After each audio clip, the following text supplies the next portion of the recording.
feeling up to it. Take it easy.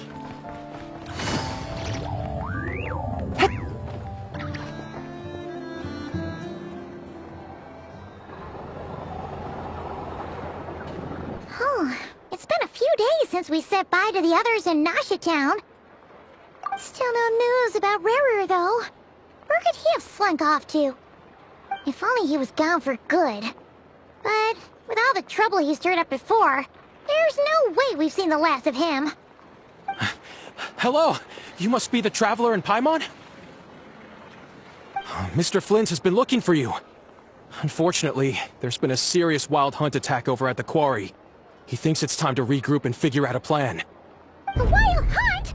Oh, uh-oh! We better get over there, right away! Come on, let's go!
I can barely sense any Kuvaki at all. This whole area feels like a soulless husk. Looks like his appetite truly is insatiable. As if the power of that energy cannon wasn't enough. He's not seriously still getting stronger? What's his endgame here? Ah, everyone's here already. Hey, we made it. So, what's going on? We've all been on high alert since we split up a few days back, expecting rerir to strike again.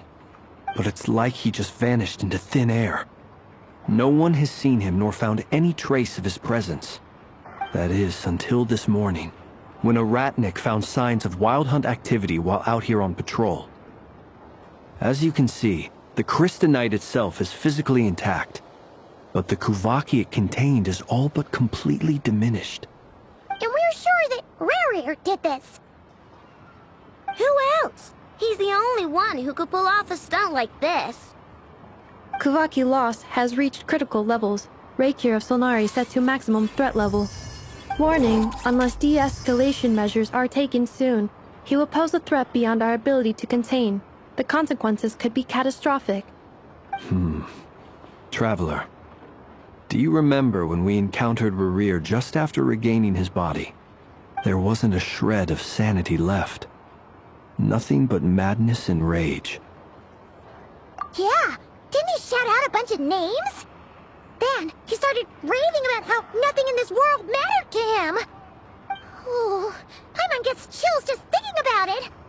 Oh, but the thought that he's still out there, lurking somewhere in nod-krai, waiting for his chance to strike? Oh, even chillier. Last time we fought, we were already at a disadvantage. If he has such overwhelming strength, why would he suddenly go into hiding? Yeah, if I were him and I wanted more Kuvaki, I'd just take it by force. No point staying in the shadows. Unless something went wrong. His whole resurrection thing didn't exactly go smoothly. The other thing is, how does someone who's completely lost their mind still have the wherewithal to cover their tracks so perfectly? Beats me.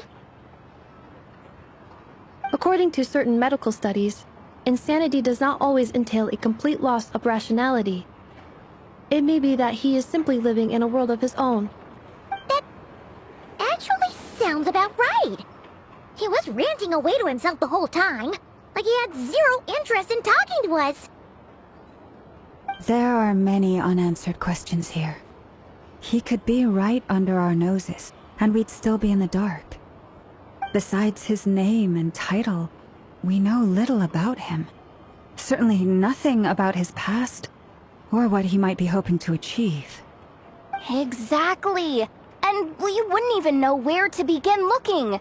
Even Boss hadn't heard of the rerir of Solnari before all this. I'd be willing to bet that even if we gathered together every scrap of intel in nod-krai, we still wouldn't find more than, like, 3 useful facts about him. So, if we do nothing, he'll just keep getting stronger. And if we want to investigate him, we have no idea where to look. Last time we had Marionette and her big robo-buddy to help us, and we still barely held our ground. If we had to face him alone... Oh, Paimon's head hurts just thinking about it! What are we supposed to do against a threat this big? Well, I do have a little hunch about his next move. Given that he attacked the quarry, I'd say it's likely he'll target other places rich in Kuvaki. Somewhere like the Eye of Krati, or the Pillar of Embla. One thing's for sure. If we just sit back and let him keep absorbing Kuvaki, we really won't stand a chance against him. A perfectly reasonable hypothesis. However, it is worth noting that these two locations are quite far apart. To investigate them both, we'll need to split up. I agree, we should split up. Right now, Rerir's goal seems to be gathering Kuvaki, not fighting us directly. Once we're done, let's regroup on Hisi Island. Wait, why Hisi Island? If I recall correctly, your largest goddess statue was carved from Kuvaki-rich ore, was it not? That's right. Yes, it could well be a potential target of his. I should head back and start evacuating the pilgrims.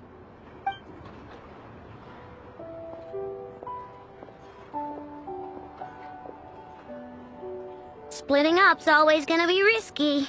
But I guess we don't have much choice, right? We're in a race against time here. And if we do run into rerir, what then? That's when you follow the 3rd rule of treasure hunting. Run like the wind. Didn't you say the 3rd rule was go with the flow? I don't know. Did I? Anyway, whatever. In this situation, go with the flow means go find backup. Agreed. If anyone finds so much as a trace of Rerir, do not pursue him. Get out of the area and alert the rest of us as soon as possible. We need to put safety first. All right, we'd better get moving. Come on, Nefer, let's go.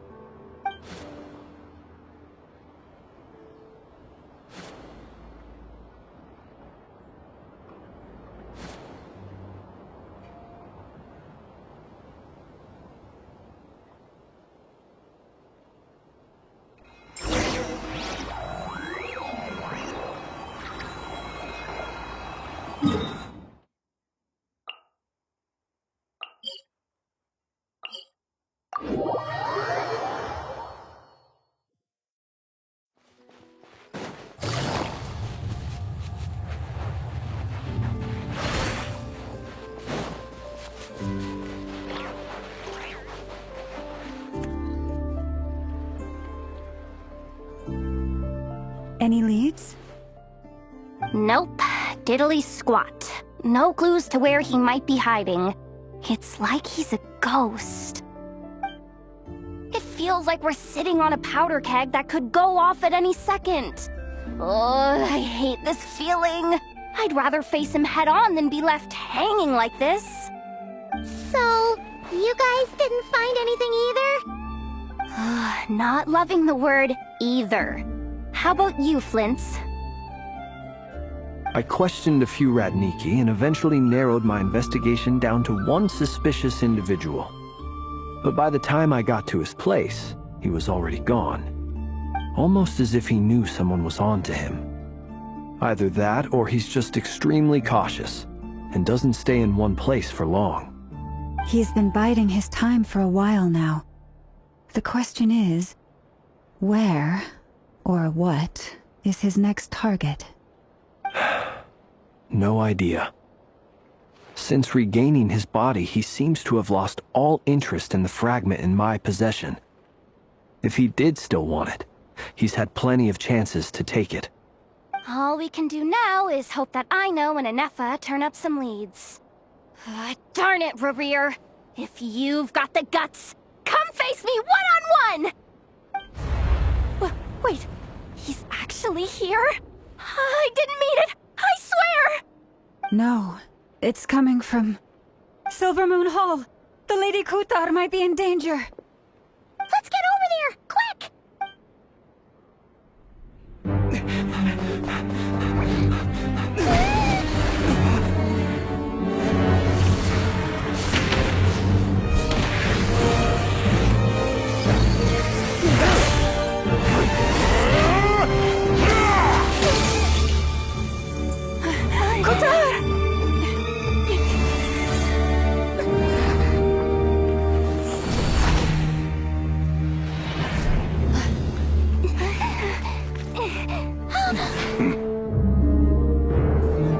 Why is he attacking the damsel? What's going on? No time for questions. Stop him!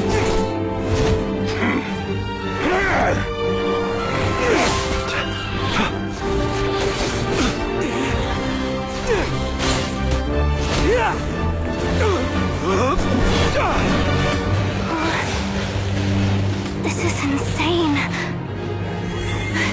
Yehuda, get Kutar out of here! On it.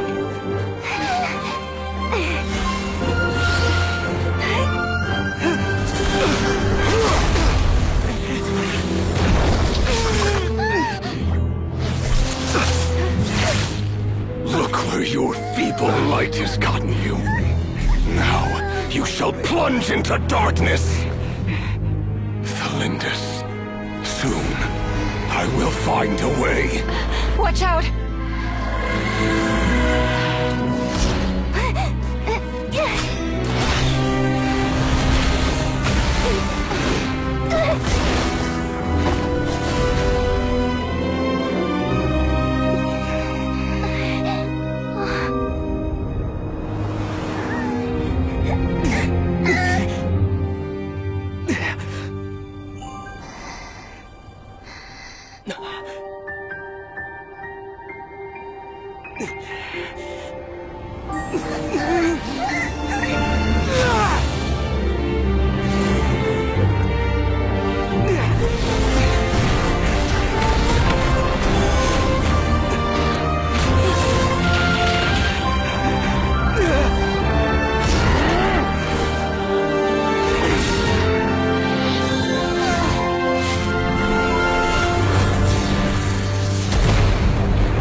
That was too close!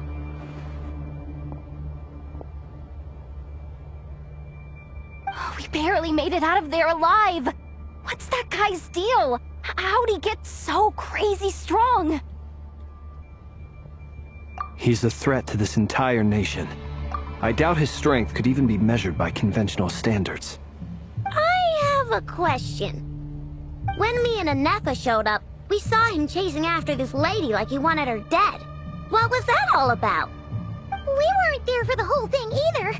They were already duking it out by the time we arrived. Yeah, we didn't see how it all started. It all escalated so quickly, we had no choice but to step in. Kutar, can you shed any light on the situation? Kutar. Cross-checking database. I see. So you're the one that the Frost Moon Scions refer to as the Moon Goddess? Wait, she's the moon goddess? Oh, no wonder she looks just like all those statues. There are many reasons why people might worship the moon, and just as many why they might despise it. I've never met that person before, but there was no mistaking his deep-seated hostility towards me. Why he holds me in such contempt, I cannot say. But since he hunts the power of the moon, it's no surprise that I am a target. Kutar. There are many potential motives. For instance, you help the traveler escape his grasp. This could be his way of taking revenge. It is also possible that he covets the Kuvaki inside you, and seeks to take it for his own. The list goes on. But, right now, devising a counter-strategy should be our #1 priority. The likelihood of this location being discovered is close to 100%. A counter-strategy? But we don't stand a chance against an enemy like this. Surely our only option is to run. He's not gonna chase us to the end of the world, right? So as long as we can sneak out of nod-krai undetected... No, I can't say that. Come on, Yehoda, this is serious stuff. You can't suggest we all just chicken out. Running is our only option. Huh? You seem surprised. But what other choice do we have? We are facing an enemy we cannot possibly defeat in battle. Well, I mean, yeah, but still. It's not too late. I can distract him, so you have plenty of time to make your escape. Wait, what? You're gonna act as bait? Doesn't that make sense? I'm the one he's after. There's no need for you to risk your necks on my behalf. A coyote doesn't stop for bypassers while it's howling at the moon. What is it, Llama? The Frost Moon Scions have already grown accustomed to life without their goddess. My presence here is no longer essential, and this is not my home, so you needn't ask me to stay. We can't just roll over and let him get away with this. That's not our style. Yeah, we can't just call it quits after everything we've been through together.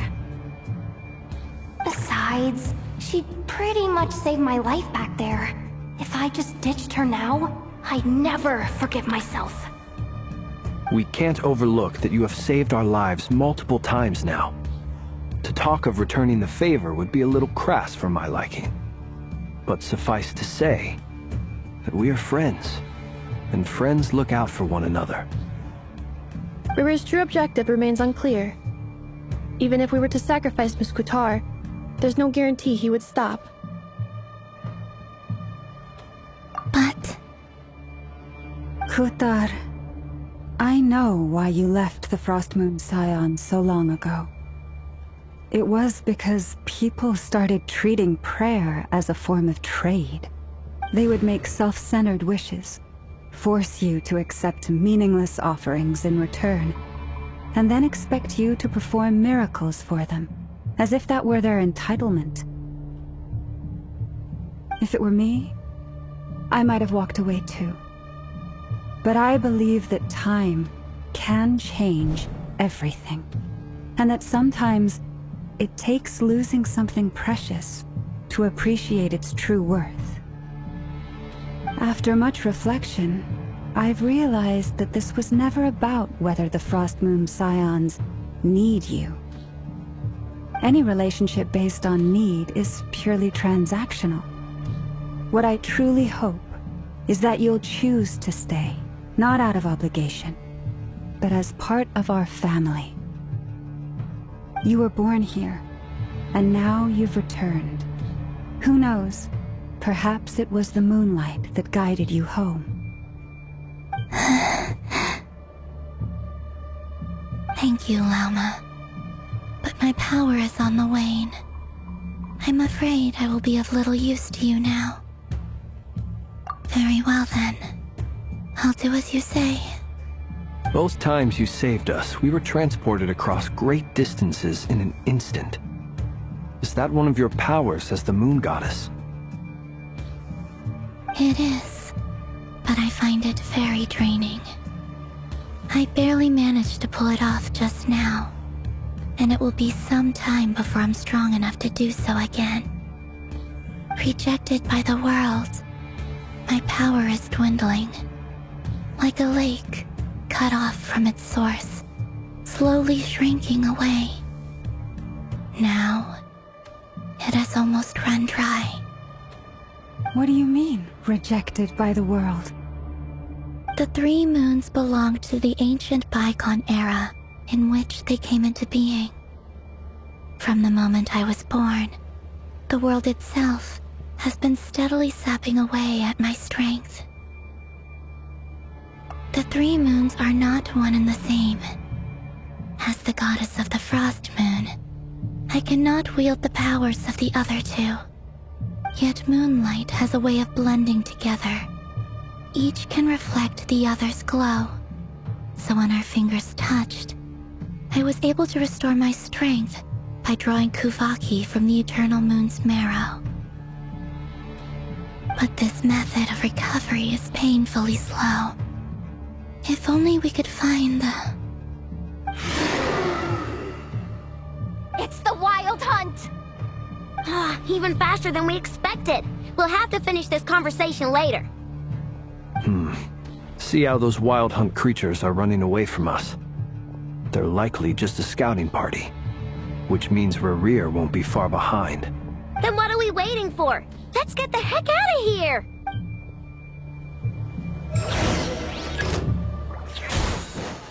You need this place. Good one! Being done, weather bomb! Cleanup sequence initiated. Preparing for dust up. Oh, they just keep coming! This is driving me nuts! Rerir's closing in on us. We need to pick up the pace. There's too many of them! And this time, we can't fall back on Utar's help to escape! This goes on much longer.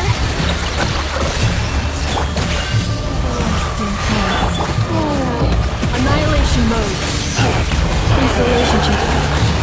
Be silent.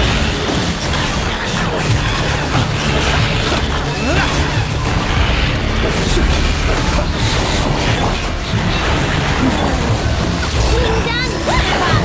Knife coming. Observe. Be silent. Cleanup sequence initiated. Rush it down! By the frost moon home. Leave this place. Preparing for dust up. The long smoke beckons. Close your eyes.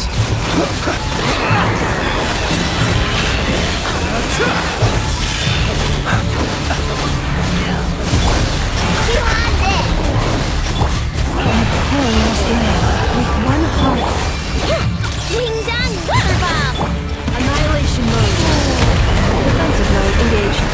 Observe. Be silent.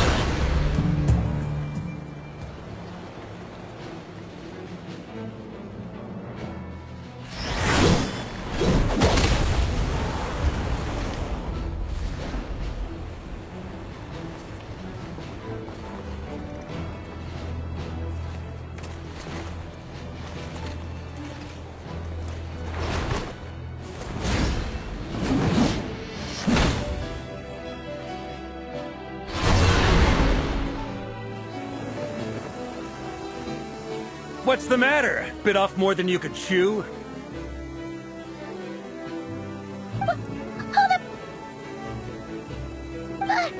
are you? Uncle Varka! You're back from Amspartnir? Whoa! You're Varka? Grand Master of the Knights of Favonius? We could save the intros for later. Right now, let's get you all out of this hellhole. Follow me. I know somewhere you'll be safe. Oh, is that where I think it is? That's the one. Come on, move! There's no time to waste.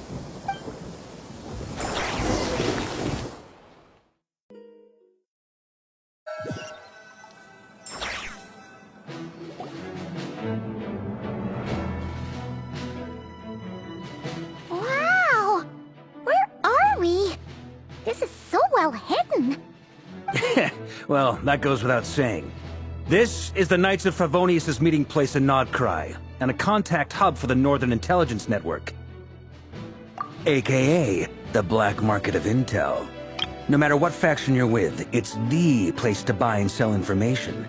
Their headquarters are in nod-krai, but they've got contacts in every nation. As an expeditionary force on foreign soil, working with them has offered us the most effective way of getting our hands on reliable local intel. This is where we meet, so naturally, it's secure. Anyway, where were we? Folks from nod-krai should be pretty familiar with me by now. But I believe this is the first time we've met. Allow me to introduce myself. I am Varka, Knight of Boreas, and Grand Master of the Knights of Favonius. We've heard all about you. This meeting's been a long time coming. You look way younger than Paimon expected, but you definitely have that Grand Master vibe. Well, I'm no spring chicken. Just not showing my age yet. Definitely feeling some of that back pain today, though. Rushed back from Amsfartnir without a wink of sleep, only to get right into another fight with that freshly revived maniac. Another? You mean you fought him before? Yep. He wasn't nearly as strong back then, but he was still a formidable foe. I brought some of the knights along to give him a little surprise, but he saw us coming from a mile off. My squad took heavy injuries, and I barely made it out alive myself. We knew it might have been our last chance, so we staked everything on it. But still, it wasn't enough to stop him. I tried tracking him down afterwards, but he didn't leave a trace. Even in his unhinged mental state, he's as cautious as any trained operative. So, I decided to come find you. And as luck would have it, turned up to find you being ambushed by the Wild Hunt. The rest, you already know. Is that why he's been frantically absorbing Kuvaki these past few days? Because he sees you as a threat? Maybe I'm part of the equation, but even if I weren't, I'm sure he'd still be gathering power. He's clearly working up towards something. Note to self, Uncle Varka's strength rating officially upgraded. Guess it's my turn to ask questions now. So, what exactly has been happening in nod-krai? Why is the Wild Hunt returned in humanoid form? And why is it after you? That's a long story, but I'll try to make it quick.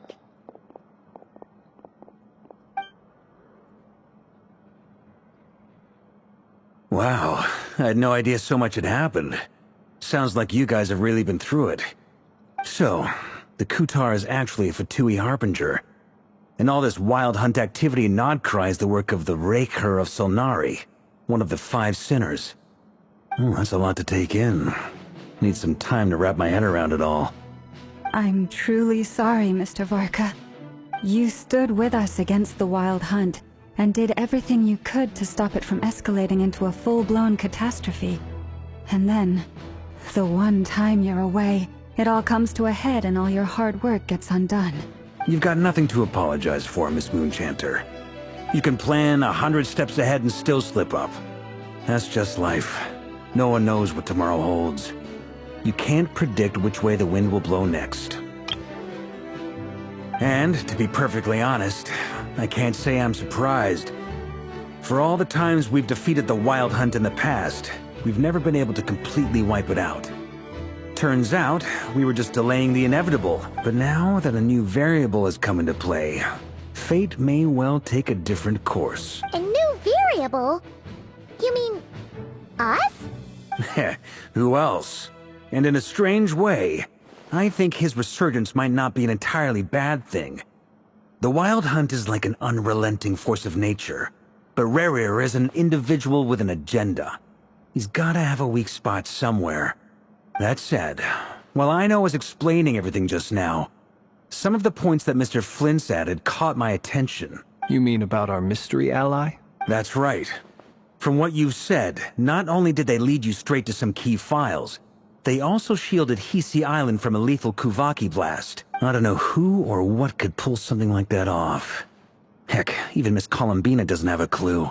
I hadn't heard the story about those files. Would you mind repeating their titles for me? Wild Hunt Phenomena Log, a nod-krai and Ratnik's Field Journal, and Kuvaki Survey Log. Oh. No.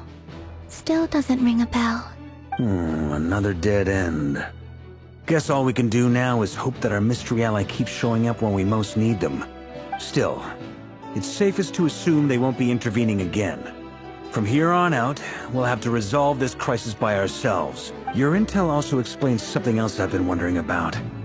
The reason I led my team to Amsfarnir was because we'd had reports about a possible source of the Wild Hunt showing up there. But once we looked into it, it turned out to be a red herring. I don't know who was behind it, but clearly, it served its purpose. I doubt it's by chance that he happened to make his comeback while my attention was diverted. And from everything you told me, it sounds like his scheming began well before his return. So maybe luring me away was all a part of his plan. But is it even possible that he orchestrated all of this by himself? The Moon Maiden and the rerir of Solnari, nod-krai of all places. The way everything is unfolding, it can't be a coincidence. So, what do we do now? Got any ideas? Right now, we've got at least 3 things to consider. Let's go through them one by one. First, we need to figure out how to take down rerir. If we can't beat him in a straight-up fight, the rest won't even matter. To my knowledge, the bulk of nod-krai's fighting force is already gathered here. But even with everyone united, we're still no match for rerir in his current state, let alone with his power still growing. What if there was a way to tap into a new power of our own? How so? Have you thought of something, Columbina? 3 moons once watched over this world. The Eternal Moon was the largest. The Frost Moon was the brightest. And the Iridescent Moon was the most mysterious. They say that back then, the 3 moon goddesses wielded immense power. Enough to shape the workings of the world itself. I now bear the Frost Moon's power, and the Eternal Moon's marrow resides within the Traveler. Hold on. Are you suggesting... The iridescent moon, the last piece in the puzzle. That's right. If we can find the Iridescent Moon's marrow, I will be able to regain my strength much more quickly. The 3 moons are said to stir the tides and illuminate all things. Perhaps they hold further secrets beyond our understanding. According to my analysis, the solution is feasible. However, it is subject to one major condition. How do we locate the iridescent moon's marrow? I know a way, but... we will need to visit the Fatui's Experimental Design Bureau. The Experimental Design Bureau? Are you saying we need to involve Marionette? Yes. I must speak with Sandrone. It's a long way from here to the Experimental Design Bureau. There's a high chance you'll be spotted. You shouldn't go alone. Then that's settled. Next up, our second priority. Somehow, we need to figure out rerir's end goal. As you saw for yourselves, when he was still in his Wild Hunt form, everything he did was for the sake of recovering his body and resurrecting himself.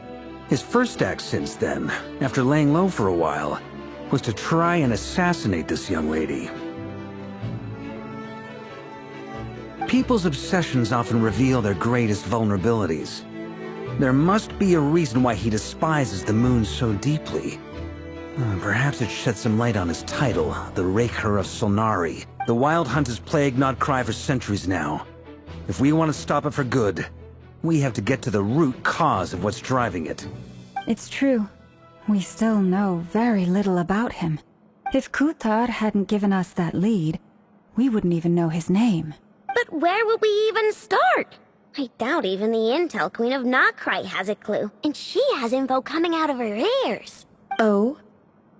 That's a rather hasty conclusion for someone who's so painstakingly meticulous when it comes to dealing with machines. Ah, she heard me.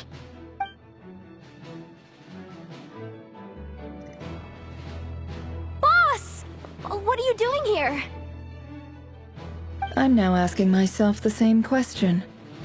I received a letter from a humble knight of Favonius, requesting a meeting to discuss a major business deal. But it looks like this humble knight had something else in mind. Details, details. Miss Nefer, the important thing is that you've arrived at the perfect time. Since his failed ambush, I've been racking my brains trying to come up with a plan to fight rerir. Given the severity of the situation, I think it's fair to say that our only chance lies in uniting as one. And I'm talking all the factions in nod-krai. We can't do this without the curatorium. But I knew it'd be a tough job to win you over. So, I took the liberty of reaching out for a little chat. Wait a sec.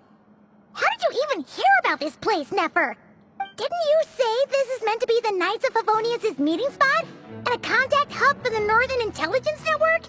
And isn't it supposed to be super hidden? You really think he could have gotten settled in nod-krai without my help? Besides, I'm the one running this gig. Of course I know where the meeting place is. Allow me to introduce the current head of the Northern Intelligence Network. If it's intel you're after, she's your woman. Pretty much seen and heard it all. Please spare me the flattery. Let's cut to the chase. Seems like you've run into some trouble, huh? Well, this certainly qualifies as an unforeseen crisis. On behalf of the Curatorium of Secrets, I wish you all the best of luck. So you're just going to sit this one out? Why should I get involved? What could possibly be in it for me? What if we told you we can't do this without you? Oh?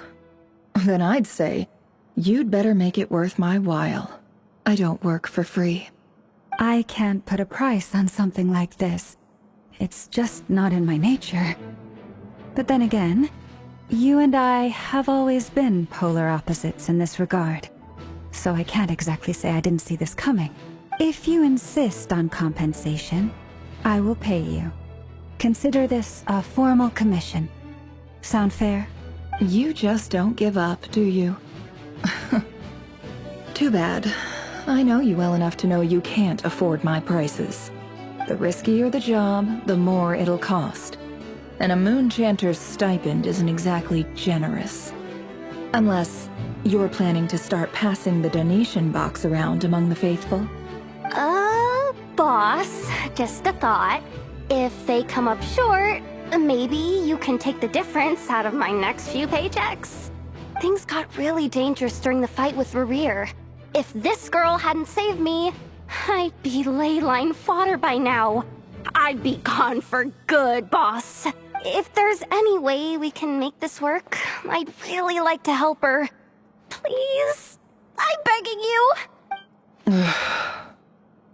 This is why I'm always telling you never accept favors. They are the hardest debts to repay. You have to be careful who you get involved with, or you invite all kinds of misfortune. Very well, Yehoda, I will help. But just this once. Don't count on this happening again. Flynn's, that fragment that rerir was after, do you still have it on you? Of course. Let me borrow it. I need it to follow up on some leads. Wait, you actually have some leads? Shh. This is top secret information. I get it. We all have things we'd rather keep to ourselves. Plus, I know we can count on you. So we'll leave the intel gathering in your hands. And that brings me to the third and final item. We need to find a way to distract him. We need time to make our move, so someone will have to stall him. I'm in for this part, no matter what. Anyone coming with? Count me in too. Come off it, you two. Quit playing heroes. I'm way ahead of you here. And Nefer did a scan of the moon goddess's Kuvaki signature, and we're gonna use it to make some decoys over at the Kramkake craft shop. Anyone who's in, follow me. Once they're ready, we'll deploy the decoys across nod-krai. So as long as the rest of you keep moving, he won't catch on to your scent and won't be able to track you down. I like it. Genius idea. No biggie. All right then, we'll split into 3 teams. Once your team has finished their mission, return here and wait for the others. Dismissed!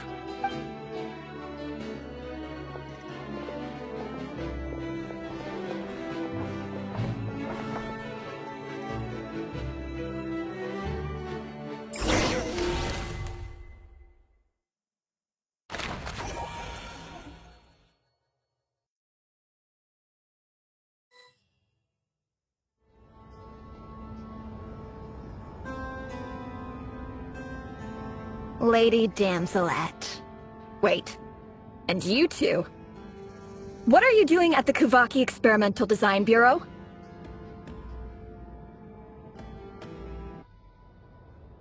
We've been doing our best to mind our own business lately. But if you're just gonna waltz up here like this, you're seriously pressing your luck. Don't blame us for doing what we have to. Huh. You really think that's gonna scare us off?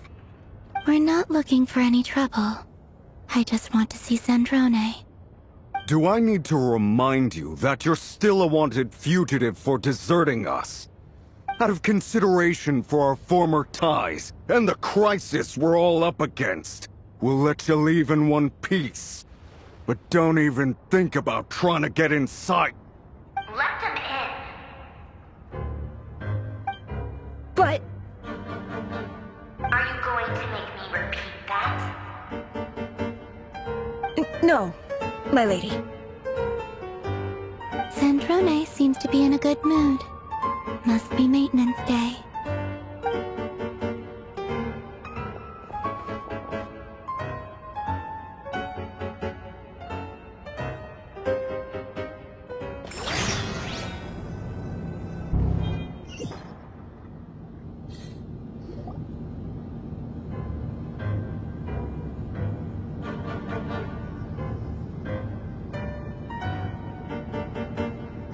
So tell me, to what do I owe the honor this time?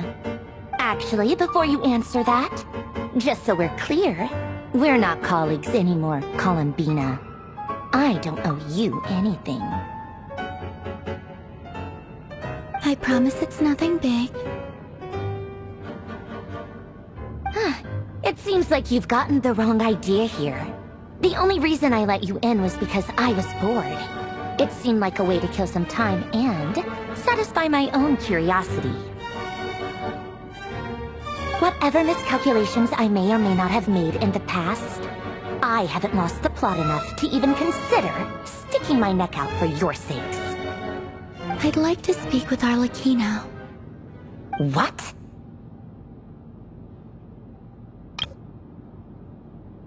Huh? You mean the knave? I'd like to speak with Arlecchino. Is she a nod-krai? No, she's not. Once the work on this facility was completed, she went back with the rooster and regrater. The only ones in nod-krai are me and... What is it you need to speak to her about anyway? Rerir is hunting me. If I'm going to face him, I must first retrieve the lost moon.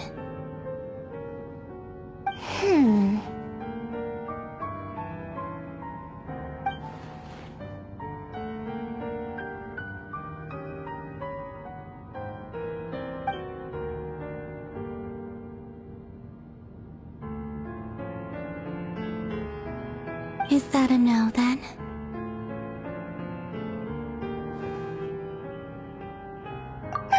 As if I need reminding. I was this close to settling things with him before someone decided to whisk me away to their weird little garden.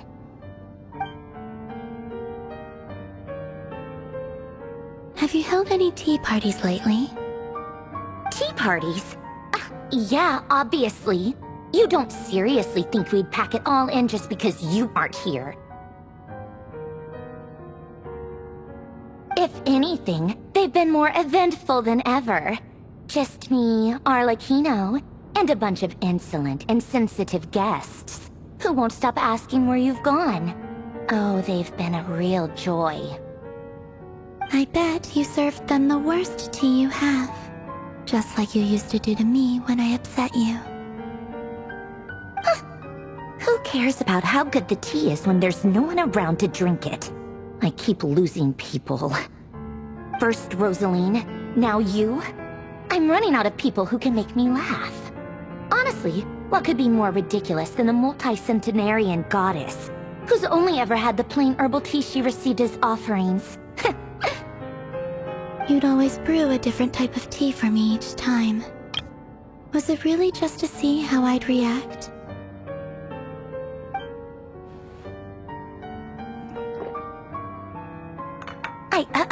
Well, duh. Why else? Watching you squirm was practically my only form of entertainment.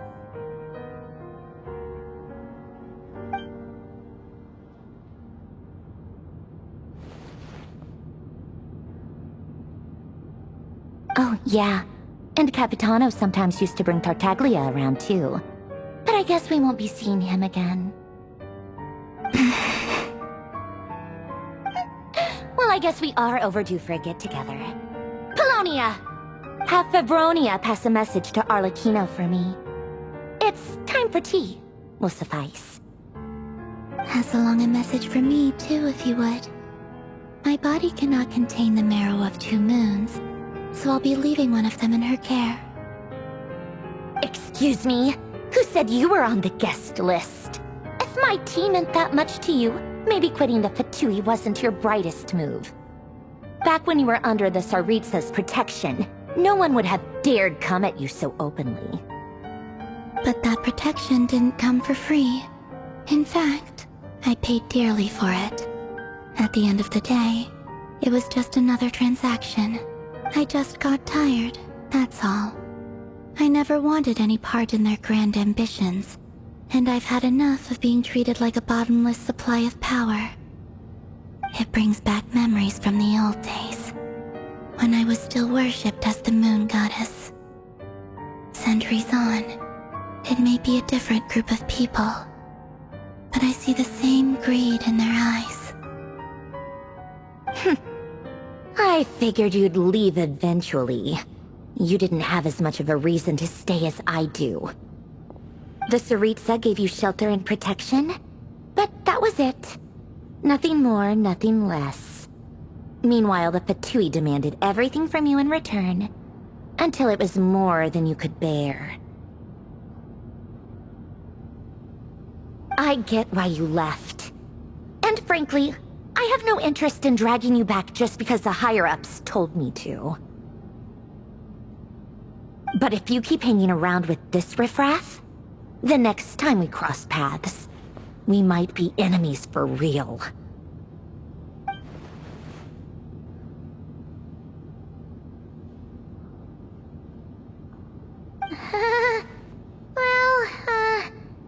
Guess that's our cue to leave? That might be your plan. But it sounds like someone else wants you to stay a little longer. Huh? What do you mean? Listen.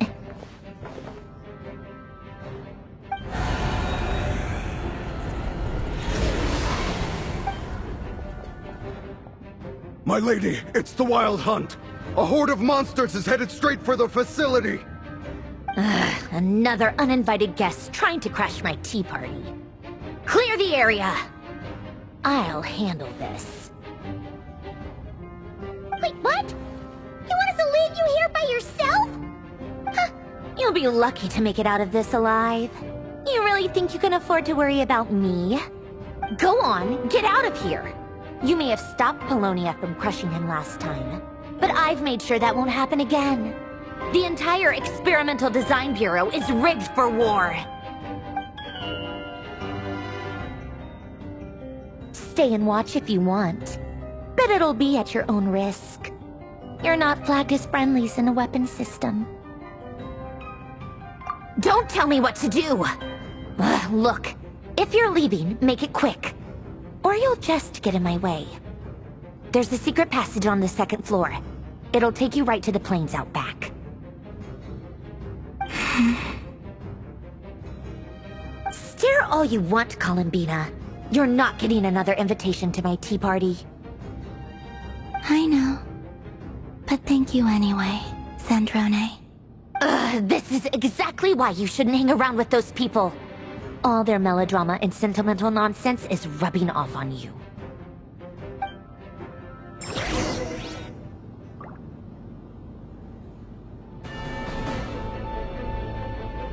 Come on then, Mr. Rerir.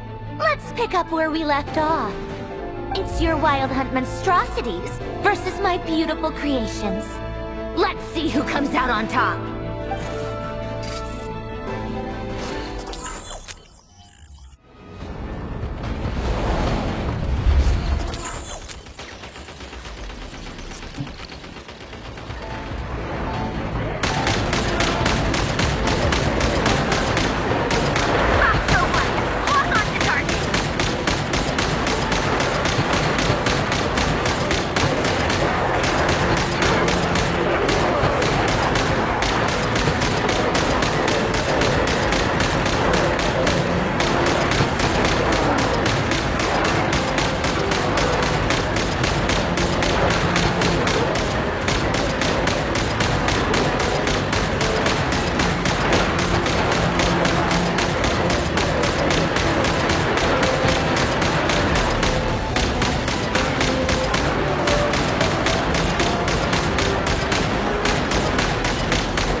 it! Keep them pinned down! Don't let them get near!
Get him!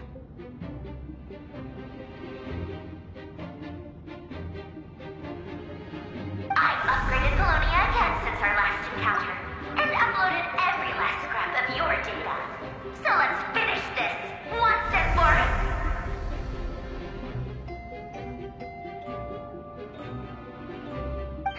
She's not here. Where did she go? Hey! Over here, you big... Cursed moon. Go. Keep searching. She cannot have gotten far.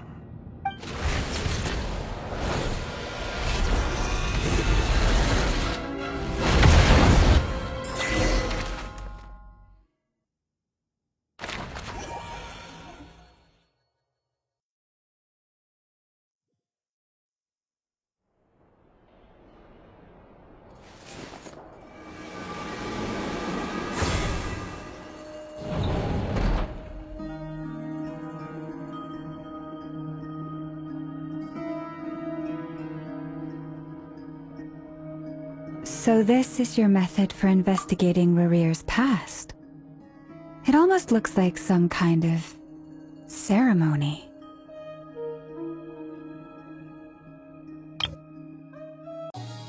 Good deduction. But it's quite a different affair from what you're used to with the Frost Moon Scions. Whoa! First time I've ever been in here. Boss always said it was off limits, so I pictured some kind of creepy dungeon. But it's actually kinda nice. Oh, I guess this must be Sumero decor? That's where Boss is from. And that nice shopkeeper who sold me my treasure compass. I'm not sure exactly what you've got planned, but it looks like you're all set. When do we begin? Whenever we wish. But for some reason, I've got a feeling this isn't going to end well. I've never faced Rerir myself, but from what you've told me, his power is beyond anything I could imagine. I, on the other hand, am just an ordinary businesswoman, Our paths should never have crossed, yet here I am, forced to make an enemy of him. If you ask me, you're about as far from ordinary as it gets. So what are you saying? You're getting cold feet? Once I take a job, there's no backing out.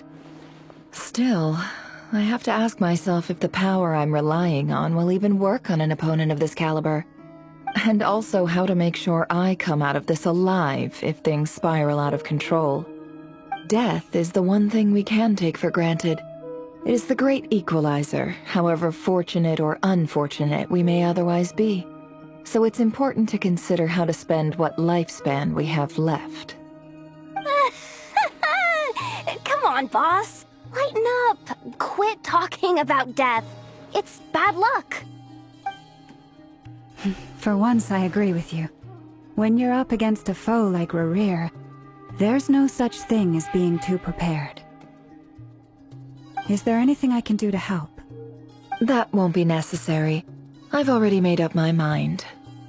Time to cash in a precious favor I've been saving for a rainy day. Yehoda, I need you to find someone for me. The sooner the better. Eh? Find who? That shady merchant who sold you an overpriced treasure compass the other day. Come on, boss. You're pulling my leg again. In what way is she shady? She showed up when I was completely lost and sold me a neat little gadget that was exactly what I needed. Trust me, she's a good person. Anyway, I know who you're talking about. Don't go anywhere. I'll be right back.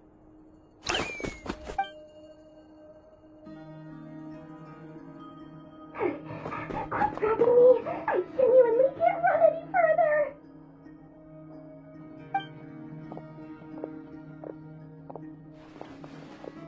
Hey, aren't you? What is it? What's the big rush? You dragged me out of a dream where I was literally swimming in Mora. I'm charging double my usual attendance fee. See, look how easygoing she is. After that rude awakening, she could have completely snapped at us. But instead, she kept it together and just asked for an extra fee. Dori Sangama Bay? I never would have pictured you two doing business together. If you want to make it big in Nod-krai, it's all about connections. Lady Nefer just so happens to have a lot of intel that interests me. And she also did me a big favor in the past. It was back when I first arrived in Nod-krai. My trusty assistant, the genie in my lamp, had an adverse reaction to the Kuvaki and fainted. And when you know it, that's when I suddenly find myself in a life-or-death situation. Good thing my compatriot was there to swoop in and save the day. I've been giving her a 30% discount off all of my goods ever since.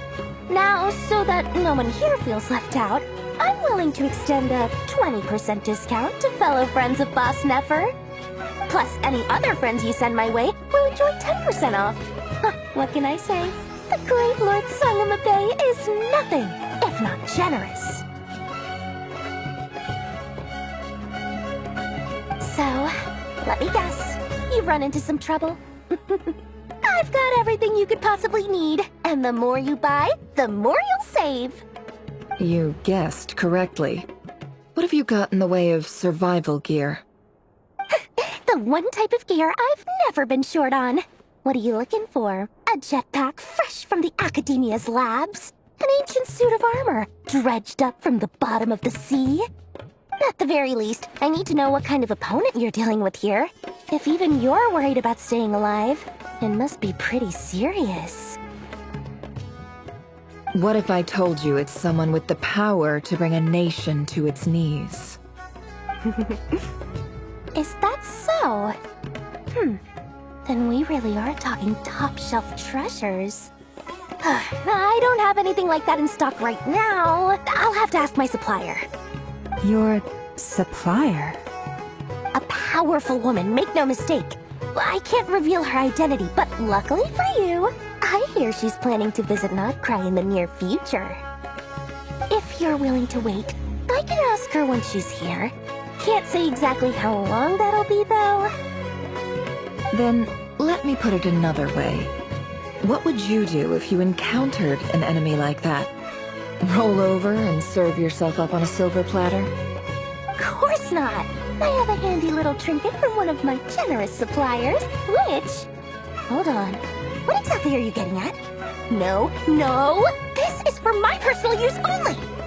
Let's just say I'm borrowing it, all right? Just for insurance purposes. You'll get it back later. Favors are the worst kind of debt to owe, and now you've got a chance to repay one. A win-win situation, don't you think? Fine. You can borrow it for 5 days. No, make that 3. And for every extra hour after that, I'm charging you 1,000,000 mora. Deal? Deal.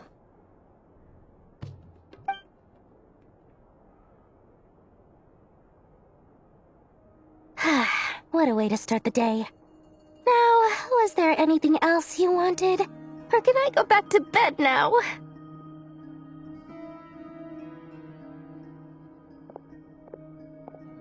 That will be all.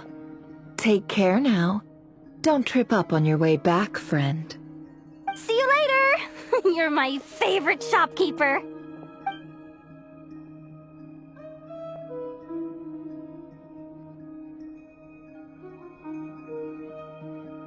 Excellent. Everything is well and truly ready. The ceremony can now begin. After initiating the ceremony, your minds will follow me wherever I go. You will see many strange things in your mind's eye. So remember, don't be frightened, and don't make a sound. Now then, let us peer into the rerir of Solnari's past.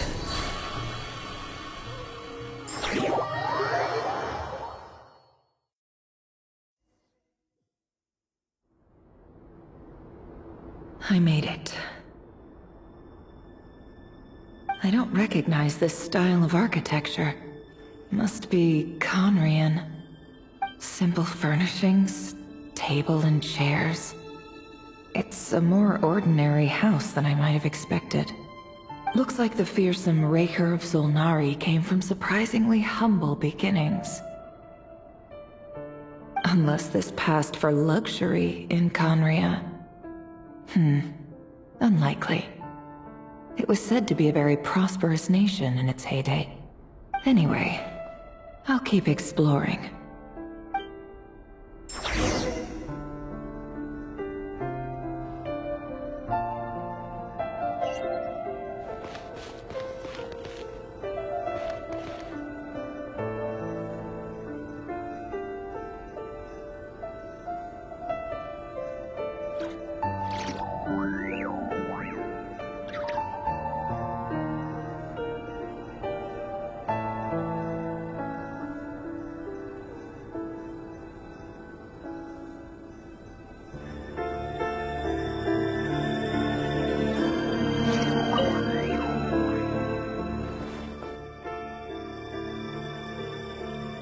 Hi, rerir. Since you're working extra hours tonight, I thought I'd keep myself busy by checking out that new kebab shop. I've heard good things about their menu. I'll test it out, and if it's as good as everyone's saying, let's go back together sometime. P.S. New stash from the Universitas Magistrorum. I brought some goodies home. A few teacups and a pin rack. Hope you like them.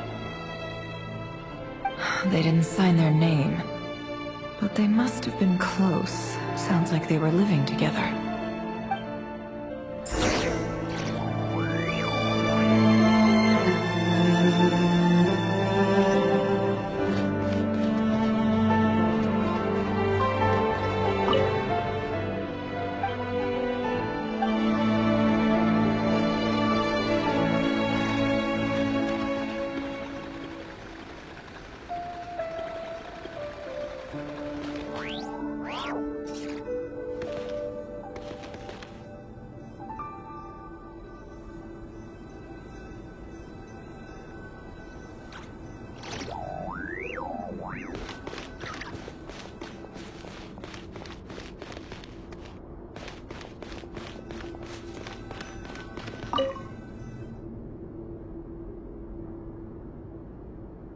went over to Joseph's for drinks today.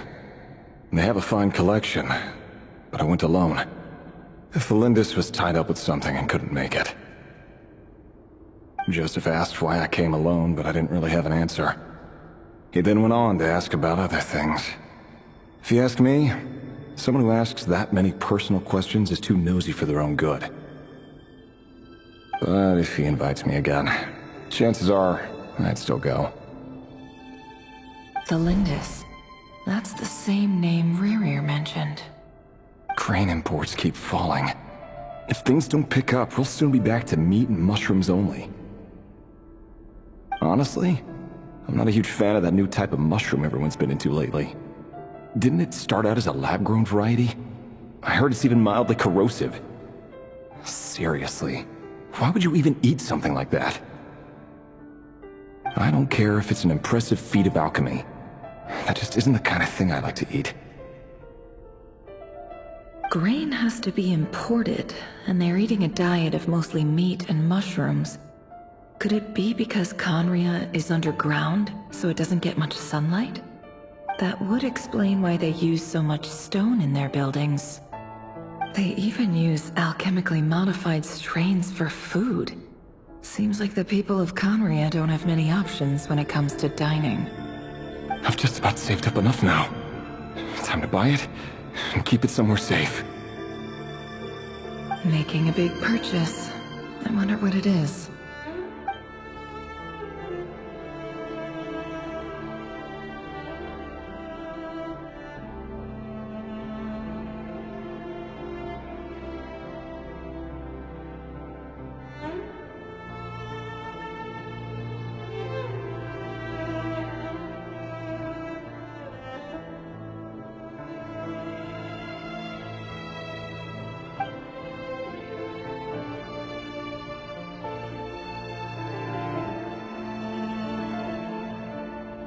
He really is a professional. No wonder he's so good at covering his tracks. Despite what he's become, it seems like he's retained certain habits, at least in this regard.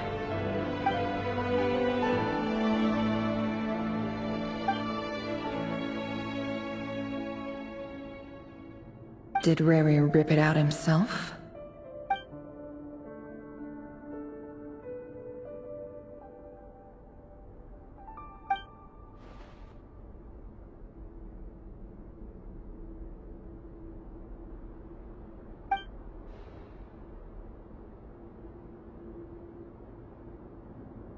Before I met you, I was convinced that my heart was nothing more than a stagnant pool, the burial place of a fallen moon.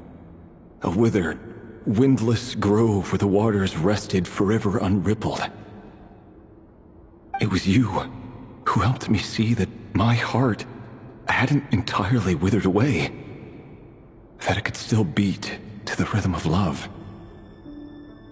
This is just trivial sentimentality from the looks of it.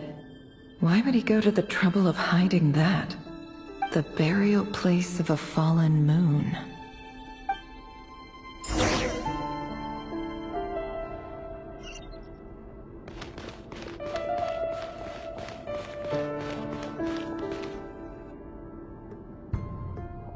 Rerir, over here.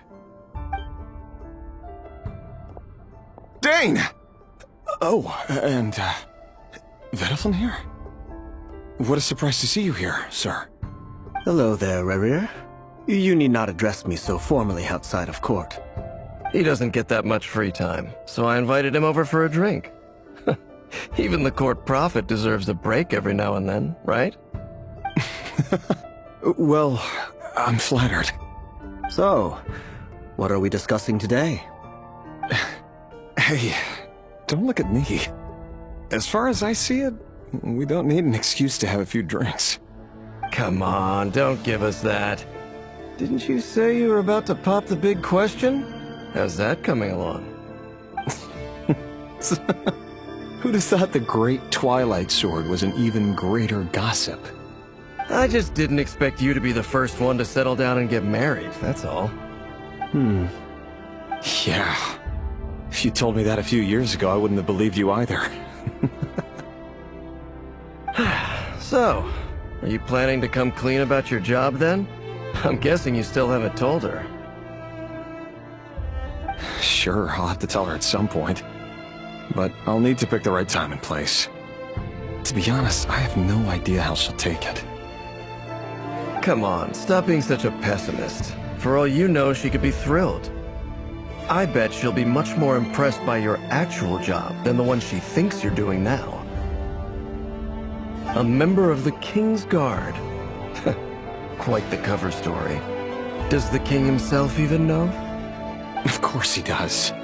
Anyway, enough about me. How have you been? Me?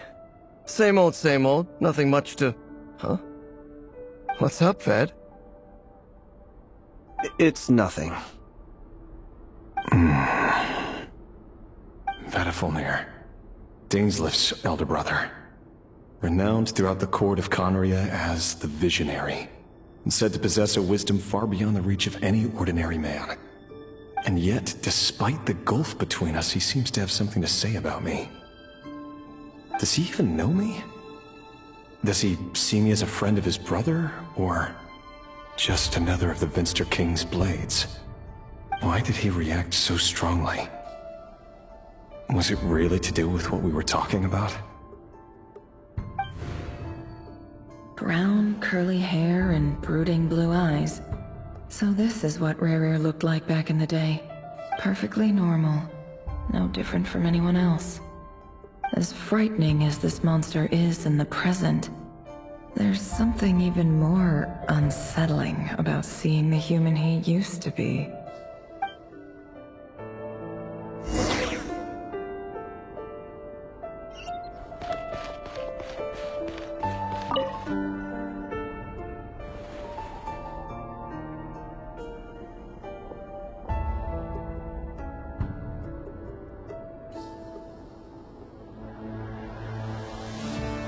Tholindis?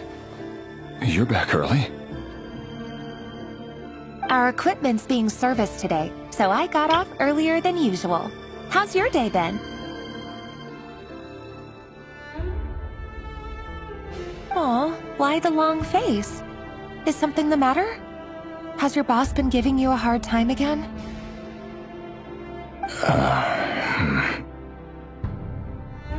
Went for a drink with Dane and the others after work. Isn't that a good thing?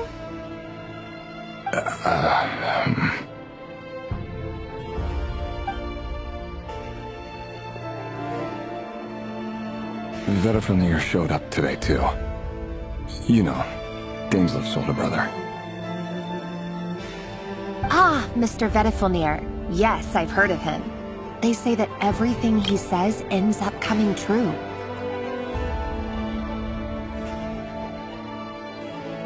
He overheard Dainsleif mention that I'd recently proposed, and seemed to have an issue with it. But when I asked what it was, he kept it to himself. So, you're worried? You could be such a child sometimes, rerir. We're nobodies. Why would the Visionary be concerned about us? I'm sure someone in his position has much bigger fish to fry. Maybe you're right. You worry too much, Rerir. We've been together for ages now, and everything's been going so well, has it not? You've even proposed to me. So, you do remember. Tell me then.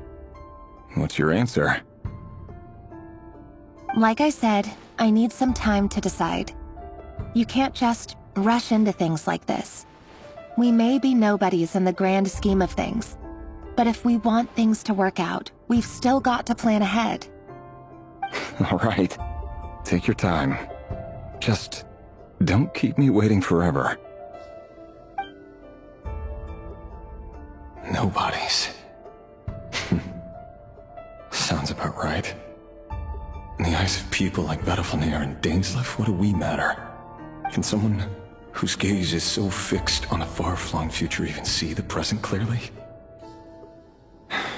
Besides, the dynasty's fate rests with the king and his inner circle.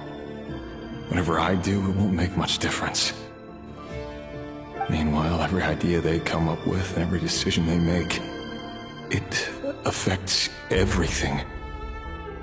These days, the king is lost in his research, and the purge of the Crimson Moon bloodline grows ever more intense. The opposition tried to speak out, but nothing came of it. And I'm under no illusions as to why. Because we eliminated them and got rid of their bodies. A man can have 1,000 reasons to carry a sword, but there are few good excuses to use it.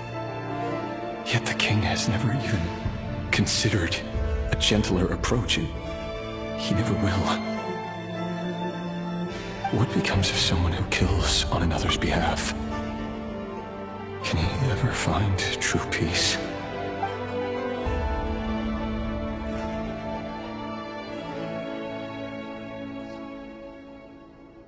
Tholindis?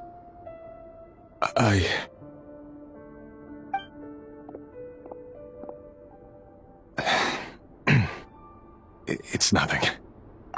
You were right. Fate has never smiled upon nobodies like us. But by the same token, it's unlikely to bear a grudge against us either. There's no reason we can't keep living happily together, cherishing the simple joys of each day as they come. See? You just need to stay positive, Rerir.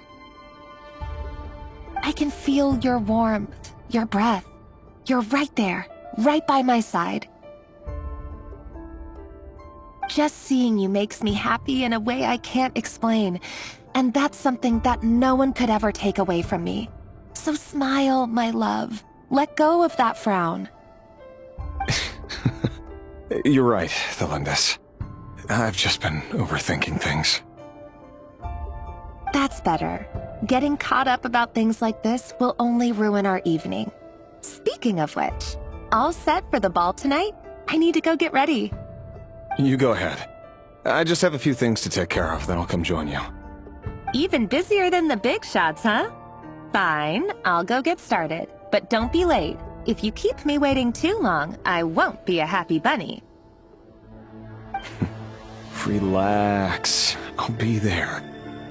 Seriously, though, you drive a hard bargain. You're really gonna leave my proposal hanging and still expect me to take you to the ball? Well, that goes without saying. I already told everyone I'd be coming with a dance partner. Besides, they're two completely different things. Let's take it one thing at a time, all right?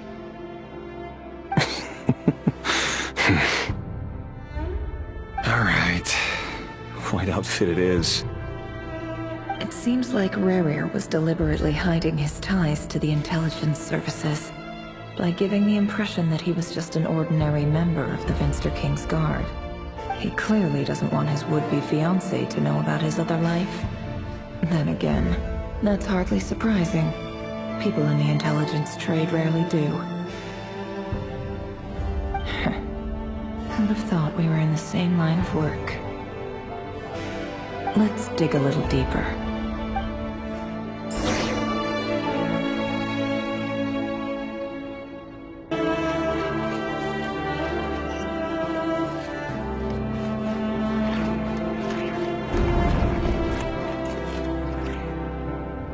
Our last operation was a resounding success, and all thanks to you, rerir of Solnari.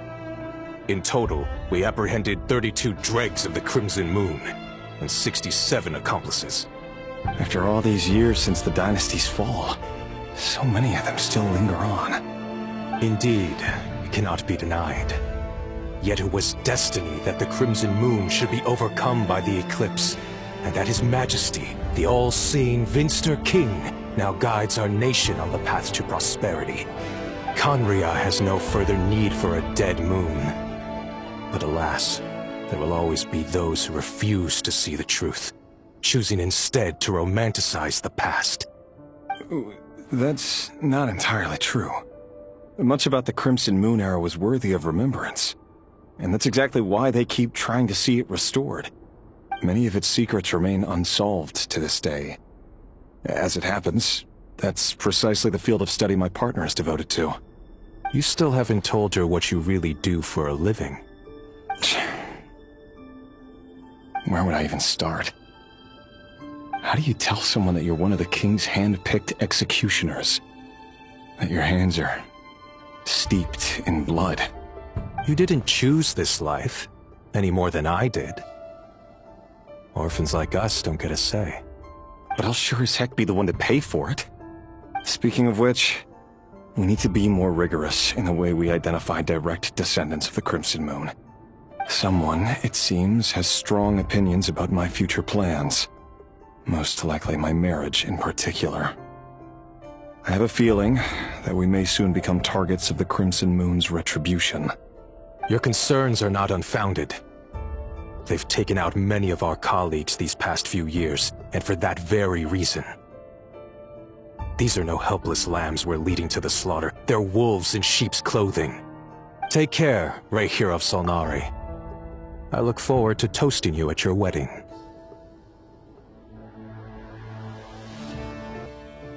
Thanks, Thorkel. You look after yourself, too.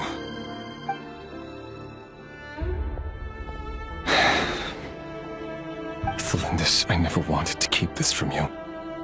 You're the last person I would ever want to lie to. But that's exactly why I can't tell you everything. There are things you shouldn't know. Things you cannot know. The Moonlit dynasties are a thing of the past. Yet even now, with the sun shining high in the sky, there are those who would call forth a dead moon's ghost. Could that be why Vedalfnir held back? Or was it because of some court secret he's not at liberty to share? I have to get a clear answer from him. No matter what happens, I will protect Tholindis. Rerir seems to be very concerned by Vedalfnir's reaction. Vedalfnir and dainsleif, the Visionary and Twilight Sword. So that's what they were really like. I've investigated this whole area now. There doesn't seem to be any other memories here. Should I try somewhere else? Wait a second. What's this black smoke?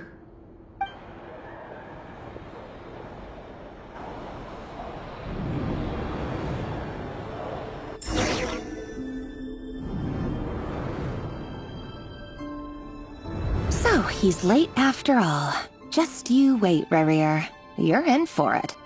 Big time. Are you waiting for someone, ma'am? Could I tempt you into buying some flowers?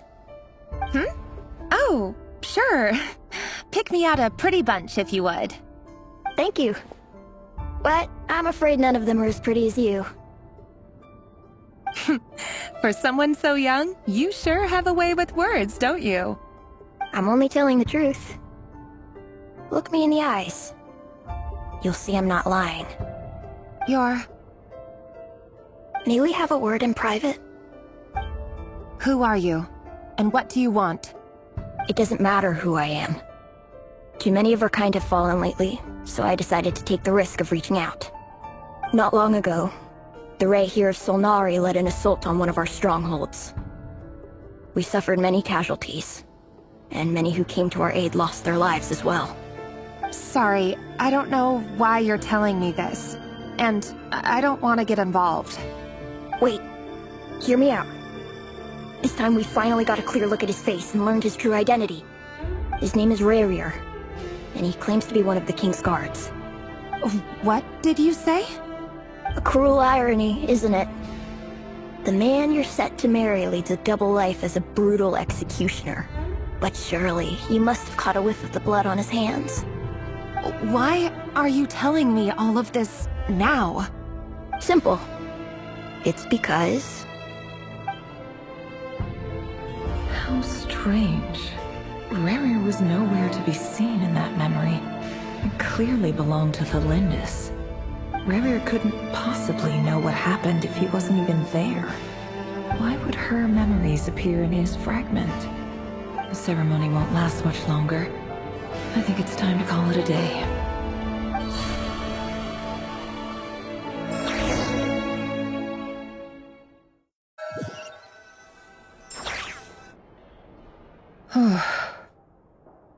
So that was your doing? Did you just pull us inside Rerir's fragment to spy directly on his memories? Any more questions, and I'll have to start charging. I had no idea you could do that, boss! Seriously, that was amazing! We're not worthy. We're not worthy! I gotta admit, though, I'm itching to see what happens next. Feels like we barely scratched the surface. I'm just as curious as you are, but the ceremony only allows for limited time inside. That's all we can see for now. Luckily, we managed to learn quite a lot. So far, so good. I just hope the others are doing okay too. Especially the group with the Traveler. Their mission is a risky one. Let's hope it's all going smoothly. If you're worried about them, go see how they're doing. If I know Boss, she's gonna need some time to write up all the details and make sure it's all coherent. I'll stay behind to lend a hand, but feel free to head back and meet up with the others.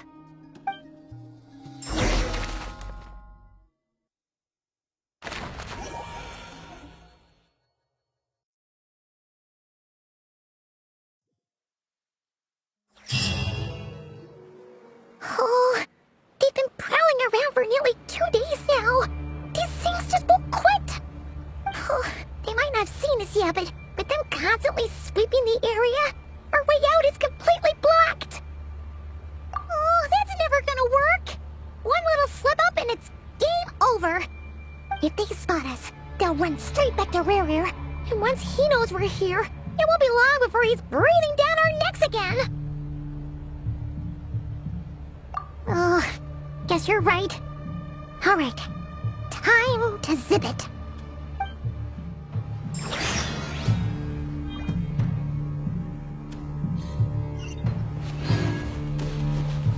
Quick, hide! We almost got spotted!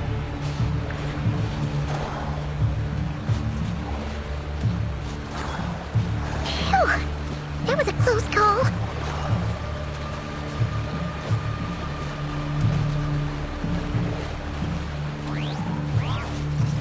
Watch out! It's coming this way!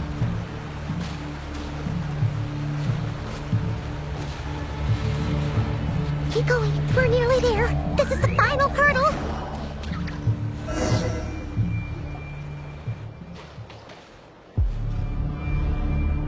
Oh, there's no end to these things!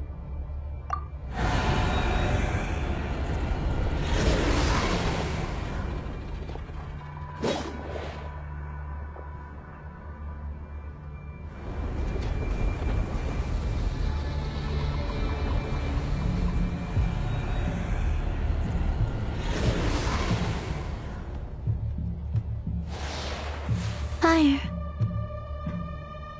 Fire? Wait, what's that smell? Oh no! There's a fire!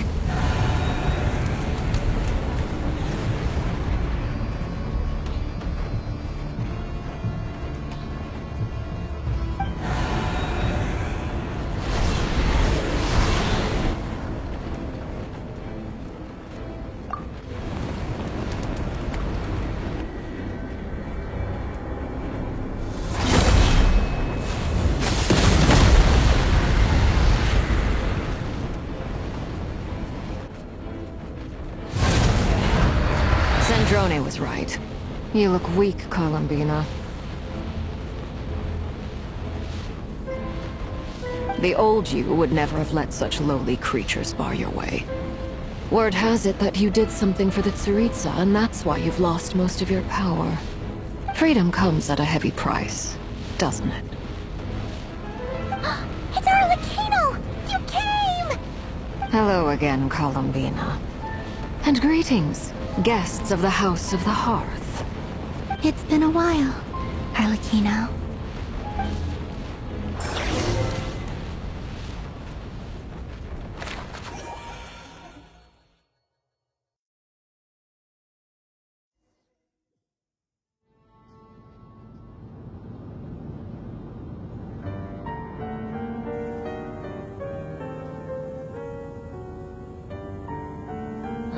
stupid rerir of stupid Solnari.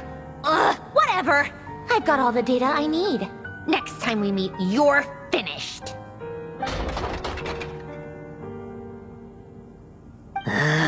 He sure doesn't pull his punches. Excuse me, do you need a hand? You can do me a favor by staying out of my way. Can't you see I'm busy? Wait a minute. I recognize that voice. Hello, Miss Sandrone. Father sent us over to help. Huh. How considerate of her. Hey, Fremine, get over here and help me fix this. Lenny, you do your thing. Just keep your sister away from my machines. Nearly every machine that cat girl touches ends up going haywire. Go put her on cleaning duty or something.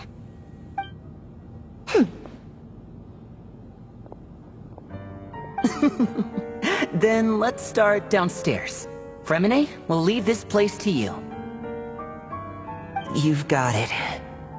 Wait a second. Pretty sure there's still some tea in the cupboard. If you want some, you'll have to make it yourselves.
It's a relief to see you all made it back in one piece.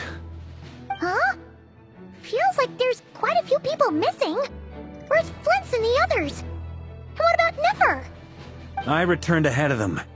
Flint is helping Ino and Nefer to set up the decoys and buy us some time. As for Miss Nefer... Boss is still wrapping things up on her end. She sent us back to fill you all in on the top secret intel we've been gathering. I see. Then let's get right into it. But first, who do we have here? You brought someone else in to help? Greetings. I was invited here to help as a longtime Tea Party companion of Columbina's. You may call me Arlecchino. Surely it can't be. Those eyes. Oh, where have I seen them before? Wait, of course. In those memories we just saw. The only Arlecchino I know is the fourth of the Fatui Harbingers. So either you share a pretty uncommon name, or you're more than just a Tea Party buddy. You are well informed, Grandmaster. A man from Mondstadt living all the way out here in Nod-krai, and yet the people and affairs of Snezhnaya seem to hold a special place in your heart. Oh, the feeling's mutual. Sounds like you know all about who I am, too. A Fatui Harbinger.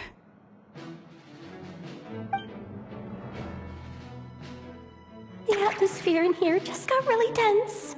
Guess we can't just start trusting Fatui Harbingers, even at a time like this.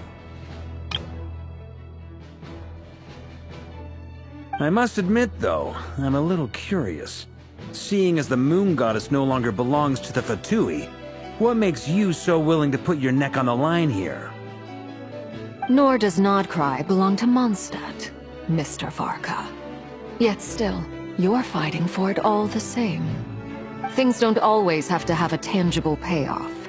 Sometimes, stopping things from spiraling out of control is a higher priority than chasing the spoils of victory. Of course, I can't say there's nothing in it for me at all. But that's between Columbina and myself. Forgive me. I don't mean to doubt you. It's just that the Fatui really have been the source of many of our troubles. We have our own way of doing things here in nod-krai.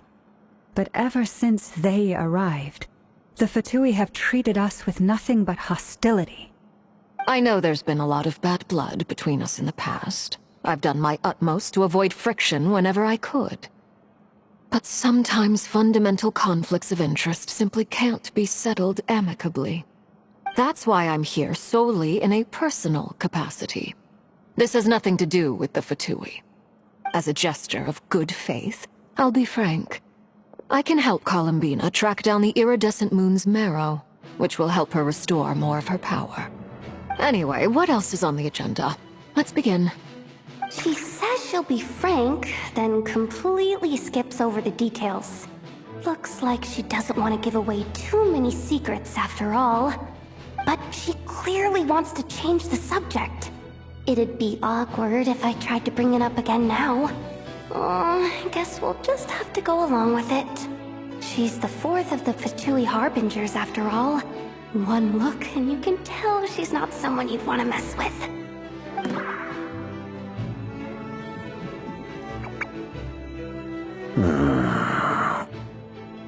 Well, since Miss Arlecchino sounds confident in her ability to handle that, we'll proceed to the next topic.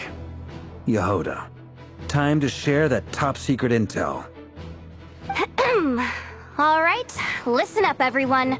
First, we now know that Rerir was originally a Conrian secret agent whose primary mission was to hunt down and assassinate the so-called Dregs of the Crimson Moon. The Dregs of the Crimson Moon? In the memories, there was a lot of talk about the Crimson Moon and Eclipse, and a whole bunch of other stuff from the time of Conria.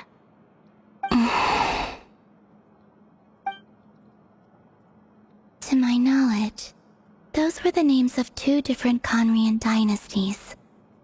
Long, long ago, it is said that the people of Conria worshipped the Crimson Moon, drawing a mysterious power from its reflection. But one day, a coup saw the Crimson Moon eclipsed, hence the name of the new dynasty that replaced it, and how it became the new emblem of Conria. Still, long after the Crimson Moon dynasty had fallen, the last ruler of the Eclipse dynasty, the Vinster King, still coveted the secrets it left behind. So, he sent the rerir of Solnari to secretly hunt down the Crimson Moon's few remaining followers. In those days, Rerir showed no signs of madness. In fact, he was as normal as any other person. Oh, and he had a fiancé, or at least a would-be fiancé, called Tholindis. What's the matter?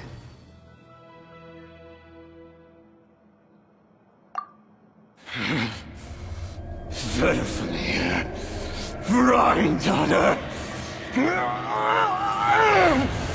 Tholindis.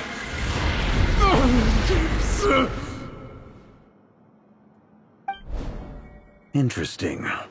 Anything else? What about this would-be fiancé of his? Do we know anything about her?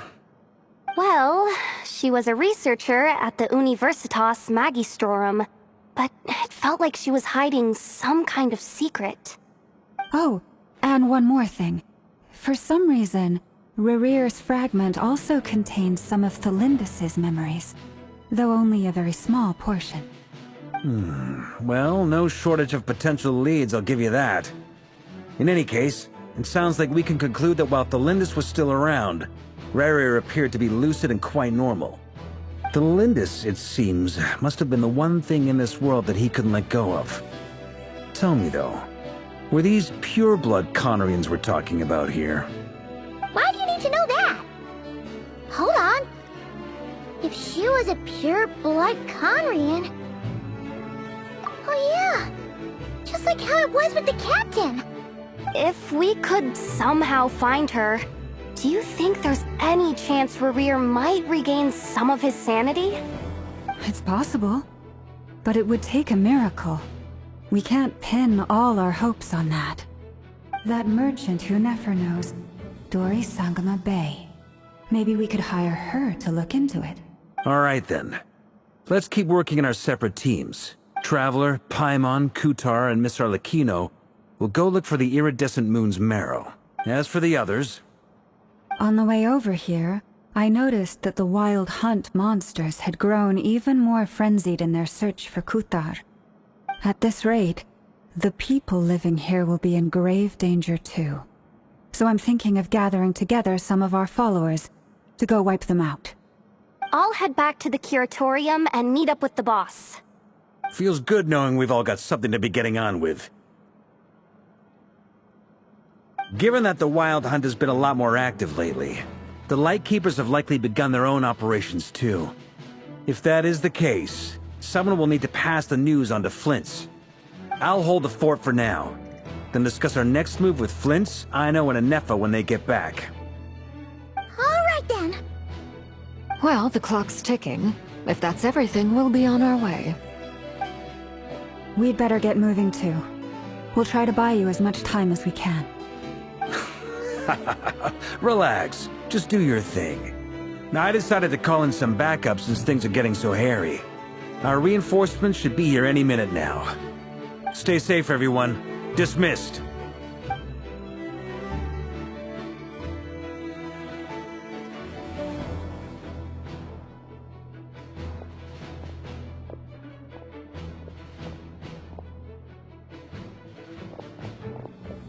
We're back. Did we get here a little early? Or a little late? A tad late. The others have already set off. To summarize, our resident moon goddess has found us a new ally, and Boss Nefer has uncovered some promising info. Everything going smoothly on your end? Not great. I don't know how long we can stall them for. The decoys are getting taken out way faster than we imagined. I'm gonna make some more later, but I need a timeout first. I'm so tired right now. Oh, right! Nefer, could you fill in Uncle Varka on what we just discussed with Flint's? Sure. Uncle Varka, you previously told us about how when you went to investigate a source of the Wild Hunt in Amsvartnir, you discovered that it was just a diversion. But according to Flint's intel, several outbreaks of the Wild Hunt had already occurred in nod-krai in the period leading up to that. That was before Rerir had regained his body, when he was far from regaining his full strength. In other words, in theory at least, he still lacked the means to act in two places at once. Flint's, with everything that's been happening, the Lightkeepers across nod-krai are rallying to fight back against the Wild Hunt. They're gonna need your help. I know, I'm sure you're capable of coming up with something far more effective than decoys. But for now, you should stay here and get some rest. And Nefer and I will head back over to Amsvartnir to see if there's anything I missed. I told you Uncle Varka would say that, didn't I? A deal's a deal. Not a word about my snack intake for the next week. Database updated. Reliability of Aino's predictions increased. What does that mean? They were betting on how you'd respond after hearing their intel. It's the obvious choice, isn't it? That's hardly worth betting on.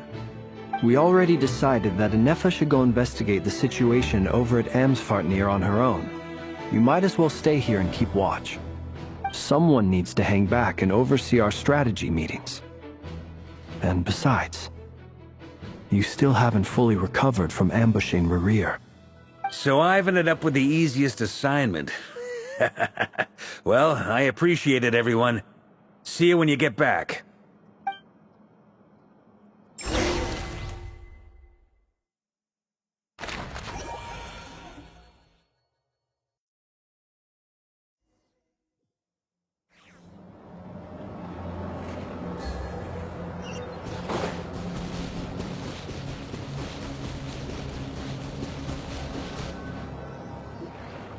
Here, this will serve as a good spot to cross over.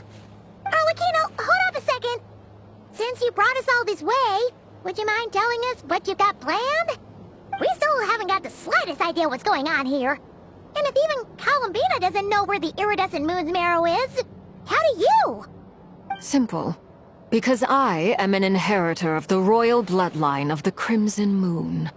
And one of the last surviving embers of the Two Worlds' flames. Huh? Are you serious? Isn't you're a descendant of that Crimson Moon dynasty we were just talking about? Your surprise is understandable. I was also taken aback when I first learned of it. But the more I thought about it, the more I realized the signs had been there all along. When I was young, I discovered I could wield a very special kind of fire. It coursed like blood through my veins and smoldered away inside my nerves.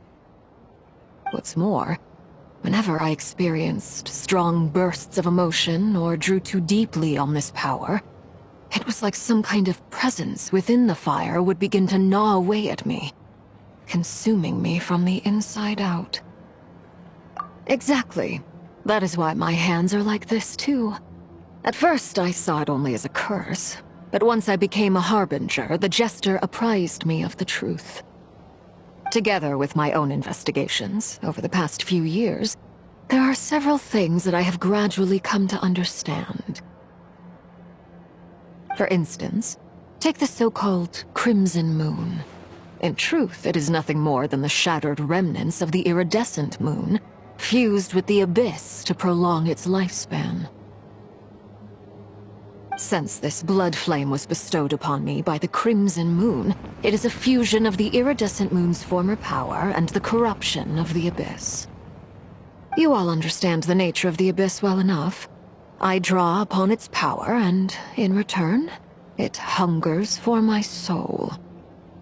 This strange blackness is the mark of corruption it has left behind. If I recall correctly, you once told me that if the corruption ever made it to your heart, you'd become a completely different person. Yes, and that's the reason I'm always careful not to push my power too far. It's essentially a never-ending tug-of-war.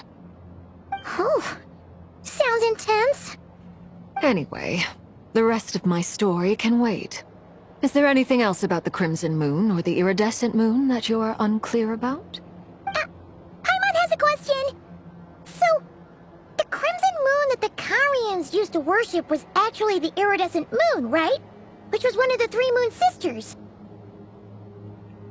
Does that mean that the Karians were to the Crimson Moon as the Frost Moon Scions are to the Frost Moon? So much of that history has been lost. We have no way of knowing exactly what they were like. But I would suspect that the Conrians weren't as devout in their moon worship as it might appear. The iridescent moon's remains simply served as their link to the abyss. Later on, perhaps someone discovered a way to make direct contact with the abyss. Or maybe there was some kind of ideological divide. Either way, a dissenting faction staged a coup and drove out the royal heirs of the Crimson Moon dynasty. Still, even with the dark sun looming high overhead, the Crimson Moon's glow never truly faded. If you want living proof, it's standing right before you. The first time we met, I sensed something familiar in your presence. When I looked at you, I felt I could see that mysterious red moon in the corner of my eye. In your flames, I saw its broken image, surrounded by a strange black aura.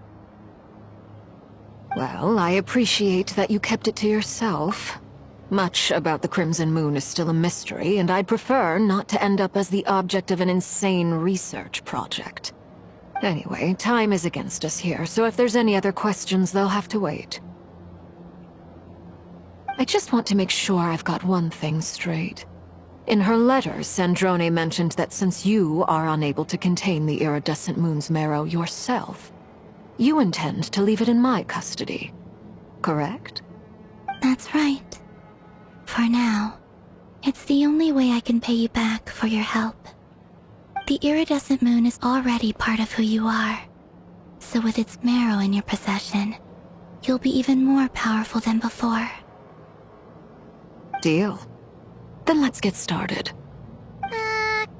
Get what started? What does this place have to do with the Crimson Moon? When I first became a Harbinger, the Jester gave me a book called Paranhari, also known as Leobranto Innamorato. You should be able to buy a copy next time you're in Fontaine. It's a love story set in the Crimson Moon era. But setting aside the tangled romances of its characters, it also records a few interesting details. In the Crimson Moon era, or so the story goes, there was an orphanage that received children from beyond the bounds of this world, and subjected them to a peculiar induction ceremony. Beyond the bounds of this world? For real? And what kind of induction ceremony? The Crimson Moon Sages looked beyond this world for beings with powers that surpassed the gods. But fearing they might lose control, they subjected these children to a process of refinement. They made these children crawl up a fireplace and kept asking them, "Have you died? Did you see it?" Until they finally admitted to having died and seen a crimson moon. The adults embraced the children who passed the ritual, telling them, "Within the fireplace, you have traversed the flames between two worlds. Here and now, you are born anew." The book leaves much unsaid, but I suspect that this was their way of branding the children they had enrolled, leaving an indelible mark upon them so that they would forever live in the Crimson Moon's light. That explains why I can't sense the Crimson Moon's marrow in this world. It makes sense that it would be sealed in a special space that can only be accessed temporarily through some kind of ritual. But there's no fireplace here. Do you see a chimney anywhere? Oh, are we supposed to build it ourselves? Okay, fine. Paimon will go find some bricks. That won't be necessary. The fireplace is purely symbolic. The key to the ritual is crossing the flames between two worlds. In other words, the flames that burn within me. Those burned away by such flames leave behind a kind of ghostly afterimage in the world. In the days of Conria, people believed they could be used to bridge the gap between the two worlds of life and death. In short, I can open a passage to that space for you. That's the easy part. The catch is I'll need to stay on this side to keep the passage open, so I won't be able to come with you. Once you're inside, you'll have to find your own way. Very well. Then I'll open it up. Traveler, spare me a little more moonlight if you would. I may need it.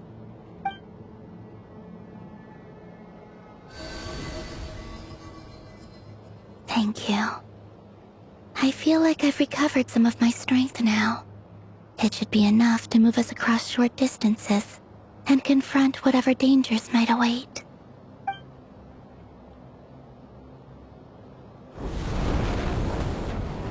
Mistress of the seven hues of ages past, great mother of the present, crimson-clad sovereign of the two realms, by fire severed, by fire renewed, I offer myself now and beseech your descent.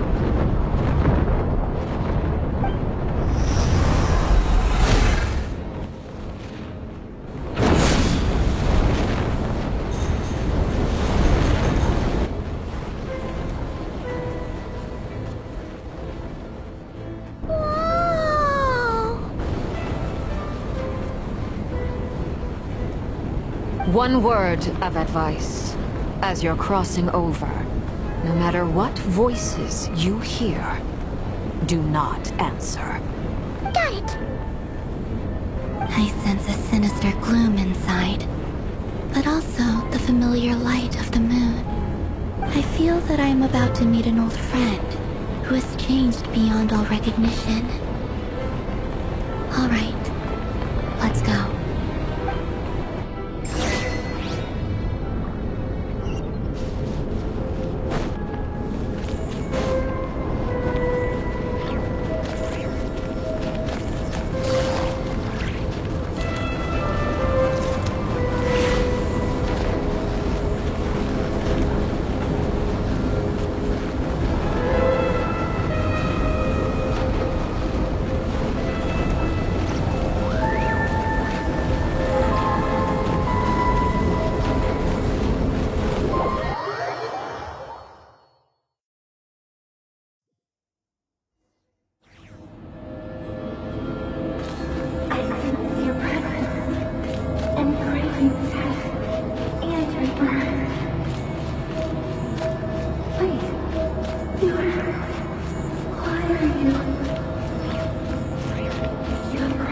over from another world, transcendent itself. I have no right to.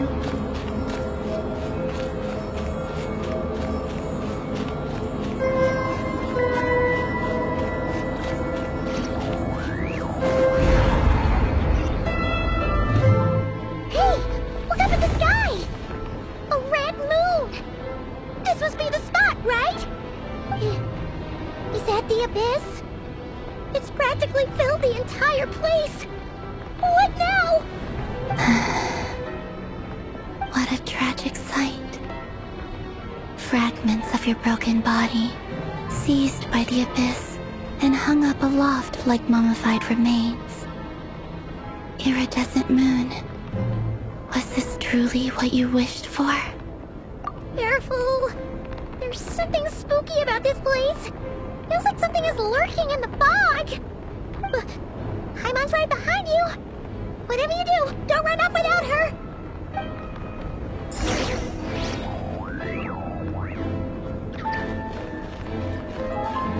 By the way, Columbina, didn't you tell us that the iridescent moon had shattered into pieces? The moon up there looks pretty whole to Paimon. How is that possible?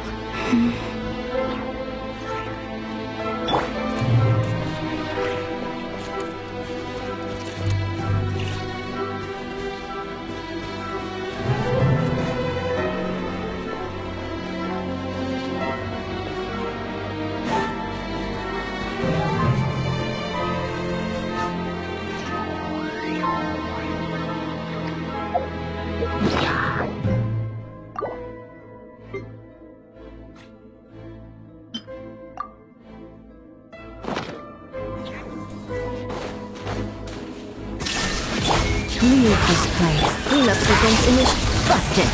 Quietly now.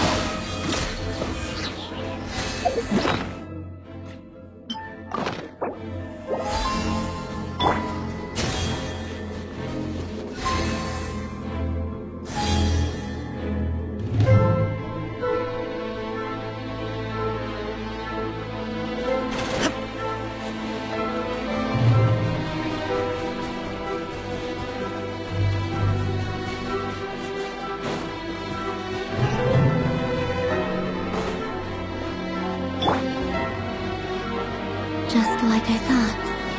It was only a facade.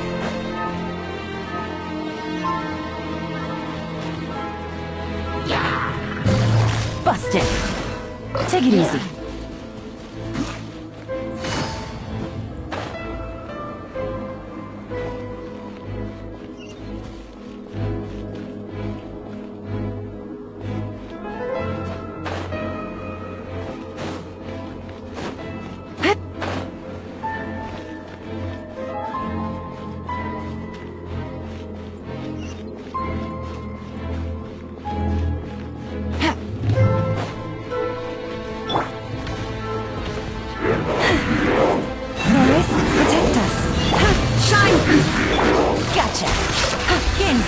Fun's over. Take it easy.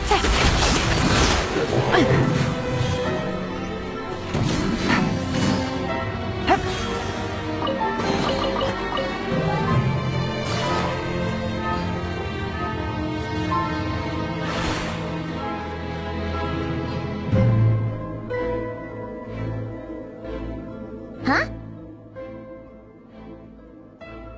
Huh? For real? That's way too high! There's no way we'll be able to reach it! No. I'm not sensing anything up there. It's coming from under the mountain. Let's see... Ah! There's some kind of weird shadow over the water! Wait, see that? Looks like a mechanism of some sort! Let's check it out!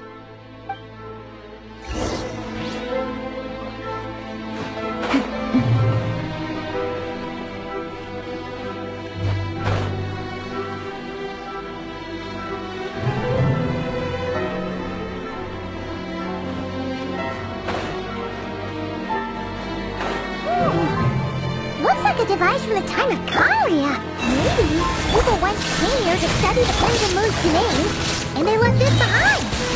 Oh, if we can activate it, we might find some clues.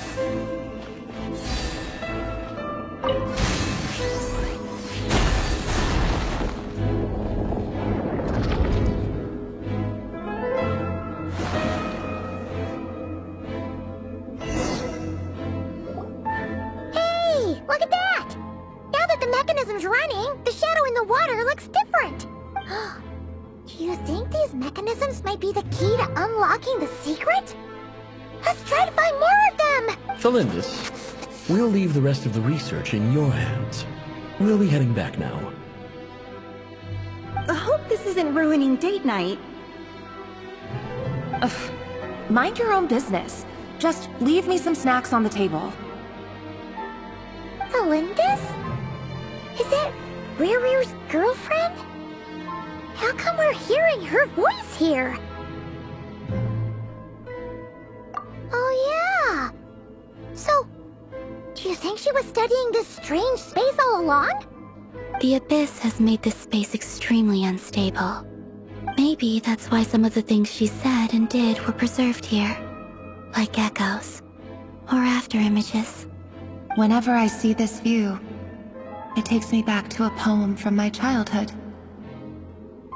Waning moon, oh lifeless damsel, weeping on the mountain crest. Morning sill in wistful tone, her fragile soul now laid to rest. For me, of all people, to be here investigating the mysteries of the Crimson Moon space. Is it a coincidence? Or something more?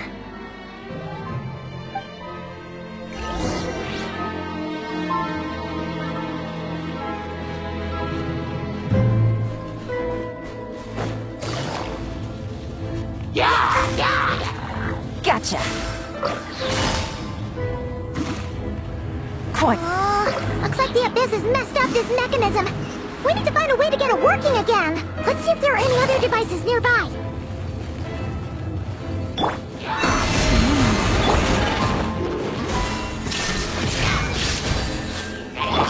By the frost moon of old. Things are about to get dicey.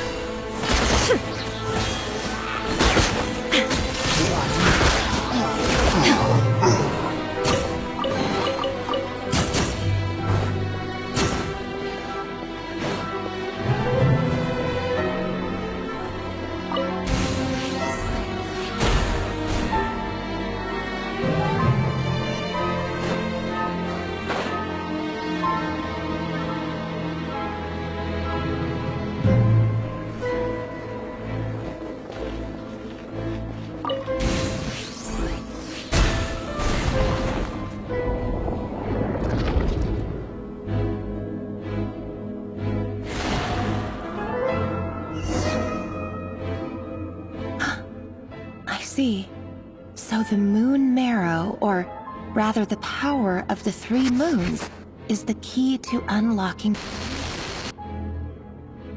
If it really does exist, then maybe this madness can finally be put to an end.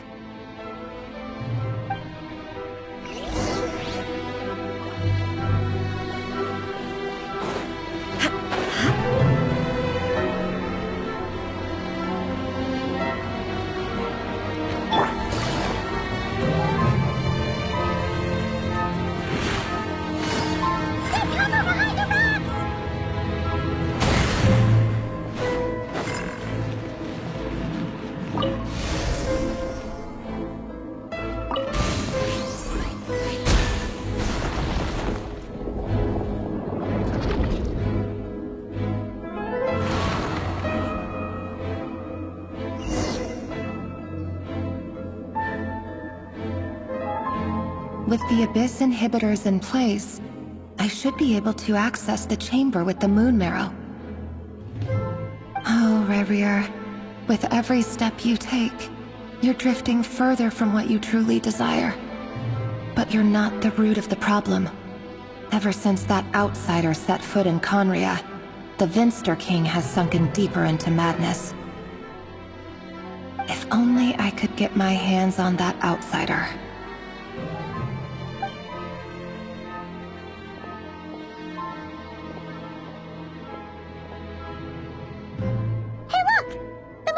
Is back to normal. Tholindis' voice mentioned a chamber with the moon marrow. Do you think maybe it's hidden in the moon's reflection? It must be. For within it, I sense the fragile aura of a dying soul. Then there's no time to lose! Let's go! Take it easy.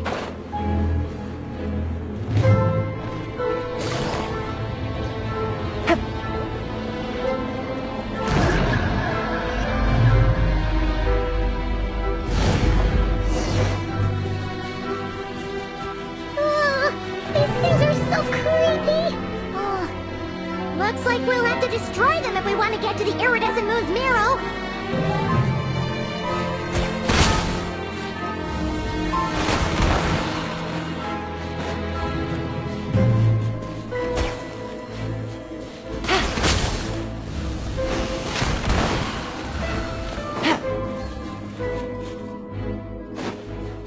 That must be the iridescent moon's marrow! Oh, we'll need to destroy these things before we can reach it!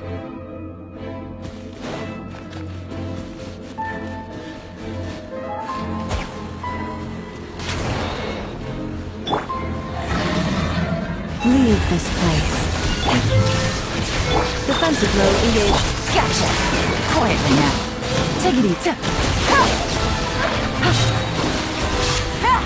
Here comes the catch.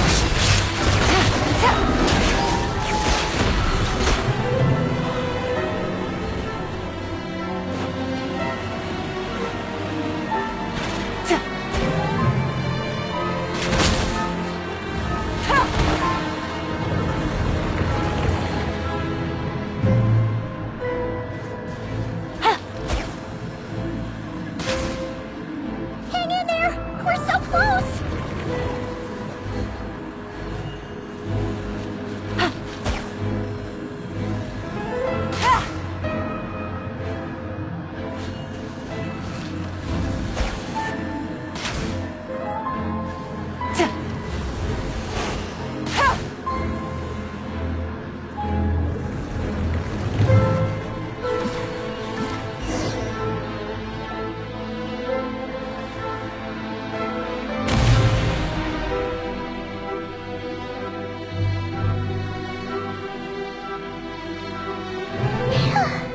We finally did it! The iridescent moon's marrow. Still burning away like an undying flame, yet now contaminated by the abyss. It has taken on a new form entirely. If we can purify the abyssal power within, we should be able to obtain its untainted essence.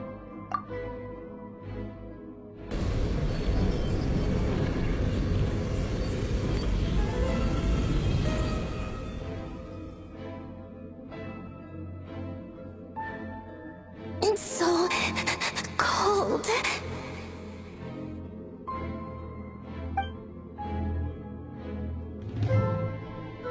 Is it you? Are you here? Huh? Are you talking to us? At long last, I can see you once more. Our fates have crossed, and I am finally free. I'm sorry, I lied to you. Even knowing what was to come, I still couldn't let go of the fear in my heart as death drew near. The moment the moon shattered, my body began to split apart piece by piece. Like I was being cut into pieces by 1,000 blunt blades. My thoughts scattered as the cold crept in. But I could not bear to fade away like that.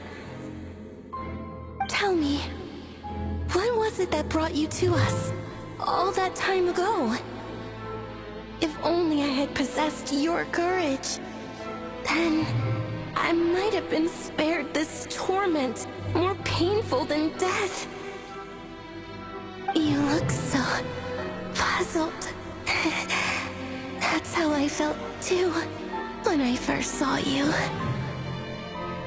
But trust me when I say that everything happens for a reason. Farewell, Hypo.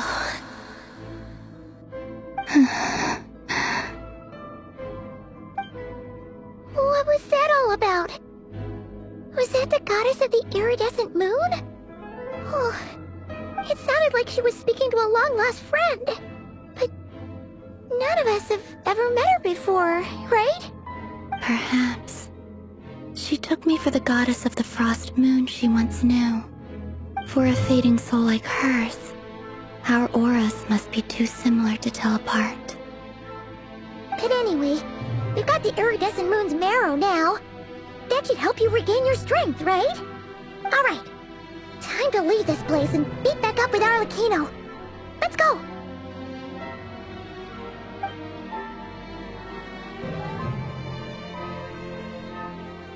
That's odd. This place looks different than when we came in. Waning moon, oh lifeless damsel. Oh.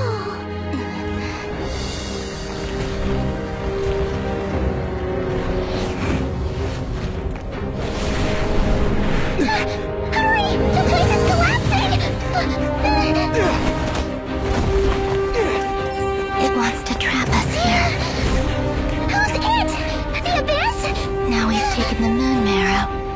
All that's left here is a dark will. It will show us no mercy.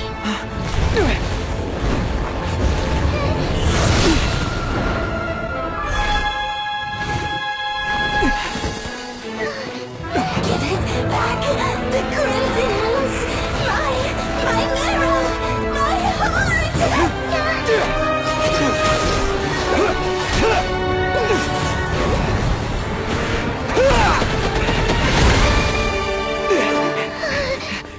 Finally!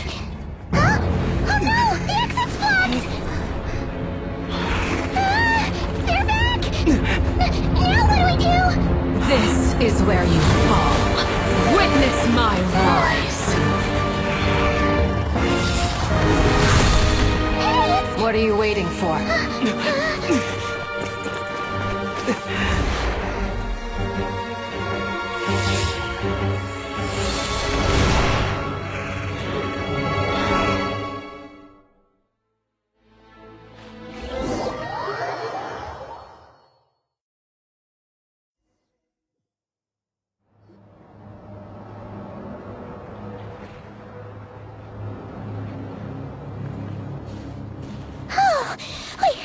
We made it!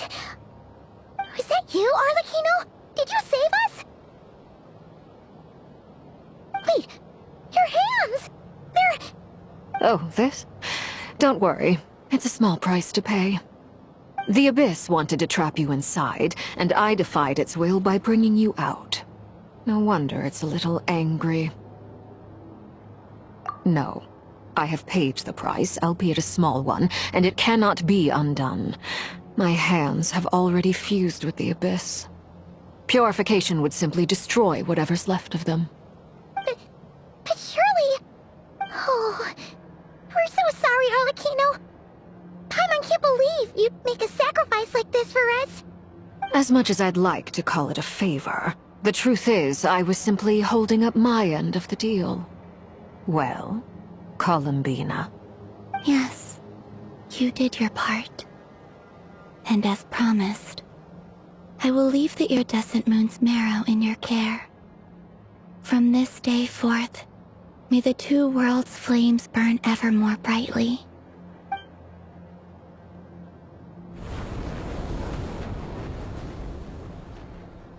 I'll take that as a blessing. Now, Columbina, give me your hand. Accept this moonlight I offer in return.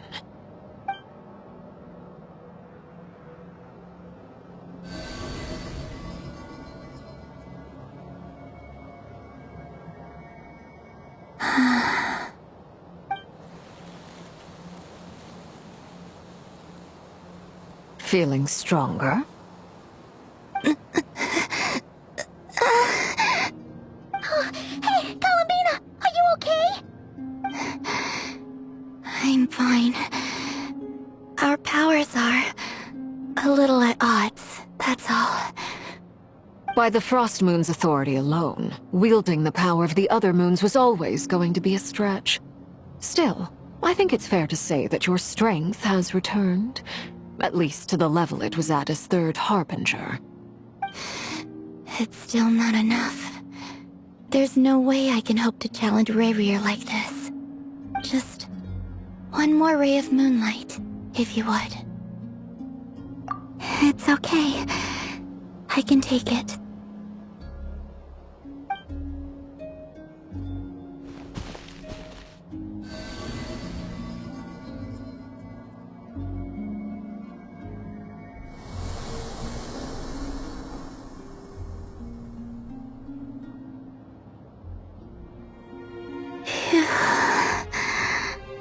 How about now? Fighting fit? At the very least, I won't have to stay hidden like before. I want to see him gone from nod-krai. The rerir of Solnari and his wild hunt must be sent back where they belong. Well, it's good to have something to aim for. You certainly seem more alive now than you did earlier. When I first met you, you didn't strike me as a ray of moonlight. More like a wisp of fog drifting in from who knows where, ready to scatter at the first sign of a breeze. But now, you're full of vitality, just like the frost moon, once the brightest of them all. May you keep shining, Columbina. This is who you are. Thank you. Look after yourself too, Arlecchino. I know you have plans of your own, and that's why you're always seeking to grow stronger. But whatever you're after, don't let the Abyss take a hold of you. I do not wish to see you go down the same path as rerir. I appreciate the concern, Columbina. Although perhaps it's time you took a new name. A new name? Kutar, the Moon Maiden, Columbina, they're nothing more than code names. They describe who she is and the roles she's played, but they're not her real name. We often use code names in the House of the Hearth, too. But it's knowing your real name that keeps you grounded. Up till now, you've been living a wandering life, so you've probably never really cared. All I'll say is this. Once you've defeated rerir, give it some thought. All right, that's it from me. I'll get you back safely first, then go meet up with Sandrone. You're the best! I appreciate the gesture. It speaks to your good character. Anyway, let's get going. There are more urgent things to do right now than trade compliments.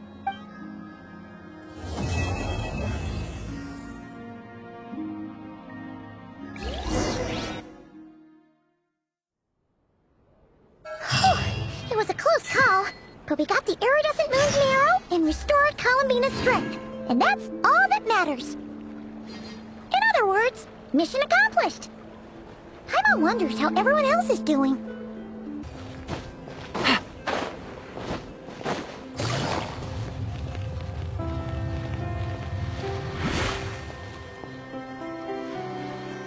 Oh, do you think the others are making good progress?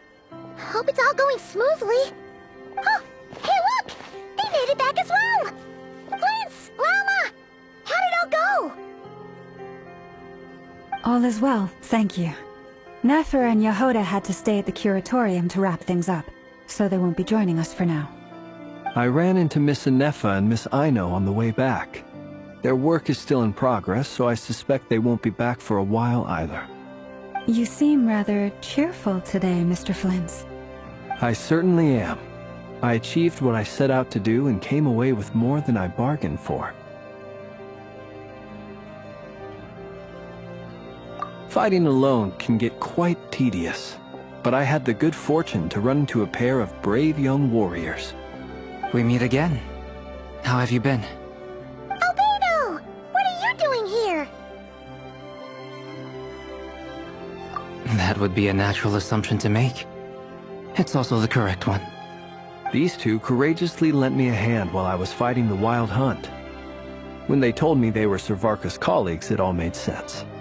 And given how people of outstanding talent tend to cross paths, it's no wonder you're already acquainted. So, who's your travel buddy, Albedo? Why don't you come and introduce yourself?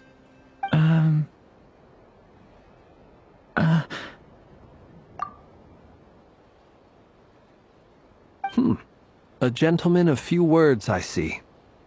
And a rather stern countenance. I presumed you were acquainted with him. Is that not the case? It's nice to meet you. Again. We've technically met before. Wait a sec! You're Mini Durin! That's right. It's me. I'm glad to see you again. By the way, he says it's okay if you drop the mini. Yeah, I'm not as mini as I used to be. Interesting, isn't it? The first step towards blending into human society appears to be reflecting on whether one's name really reflects who they are. Wow! You look so different! In a good way, of course. It's great to see you looking so healthy. Thank you, Paimon. And although you're as mini as ever, I understand that diminutives don't always convey endearment. I'll be sure to simply call you Paimon, as a sign of my great respect for you. Wow! You're such a smooth talker now. Paimon could get used to this. From now on, you may refer to her as your esteemed guide, Paimon. Personally, I think our little Paimon is the perfect size. When people call her Little Paimon, it's just because she's so adorable that they can't help themselves. If that's not a sign of endearment, what is? You're absolutely right, Miss Lauma. My brother still has a long road ahead of him when it comes to understanding human relationships. Anyway, speaking of long journeys, didn't Columbina, leave with you? How come she isn't back yet? She's been catching up with old friends. Wouldn't be surprised if she stopped for a cup of tea, or 10, on the way back. Uh-oh. People are talking about me. Hope it's nothing negative.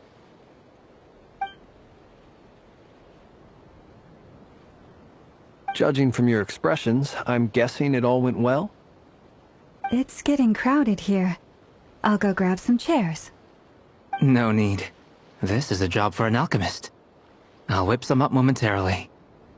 Thank you for your hospitality, ladies and gentlemen, but I was merely escorting my friends back. I'll be meeting Sandrone shortly, as we still have some things to discuss. It's been a pleasure, everyone. But this is where I'll say goodbye. We really appreciate your help. Oh, come on. Spare the formalities. I'm just glad I could help out some true friends. I understand. Well, bye for now, arlecchino. Oh, this place is hopping. It's probably a good thing one of us left. Otherwise, we might not fit all these people in. Are you saying we're about to run out of chairs? As a matter of fact, I am. Come on in and see for yourself.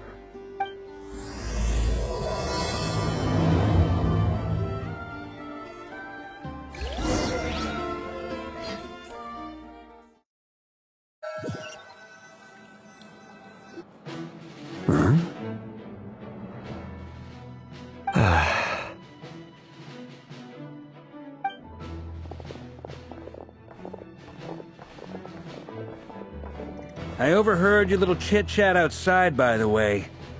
With Miss Columbina's colleague gone, we should be back to the original crew plus the other colleagues I brought in. Though, it looks like we have another new face. Someone else managed to rope in a colleague too? Frankly, you and Paimon are the only people I know here. This here is dainsleif, colleague of Tibet's greatest guide, Paimon, and greatest adventurer, the Traveler. Well, not exactly colleagues, more sort of friends. When someone else jumps in to do the announcing, you know you're speaking to someone important.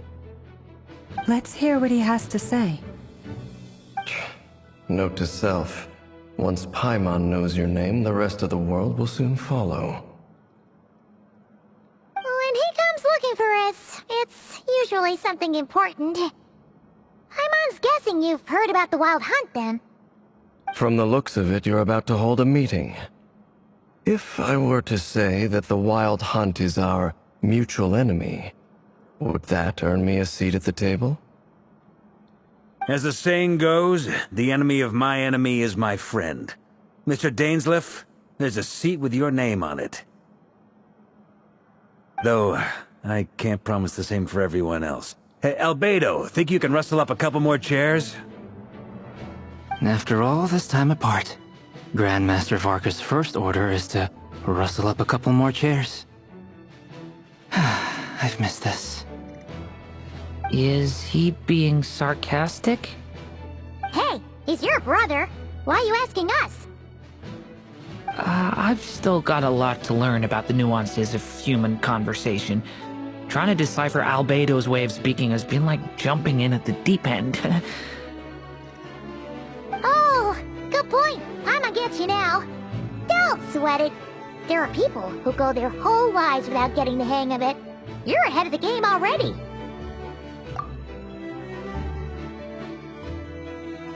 I wonder what's taking Nefer so long. Perhaps you should go and check in with her. If anyone can hurry her along, it's you. I just got back from the curatorium. Besides, aren't you curious to see what's taking her so long? Miss Nefer doesn't strike me as the type to share secrets. And since gathering intel is her specialty, I'm guessing she'd prefer to keep her methods confidential. Under such circumstances, would it not be tactless for me to impose? Oh, but it's fine for me to impose. What can I say? You have an unrivaled ability to garner people's affection, Miss Moonchanter. Besides, you have far more in common with her than I do. All right, then.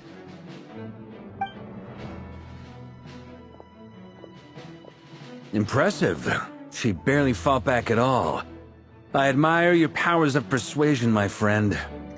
As I'm sure Miss Lauma will realize soon enough, the trick in life is to always pitch in with other people's responsibilities so that you can be selective with your own. Another trick is to simply hide in the background. Spoken like a true sage. Anyway, looks like we've got some time to kill before the meeting. Let's take a little breather, folks. And feel free to chat amongst yourselves. We'll get down to business once the other two arrive.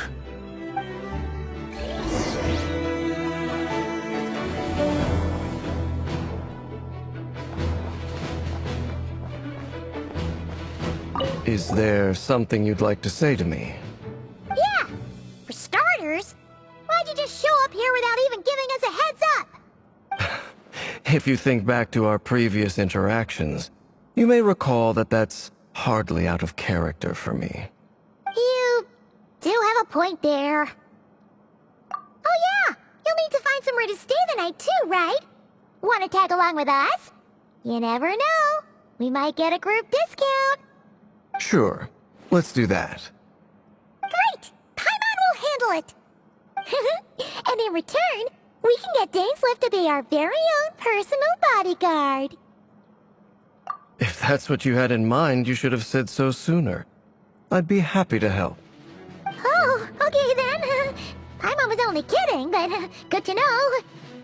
Anyway, since we're all here together, we might as well watch each other's backs. That's just what friends do, right? Indeed.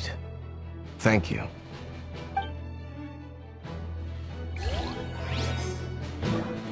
These to choose from. You're both awfully quiet. Why don't I start us off with an icebreaker? Much obliged. Have either of you ever had your portrait painted? If not, I'd be glad to help. That sounds like a lovely idea. You know how to paint, then? I dabble occasionally. He's an excellent painter. Tables, chairs, people, dragons, you name it. He'll paint it for you. I'm flattered. If I ever get the chance, I'd like to give it a try myself. I'll bear that in mind. Anyway, how about you, Durin? What sort of portrait would you prefer? Oh, I'd be fine with anything. Whatever style feels best to you. Very well. Then I'll play it by ear. You can replicate any style I want? I can try. If you show me a sample, I'll do my best to match it. Thank you. In that case, I'll dig up some reference material for you.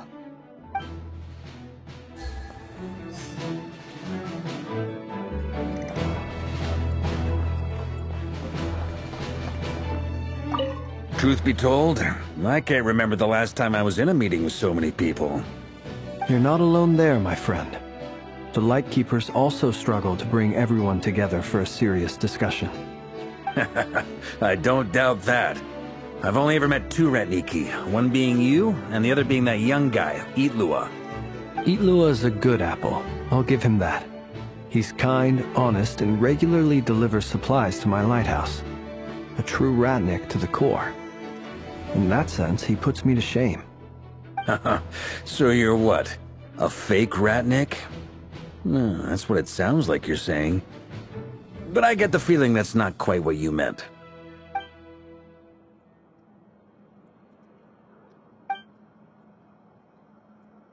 Come on, why the awkward silence? Sorry. I'm not even gonna bother trying to hide it. You've known all along, haven't you, my friend?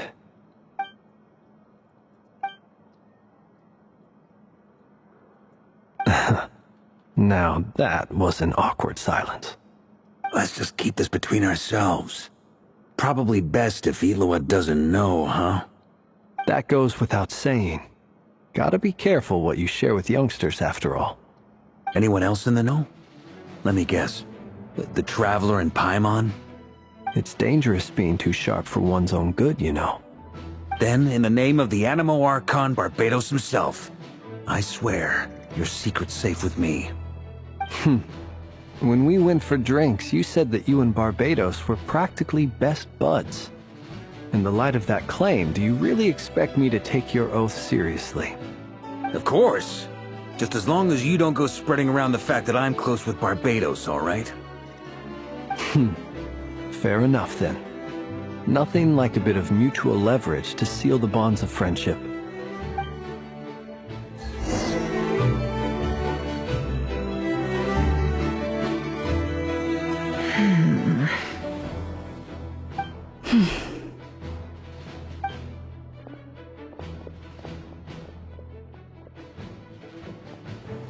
Ah, Miss Nefer. You made it after all. But what about Yehoda? I'm here to give you an update on how things are going on our end. Once this is over, I'll be heading straight back to continue my work. I left Yehoda back at the curatorium to watch over things while I'm gone. Huh. So much for just this once. Shh! Not so loud! We're on a roll here. What if she remembers and suddenly decides to back out? Did you say something, Mr. Varka? Huh? I didn't say anything. Right, Flint's? Must have been a frog. They get so noisy around here at nighttime. It's like they're putting on a concert in the background. Anyway, before we begin, there's a few introductions to make. Let me start by saying that it's an honor to be speaking before so many distinguished colleagues and collaborators. First up, we have Miss Lauma. As Moon Chanter, she's the leader of the Frost Moon Scions, a local religious community in nod-krai. Then there's Miss Nefer, boss of the Curatorium of Secrets, an intel gatherer extraordinaire. Nefer is leading the investigation into rerir's background, assisted by Yehoda and Lauma. From the little I've heard, they're making some great progress.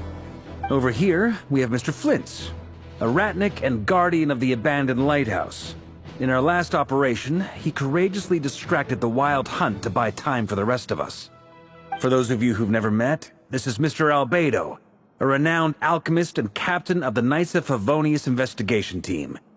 By his side is a new face for us all, myself included, Mr. Durin, who has come to lend his aid. Next up, we have the Moon Maiden and former Fatui Harbinger, Miss Columbina.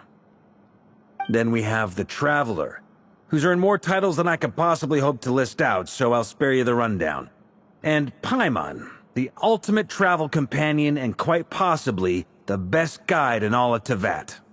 Wow! That's a lot of people! Great turnout! Miss Nefer, it looks like you might have another job coming your way, so, congratulations on the booming business, I guess. You think I haven't got enough on my hands as it is? Who's looking for me now? That would be me, Miss Nefer. I have a commission for you. And you are? Who I am doesn't matter right now. What does matter is that I'd like you to gather more intelligence about the rerir of Solnari. Well, it's not as if we never take on anonymous commissions. But in your case, I'll have to decline. I'm gonna take a wild guess and say your job's probably more hassle than it's worth. Something about you seems like bad news. It's my eyes, isn't it? Conrian, I assume. And what's with the mask? Are you trying to hide your identity? In any case, the fact that you're even still alive raises an awful lot of questions for me. My name is Dainsleif.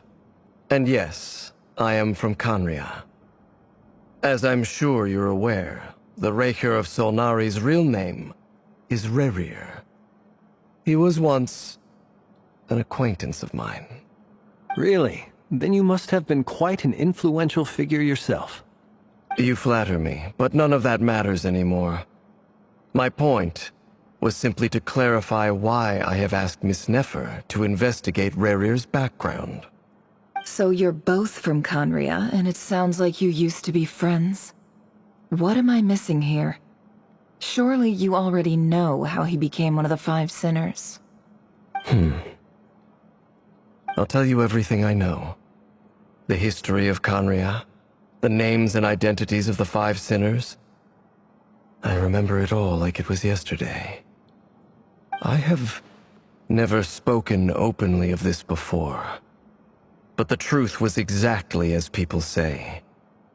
The 5 sinners were each driven by their own desires, and it was by playing upon these that the Abyss tempted them to their fall, tearing Conria apart in the process. The visionary, Vedifenir, who wished to foretell the future. The wise, Haroptatir, who sought limitless knowledge. Gold, Rhindaughter, who desired to create life. The foul, Surtologi, who pursued supreme strength. And last, but not least, rerir of Solnari, Rerir, Ravager of the Moon. Of the 5, Rerir is the only one who remains a mystery to me. He never harbored grand ambitions. So what changed in the space of a single night? How did he come to fall like the others? In other words, you're saying that his change came as a shock to you, and you have no idea what actually happened? That's right. You mentioned how the Abyss tempted them, which led to their fall.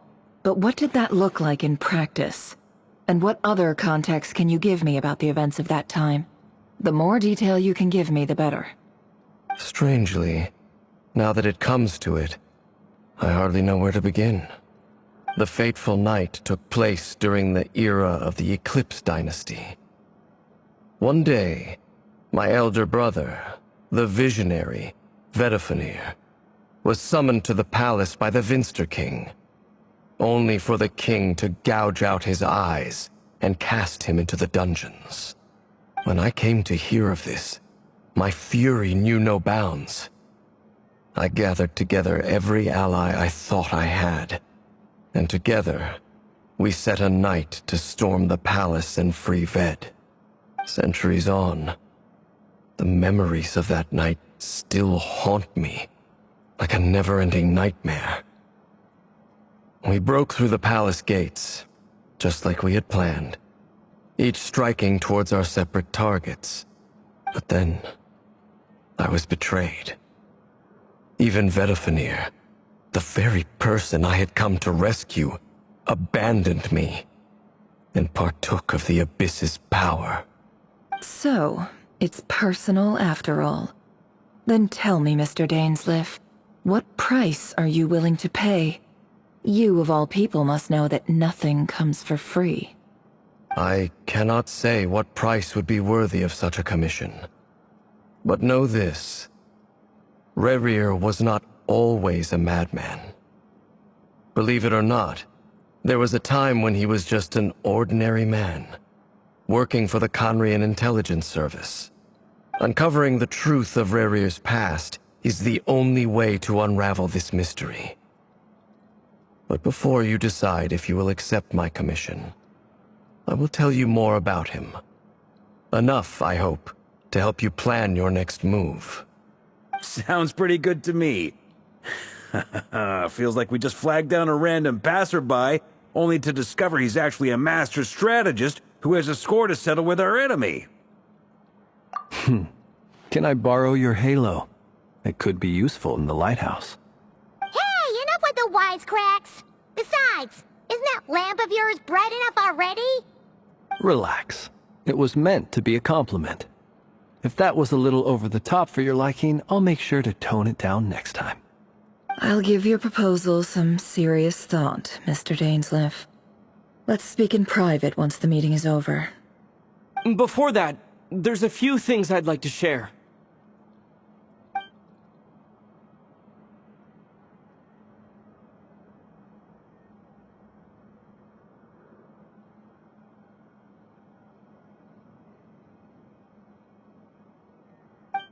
Now that we've united the hearts of the three moons, your power should be greatly enhanced. But it seems like that hasn't happened yet? I believe it will take a little longer. You've done so much for me, so I want to be completely honest with you all. Even though I'm doing a lot better now, the truth is, my recovery will likely be an ongoing process. From the moment I was born, my power has been slowly ebbing away. And that is because Tevat has never accepted me. Even with the moons united as one, it seems my rejection cannot be undone. So far, I have yet to find a solution. It may turn out to be a problem that will plague me until the day I finally leave this place behind. Even so, I will do everything in my power to help you drive out the rerir of Solnari. As Arlecchino put it, this is not about chasing the spoils of victory. It's just a gesture of heartfelt gratitude. Kutar.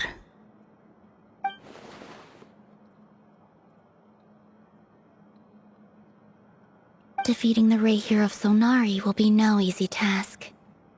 While my strength slowly recovers, we'll also need to gather more intel. Naturally. We should take all the help we can get if we hope to defeat him. We've considered several viable plans now, but our choice hinges on the answers to a few key questions. Is it even possible to kill Rerir? What experiences shaped the person or monster he became? And what's he really after? Given Albedo's expertise in alchemy, I think we should leave him to try and answer the first of these questions. Understood. As for the other two, I'm afraid we'll have to count on you again, Miss Nefer. Believe me when I say it's not my wish to burden you. But right now, relying on your skills is our only option. So you're placing all your hopes on me, huh? We can't thank you enough for agreeing to help us. Honestly, I can hardly believe how lucky we are. You sure have a talent for changing your tune, Miss Moonchanter. Timid like Yehoda one moment, then flinches insincere flattery the next. Ladies, please. I must object to your portrayal of me. That's all. Feel free to keep bickering. Just pretend I'm not here. I almost don't want to leave this room. I'm curious to see how this plays out. I have faith in you, Miss Nefer. Something tells me you'll stand by us until the very end. Oh? And what makes you so sure of that? What if I suddenly decide that my compensation is insufficient? This isn't about the money. I can sense that you've got a deep-seated distaste for rerir. And knowing you, that alone is motive enough. Look at them getting along so well. Like two peas in a pod. And I'm the one they accuse of insincere flattery. There is no justice. Miss Lauma, you have to understand something. Unlike you, I don't actually enjoy having everyone's hopes on my shoulders. Is that right? Well, maybe the fact that I'm willing to put my hopes in other people says more about me than you. But the fact is, I also trust you. And that's because I know that you're someone we can count on. Anyway, we've got our plan, so let's get moving. Mr. Dainsleif, let's talk. And Traveler, once we're finished, if you've nothing else planned, I'd like you to come with me. This whole experience is teaching me a lot. For instance, I now know that when other issues come up in the future, I'll have far more luck getting Lauma to convince Miss Nefer than trying to do it myself. Hate to say it, friend, but that's one of the funniest things I've heard in a while. Why? You think I've got it wrong? Quite the opposite. But what makes it so hilarious is how long it's taken you to realize.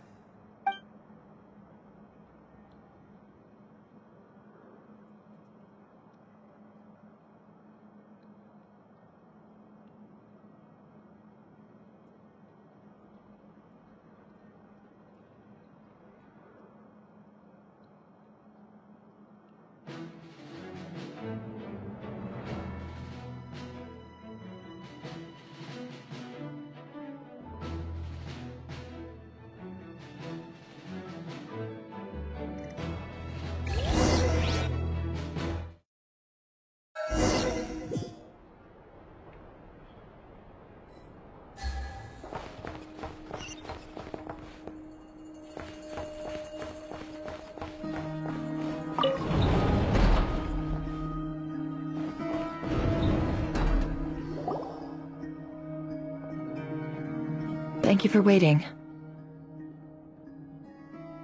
It's okay. We actually used the time to help Dainsleif get a room at the hotel. That's very considerate of you. Now, I trust you share my curiosity about rerir's past, and you seem fairly familiar with Mr. Dainsleif already. We spoke at some length after the meeting. He was the one who suggested I should invite you to join this operation. He feels confident that these secrets will be safe with you. Dane has a lot of faith in us, that's for sure.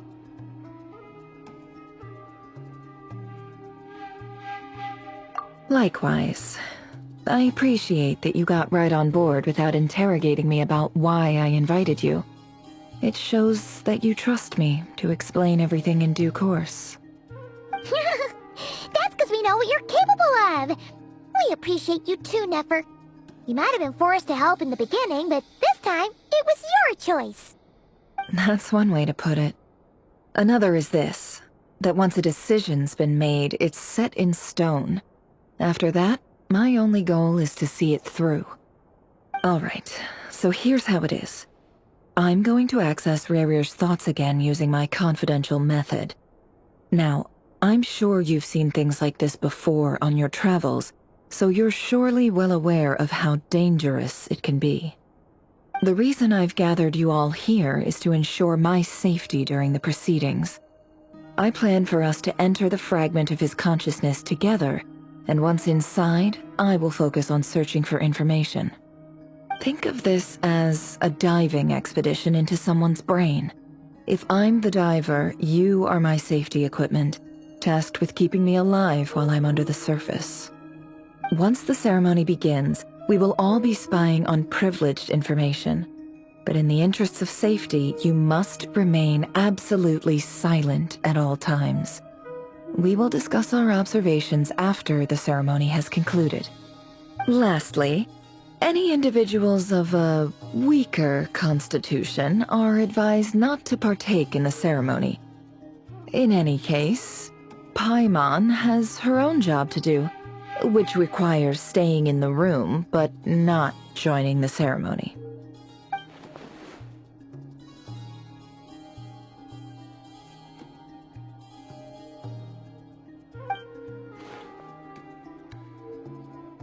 Well, good luck, everyone!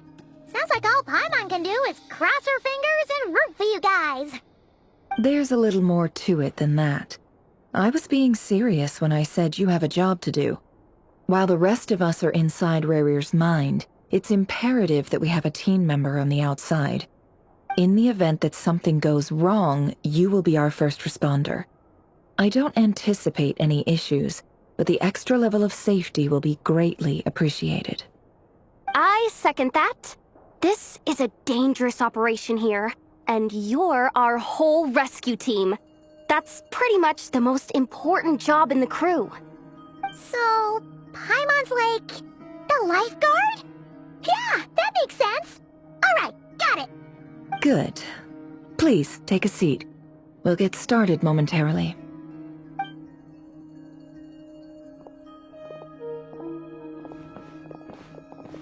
So, did Mr. Dainsleif tell you anything else? He told me that he believes Rerir kept some big secrets in his life. He's not sure that they were the cause of his eventual downfall, but he's asked me to uncover what those secrets were all the same. But surely you're not planning to go through with this, no matter the cost. If you think that, you'd be overestimating me. I'm a businesswoman, not a mercenary. But I do have my own professional reasons for taking this job. You think I'd turn down the opportunity to get a first-hand glimpse into Conrian history? No chance. Well, as long as you don't let morbid curiosity get in the way of safety concerns, we're good. We'll do whatever we can to help you. You're such a killjoy.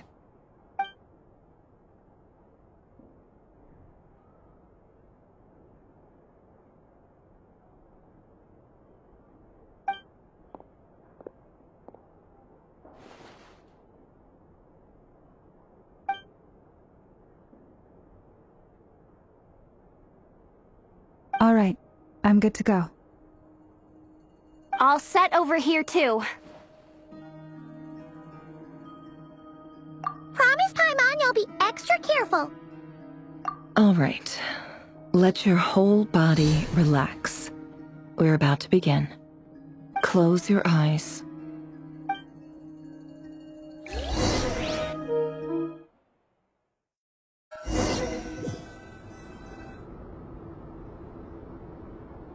Phew. Could this be his office? Pretty standard setup. Bookshelves, paperwork, files. According to Dainsleif, Rerir used to be an intelligence operative. Chances are there's plenty of top-secret intel stashed away in this room. Is this where you keep your secrets, Rerir? Can't say I'm not looking forward to this.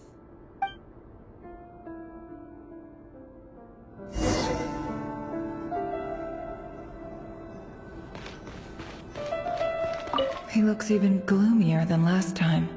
I wonder what's changed.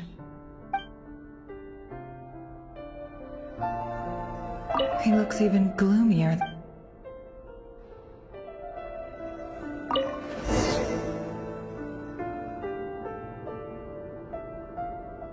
Today's files are in.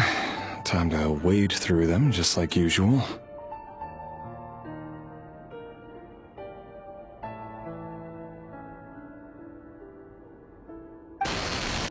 Male, 51. Occupation, cook. Confirmed Crimson Moon descendant. Has maintained frequent contact with other descendants over the past year. Poses a threat to the dynasty. Neutralized.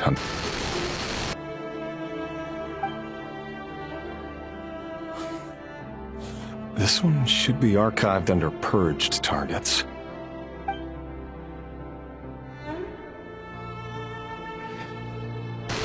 Female, 23. Occupation, office clerk. Confirmed Crimson Moon descendant. Has maintained frequent contact with other descendants over the past year. Poses a threat to the dynasty. Neutralized.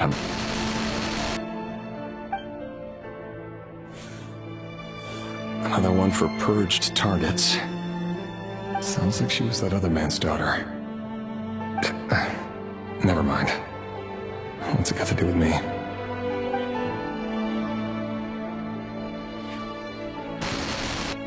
Male, 40. Occupation, teacher. Confirmed Crimson Moon descendant. Has been observed making contact with other descendants during the past year. Poses a threat to the dynasty. Neutralized on...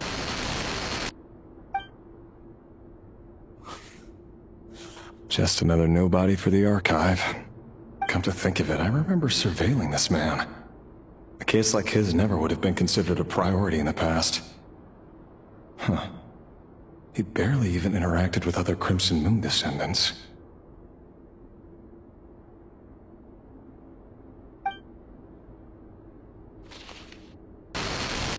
Female, 16. Occupation, none. Orphan and confirmed Crimson Moon descendant. Has been observed making contact with other descendants during the past year. Neutralized on...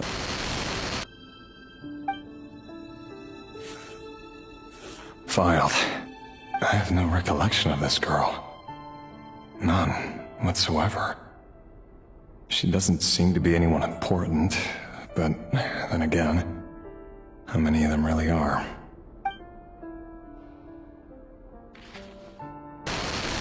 Female, 13. Occupation, none.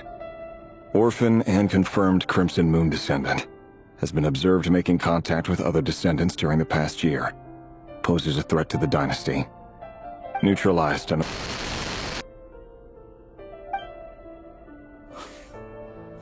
Filed.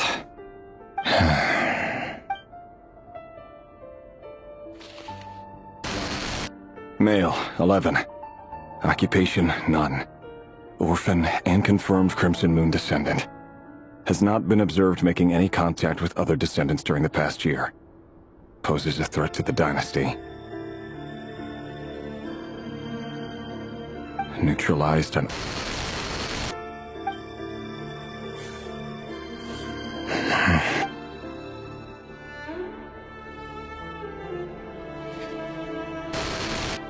Male. 6. Occupation, none. Orphan and confirmed Crimson Moon descendant. Poses a threat to the dynasty.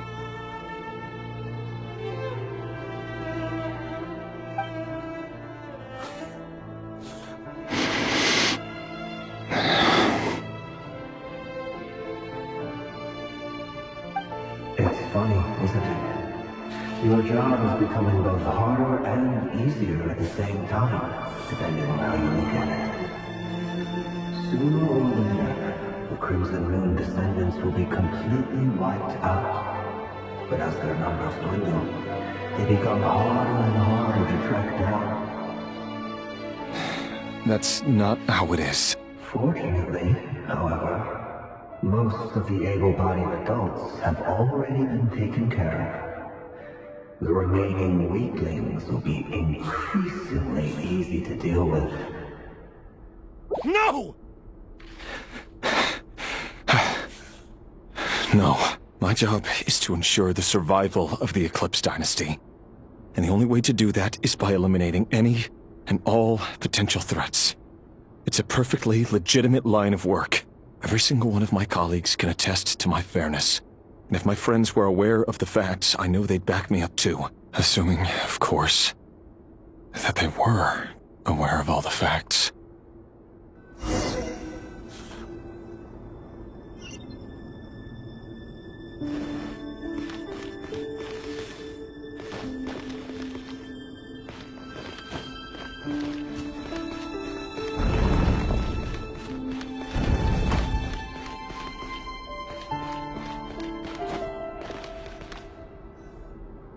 Mr. Vedifalnir?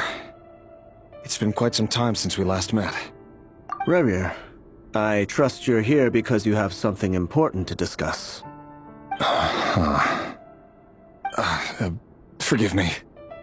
I wasn't tuning out, it's just, I noticed you didn't even phrase that as a question. As if you knew I was coming. Tell me, does someone in your position ever feel the need to ask questions at all? It is indeed within my power to foresee certain things. Things like your arrival. I was just thinking. It won't be long before I'll be inviting both you and Dane to my wedding. That isn't a lie, but nor is it a fact as such. It's a wish, isn't it? No fooling a prophet, is there? Ever since that day we met for drinks, I knew it was only a matter of time before you came looking for me. Does it feel good? Knowing how the future will unfold. I'm afraid the notions of good and bad fail to capture the complexity of what such a power entails. Once you've seen what will come to pass, it can be all too easy to succumb to fear and melancholy. Unless, of course, you learn to abandon these feelings.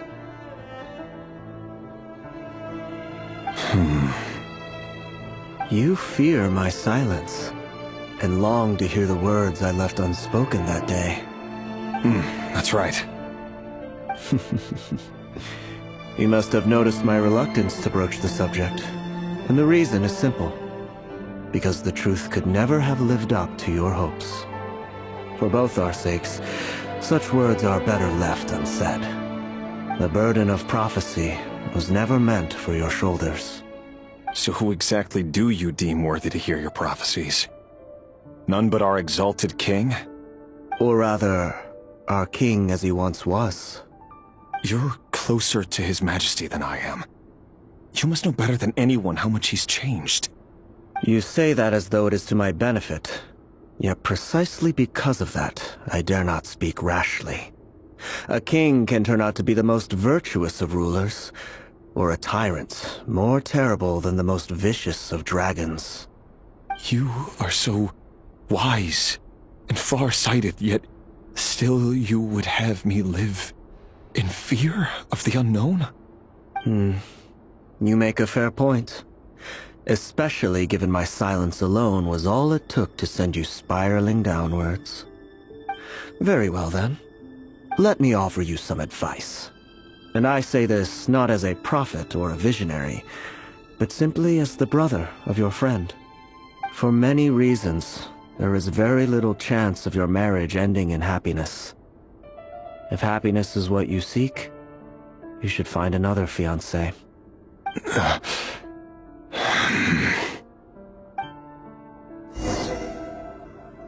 Hold on. There's that same black fog again. Could this memory belong to Tholindis? Guess I'd better tread carefully. Wait. Hear me out.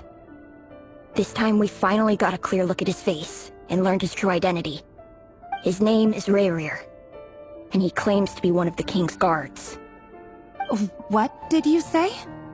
A cruel irony, isn't it? The man you're set to marry leads a double life as a brutal executioner. Why are you telling me all of this now? Simple. It's because I want you to kill him. You are the only person he would never suspect. No, absolutely not. I would never dream of doing such a despicable thing. So you'll just stand by and watch him slaughter us to the last. Do not forget that the blood of the Crimson Moon flows in your veins too. The blood of the Crimson Moon? What does that matter now? The dynasty has long been dead and gone. You think that alone is reason enough for me to throw away everything I have? Why wouldn't it be? You two were once a child of the Crimson Moon, just like me. Don't tell me you've never felt so much as a flicker of fury for the way we were trampled into the dust. As long as you promise to abandon this pipe dream of restoring your dynasty, I can try to persuade him. Or have him persuade the Vinster King. Persuade the Vinster King? Do you even know why he's so obsessed with hunting us down? Why he keeps trying to force us to hand over our secrets? Over and over again? Or why we refuse to give up on restoring the dynasty? The Vinster King. A blind fool. His eyes clouded by powers from beyond this world. A petty little man with a miser's heart. And he dares to sit upon the throne? Mark my words. Sooner or later, Conria will fall. And it will be his doing. If you can't bring yourself to do it, so be it. Just you watch. It won't be long before calamity descends upon us all. The rerir of Solnari. That really is quite a secret you've been keeping from me, Rerir. But who am I to talk? Am I really any better? I've kept my own past a secret this whole time too. Love should be built on honesty. But ours was born from lies. And yet... is it really so wrong to hide things that would only make life harder? If we don't cover up the parts that no one else should see, how can we go on pretending to be normal? Vedifulnir must have known all this. And that's why he made his prophecy. In the end, nothing stays hidden forever.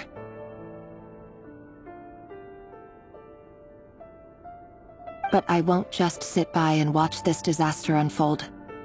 I'll do everything in my power to protect what I cannot afford to lose, no matter who I have to face.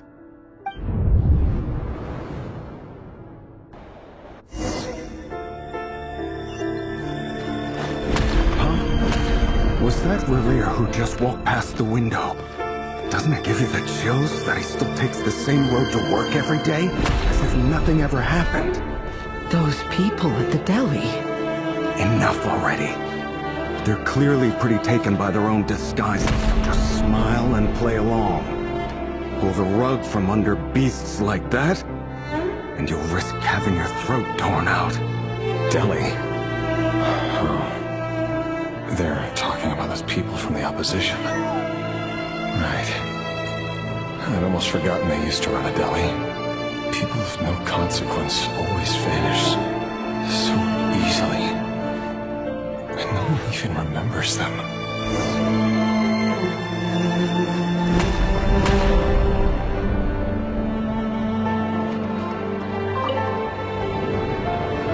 But surely you can see he's not the man he pretends to be!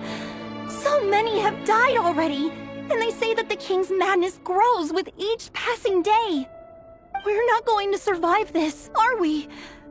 But why does it have to be this way? Do we really deserve to die just because of the blood that runs through our veins? Tholindis, are you even listening? Sorry, Freether. My mind was off wandering. I heard you, though. You're talking about what Rerir said. He's just following the king's orders. He's a secret agent, and it's his job to hunt down rebels and dissidents. By the time you first met him, he'd already taken lives. Maybe he was using you from the very beginning. No. Rerir has no idea I have anything to do with the Crimson Moon.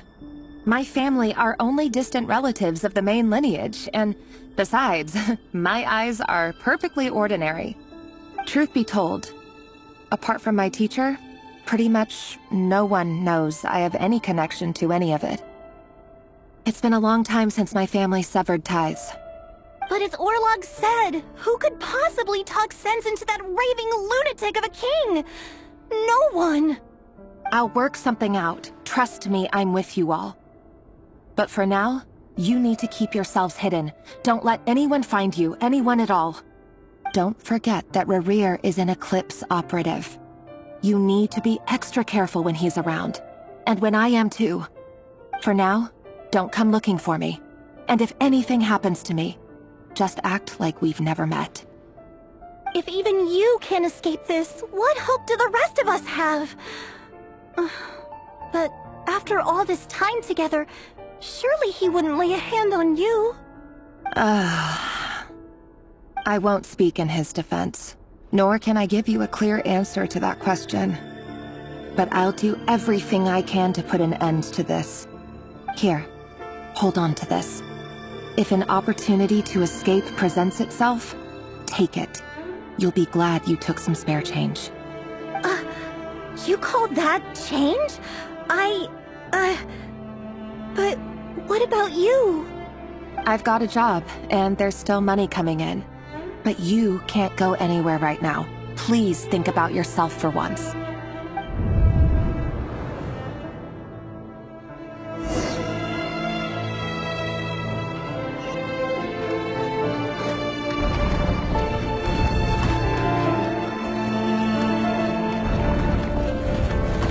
Another day, another round of assassination training. Training ground is just beyond this hidden passageway. When you kill a person, doesn't it bother you when you end up covered in blood? Why would it? Aren't we all just walking blood bags? But not everyone is accustomed to hunting down others like prey. You've been a hunter for so long now, you seem to have forgotten that most people don't just go around killing one another. Leave me alone.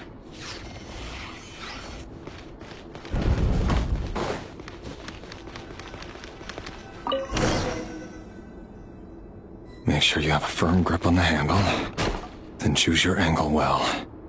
Keep your movements light and brisk, and the prey won't sense a thing. I doubt that. I'll bet no one's ever died a quiet death in your hands. I work clean. No traces.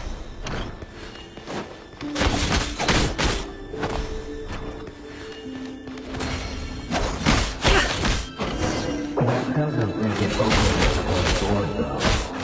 The king just happens to need you right now. What if Moonlight doesn't? That won't happen. He's changed. Ever since he fell into the sword of that power. In the beginning, he only had you take out a handful of his enemies. But now... The ones I've dealt with have always been guilty. And I've carried out my work flawlessly.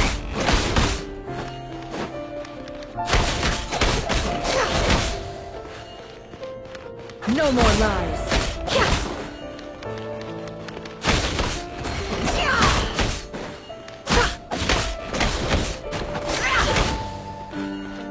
Can't hide the truth. You know why tholindis couldn't accept your proposal, don't you? Was it because he didn't trust you?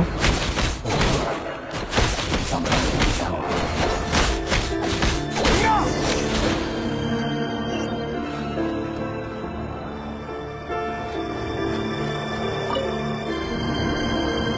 Tholindis, do you still remember Orlog? Orlog? The boy who was pretending to sell flowers. You spoke for quite a while, didn't you? Yes, we did. What about him? He was arrested 2 days ago. Chances are he's already dead. He... I just don't get it! After everything he's done, why do you still stand by him? Or does it mean nothing to you that people keep dying? No, that's not... Just hear me out. I need to go now, Tholindis. They're looking for us. You take care too. If you ever need a place to hide, come find us.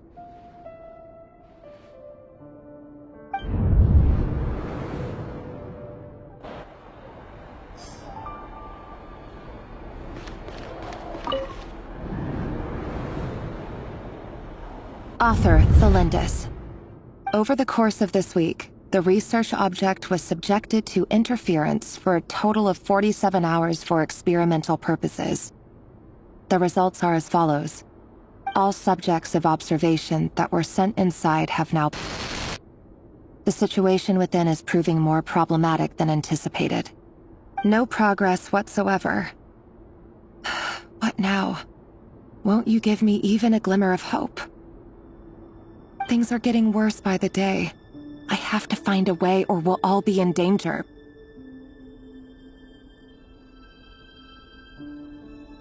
But I... If all this research comes to nothing, what then?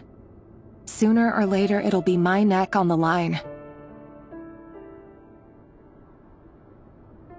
But could he really bring himself to kill me? No. Surely he wouldn't have the heart.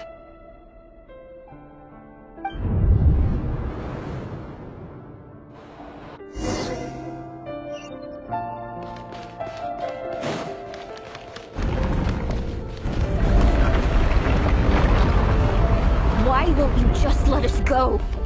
We don't even know each other. All we want is to live ordinary, peaceful lives. You want...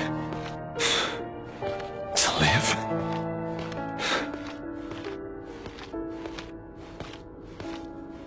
Yes. I just want to go on living. Is that really such an unforgivable crime?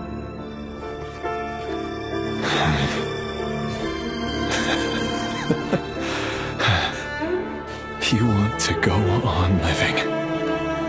I want you to keep living too. To keep living forever. That's why I have no choice but to continue on the path I'm on. If only some savior would suddenly swoop down and change the way the world is. Too bad that's not going to happen. Imagine that. If there really were such a person, you and I wouldn't be standing here like this, would we?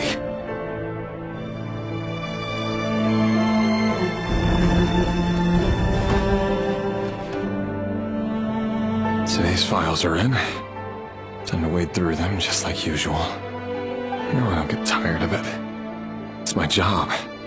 And not only am I lucky to have it, I'm good at it too.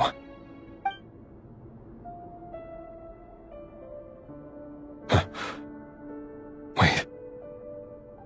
That's... Tholindis? No. No! No! Why? But you bear no mark of the Crimson Moon. How could you possibly have anything to do with them? It cannot be! A diluted bloodline. Carefully concealed. I see it now. You've been living in the shadows just like me. What a fool I've been. Numbing myself with talk of justice. Even imagining my friends would back me up. But in the end, Irminsul. Finster King! How far are you going to take this? From the direct bloodline to secondary offshoots? And then what? Today it's the descendants of the Crimson Moon. Who will it be tomorrow? Will you not rest until everyone down here is dead? No. This cannot go on. This is where it ends.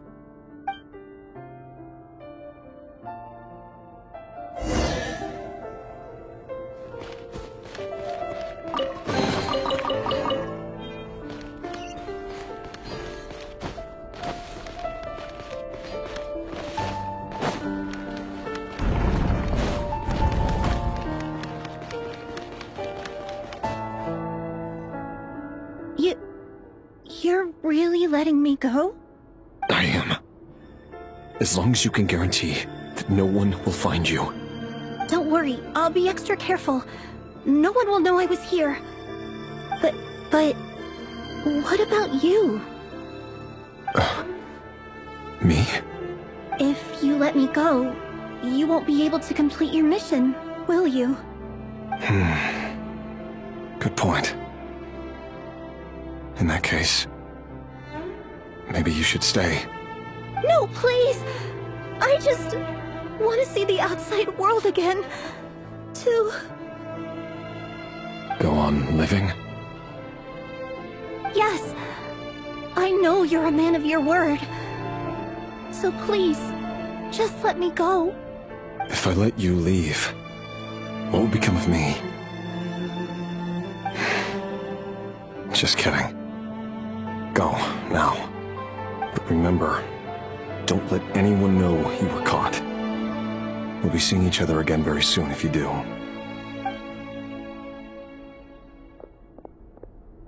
Even shadows in the dark must live by a code. But you can't save everyone. You've been whispering in my ear for days now, Vedivulnir. What are you trying to do? Break me down? I only say this because you long for an answer to your problems. Let her go, rerir, or you risk losing everything. I will not abandon Tholindis. Then you'll need a little more vigilance and a lot more power. The world is changing, rerir. Keep your eyes peeled for your moment of opportunity.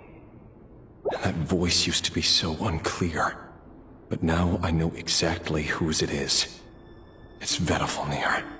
He won't tell me how to actually resolve any of this, but he keeps trying to manipulate me like a puppet. What's his game here? Tell me then. What will this moment of opportunity look like? And... no answer. He's like a ghost. Always disturbing me when I'm on edge, but never answering when I need him most. So, the Eclipse Dynasty was purging, well, massacring the descendants of the Crimson Moon. And it seems like it was all connected to the Vinster King's research. The King's obsession with abyssal power left the future of Khaenri'ah hanging in the balance. No wonder every aspect of Rerir's life was so unstable. And it looks like this Tholindis, Rerir's would-be fiancée, herself belonged to a sub-branch of the Crimson Moon Dynasty's descendants. It almost defies belief that a couple like them could hide the truth from each other for so long. If the Vinster King hadn't intervened in such a drastic way, they might have gone on deceiving each other for the rest of their lives. And why does Vedivulnir, Dainsleif's older brother, keep talking in Rerir's head? This guy kept more secrets than I ever imagined. The human mind is like a vast desert of shifting sands. When you follow the flow of someone's memories, you only ever see the parts they're willing to let surface. Time for something a bit more creative. We've been inside Rerir's mind this whole time, building up a picture of his psyche. There's already enough clues on the board to start reading between the lines and mapping out the rest. Now, we can finally begin to put the pieces together.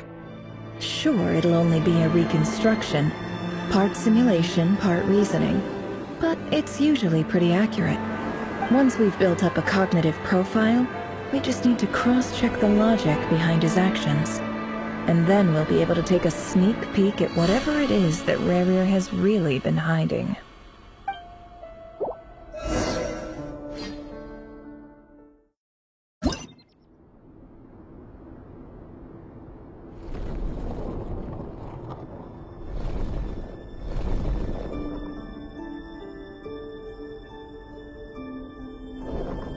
Rerir, are you there?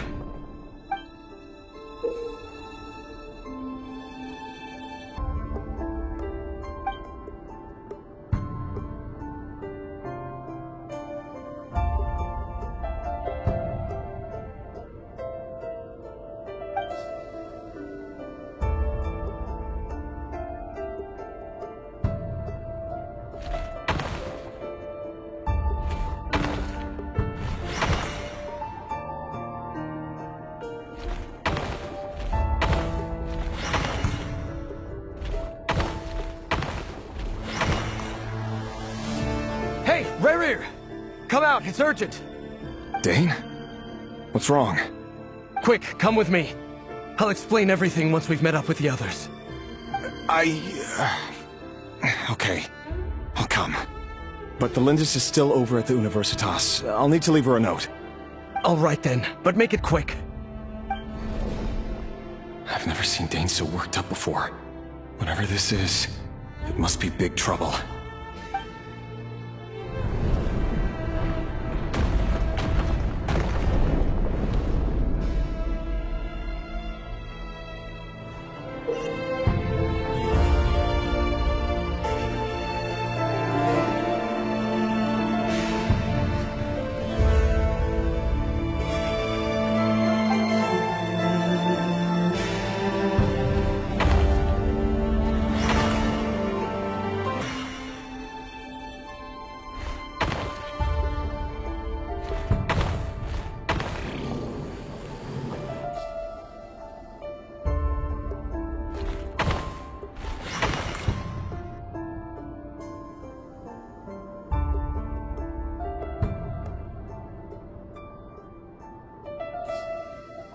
Well, this is a nice change, meeting you all at this hour.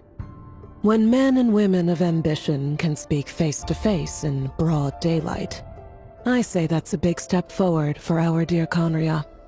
Don't be ridiculous. We do not fear the day. Why would we seek refuge in the night? You might ask your blade that same question. I'm told it prefers the cover of darkness. The word on the street is that Sir Elegy only strikes when he has an unfair advantage. But that is patently false. I see you're missing an arm and a leg. Surely only a fair fight could explain that. If this is your way of offering me replacement limbs, believe me, I'll take them. Oh, we can certainly discuss that. With bioalchemy, anything is possible. Assuming I have your full support in my research. Lunatic. Raptatir. What brings you here? Why, dainsleif, of course. He invited me. Please, cast aside your apprehensions, Miss Rhine-daughter. Whatever the rumors may say, I am but a humble servant of the king, and I can assure you he affords me no greater convenience than he does you. Well, the Universitas Magistrorum won't stop fawning over you. So at least some of the rumors must be true. You're clearly doing well for yourself, so drop the humble servant act. It endears you to no one. You're president of the Universitas Magistrorum, the chief royal mage known as the Wise by royal appointment, and by far the most favored among the 4 pillars of Conria. Vice President Veit doesn't even try to hide his envy when he sees you. My success is the product of hard work and good luck. It's as simple as that. Were the king not such an extremist, I hardly think I would have received a senior post at my age. Of course, no job is without its gripes.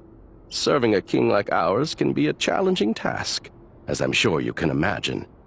And as for Veit, in missing out on the presidency, he's dodged a mountain of stress. Like everything else in life, it comes with pros and cons. You're all here. I apologize for the short notice, but it was an emergency.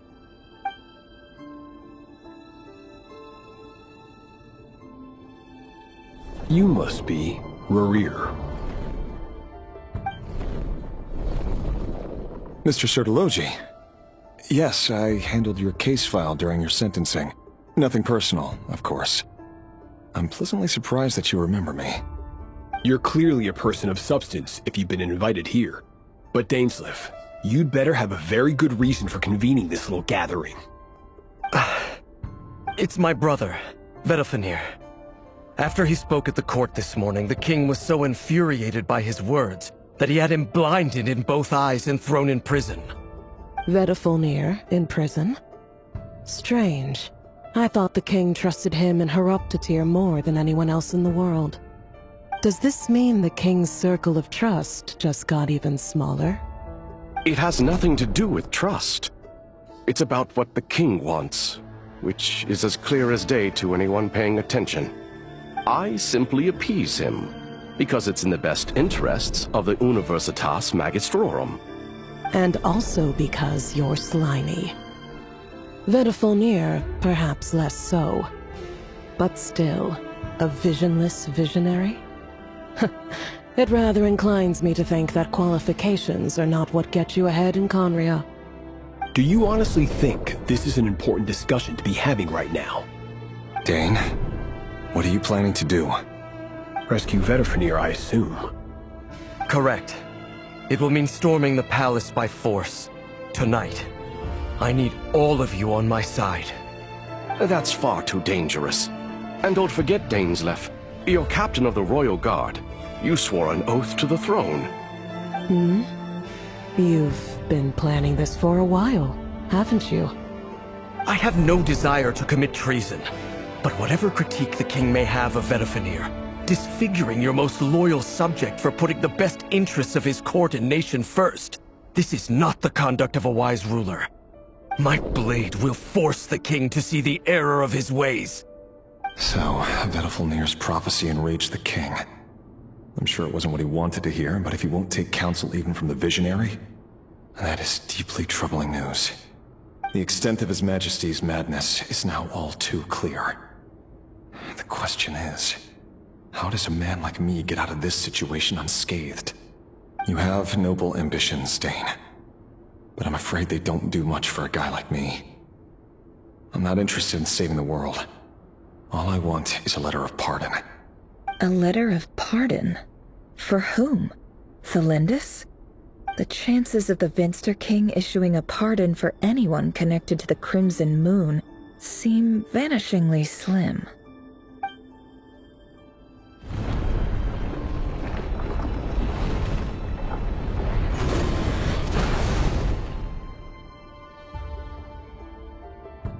This black fog over the board must have some connection to Tholindis. But why is it taking this form? Does it have something to do with rerir's past? Another mystery I'll need to unravel.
Author Tholindis.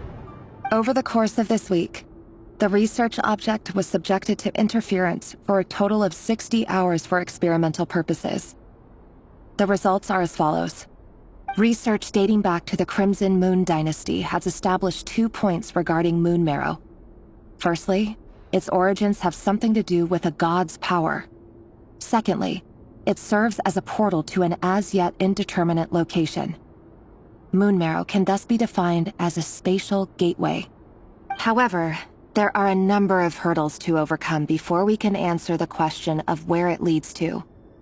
To start with, opening the gateway requires a specific power source, which the relevant literature indicates.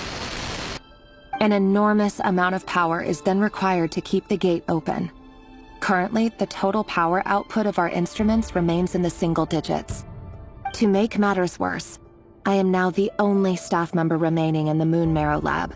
The Universitas Magistrorum recently decided to move most of its personnel into abyssal energy research, which has stymied all Crimson Moon-related projects.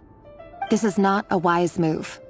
I have always maintained that placing all our hopes in a single source of power is risky, especially one as poorly understood as this. As well as making ourselves overly reliant on a single resource, we are neglecting other promising technologies.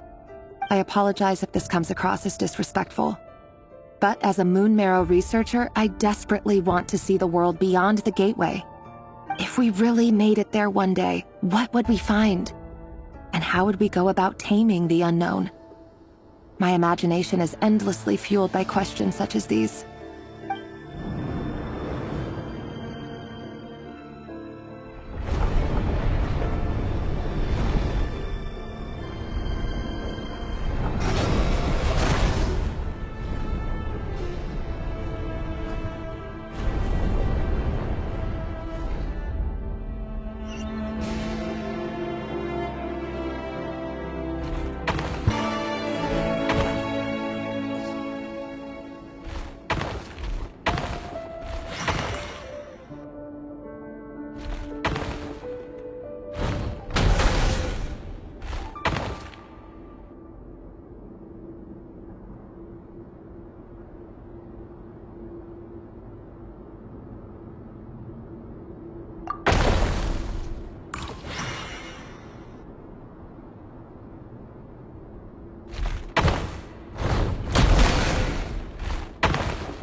This is for you.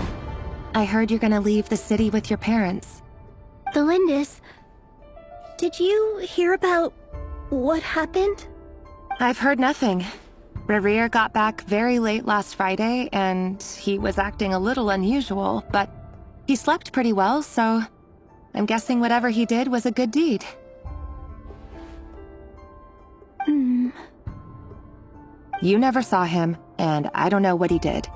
And this conversation never happened. You understand? What if he finds out that you pried into his secrets? Don't be silly. I don't know what secrets he does or doesn't have. All I know is he's just a normal guy who happens to run some errands for the king. Are you scared of him? I don't know. The Rerir I know doesn't match the person you all describe. Logically, I should be scared of him. And yet, I don't want to lose him.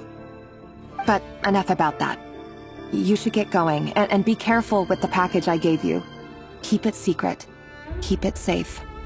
What's in it? A piece of the moon. All you need to know is that as long as you keep it safe, then in the future, everyone will be able to see a red moon. A red moon? You mean our moon? That's right. Our moon. Promise me you'll look after it. I promise, Tholindis. The Crimson Moon bloodline will never die out. Its light, the color of blood, will become like a fire that flows in our veins, no matter how long it takes.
everyone, and stick to the plan. Sir Dainsleif, what are you? Is this treason? You know what happens to those who betray the throne. Please, don't do this! It is the king himself who has betrayed the throne. He has betrayed all of Conria. If you have any love left for justice in your heart, you should join me. It's showtime. Dane and his group will handle the troops in the palace. Then Hraptatyr and Rhindaughter will disarm the security measures. My job is to enter the prison and rescue Vedifalnir. Stay safe. Wish me luck. Look after my brother. Draw your blade. It is time for justice to prevail.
And the smell is abominable.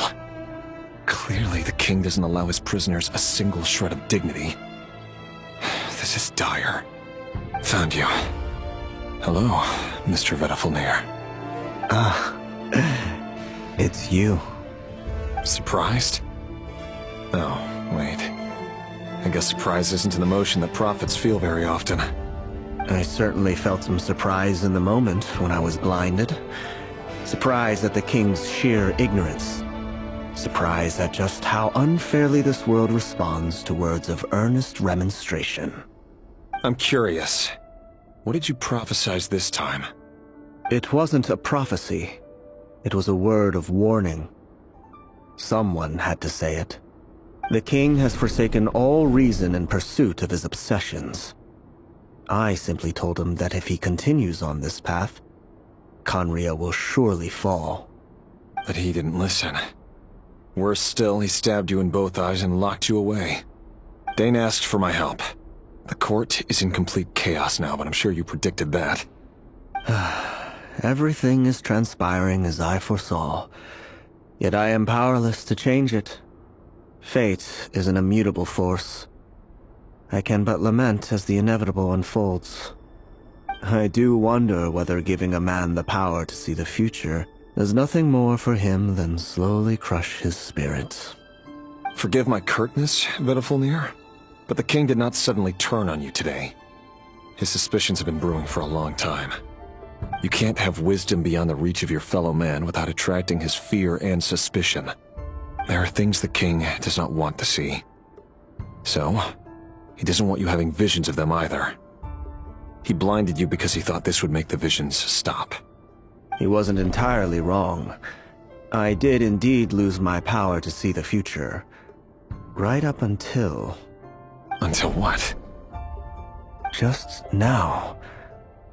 I believe I saw something new. Well, tonight could go a lot of different ways. 5 of us banded together to storm the palace, also we could rescue you. This will go down as the most tumultuous day in Conrian history. I sense hatred in you, but also hope. A desperate hope that with the tyrant deposed, that will be the end of the story. But this is not the end. It is the beginning of a new chapter, in a whole new story. There are many men of honor and courage in this world, rerir. But you are not one of them. You're not here for justice, are you?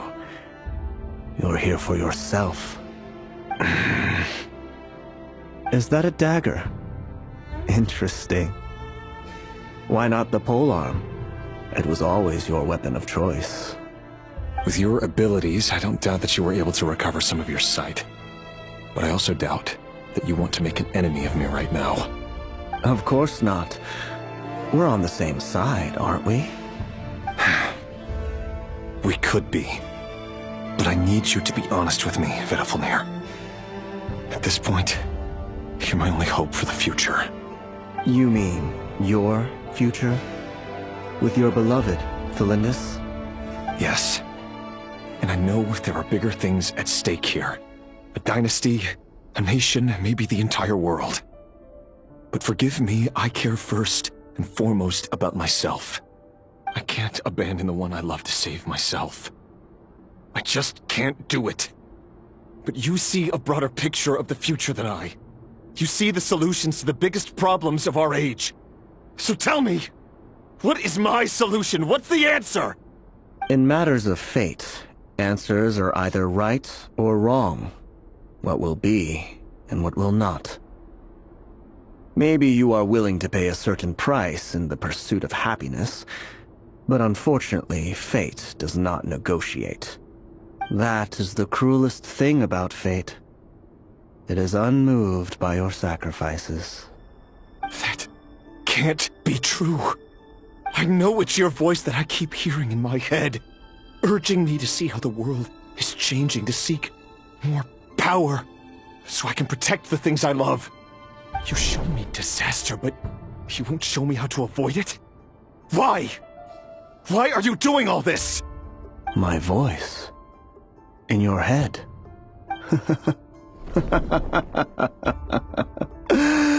So, you hear it too?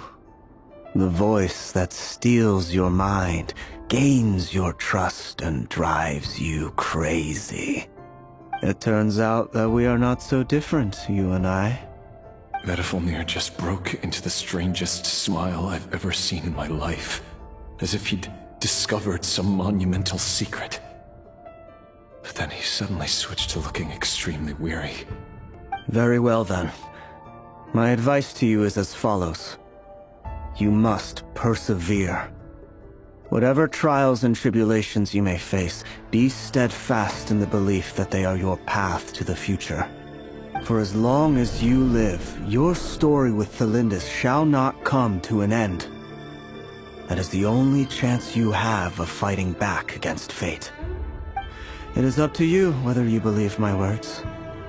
Regardless, that is all I will say on the matter.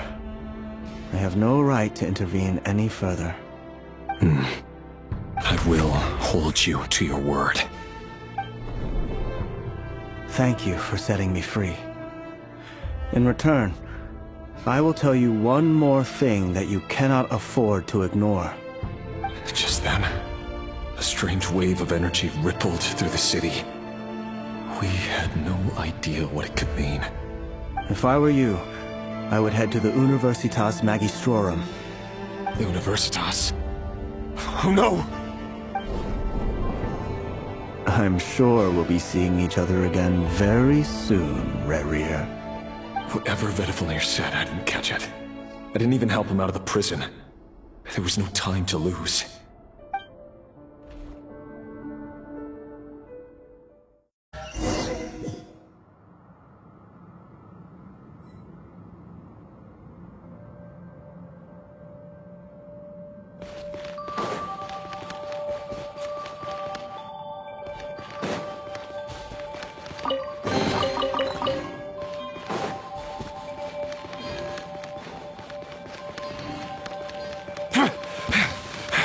Monsters? Is this Rhine daughter's doing? Or the Universitas Magistrorum. Out of my way! No more lies. The Universitas. That reminds me of a rumor I once heard. Allegedly, the king installed secret mechanisms in the palace and around the city. No one knows where they are or what kind of power they hold. But if they were ever gonna activate, it would probably be on a night like tonight. Help! Help! Hold on! Don't let them anywhere near you! Save me! I can't! Ah! That sounded like an explosion. So, the rumor is true? The king really went through with it? What other means does the king have at his disposal? They must run on power from the Abyss. And given it's a major center of Abyss research, anyone over at the Universitas will be in grave danger. I have to hurry!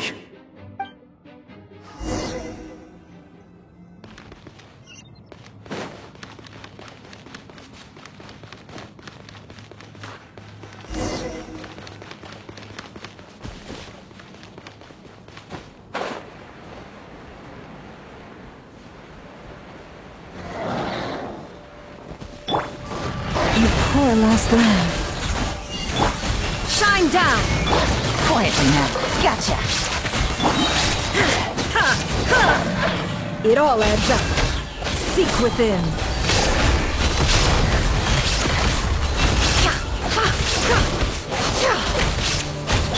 Things are about to get dicey. No more lies. Can't hide the truth. Forest, protect us. For the everlasting. Cleanup sequence initiated. Preparing for dust-up. Busted. Gotcha. Game's up. Fight over. Leave this place. No more lies.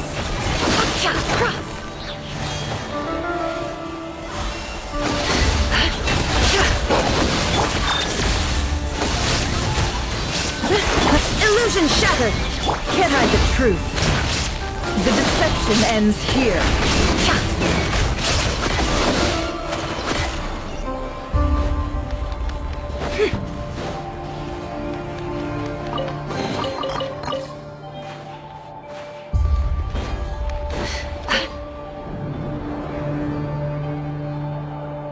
Monsters! At the Universitas Magistrorum? Why now? Oh no! They're coming! It's no use. The table won't hold out much longer. The weapons. Where are the weapons? Of course. All the lab equipment was upgraded after the inspection last week, but the new weapons haven't been allocated yet. I'm done for. Is anyone there? I need help! Ah! Stay back! Please stay back! Please!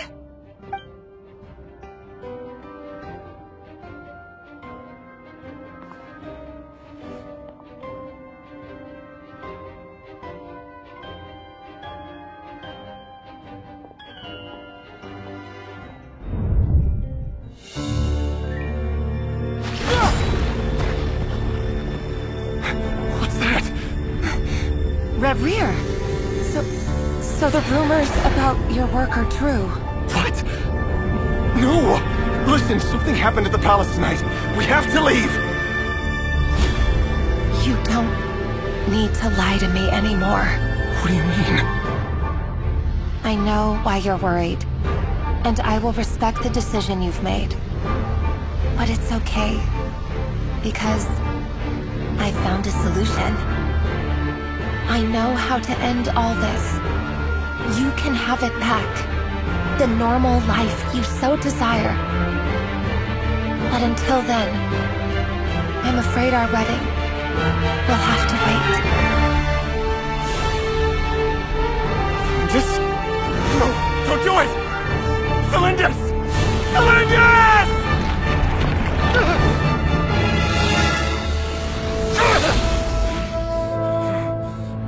I told you, rerir. Let her find someone better. No! No, I won't do it! I have to save her! By what means exactly? A lonely pawn. You lack the power and the strength of will. Do you know why? Tell me! Come to the palace.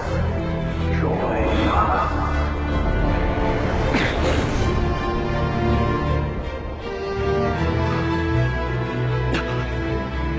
Rerir, thank goodness we...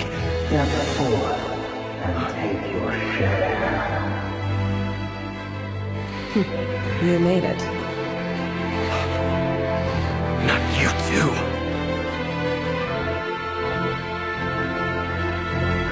Hatred or grief, despair, desire. We all have our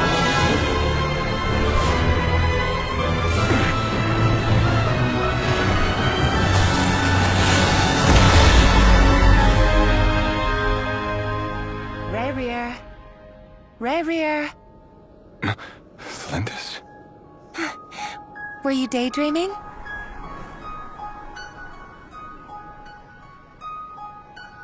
You still remember, Rerir? That question you asked me a couple of weeks ago? Oh. You mean the proposal? Yeah. I'm wondering, where do you think would be a good place to discuss it? Maybe in the garden? Or were you thinking a fancy restaurant? It's your choice.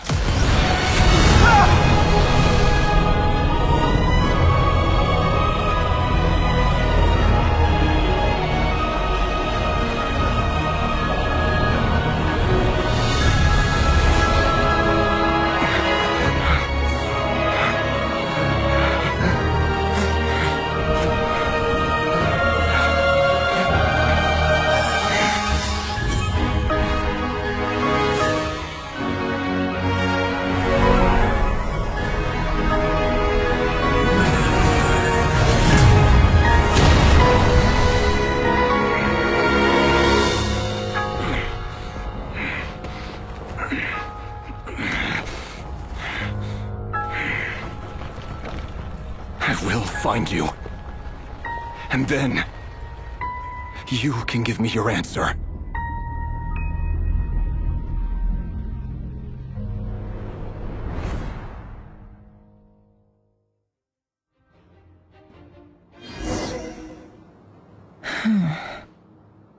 So that's how the rerir of Solnari was born.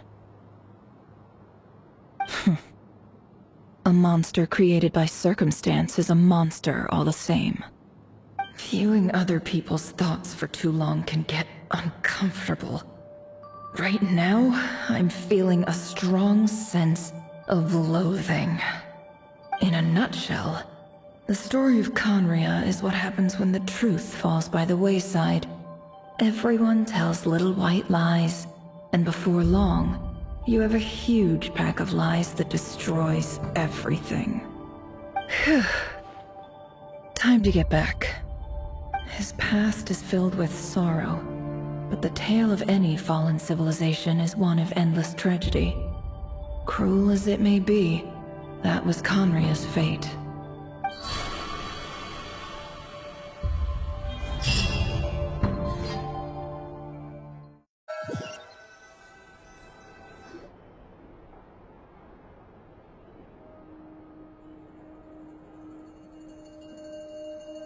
Everyone, I'm back.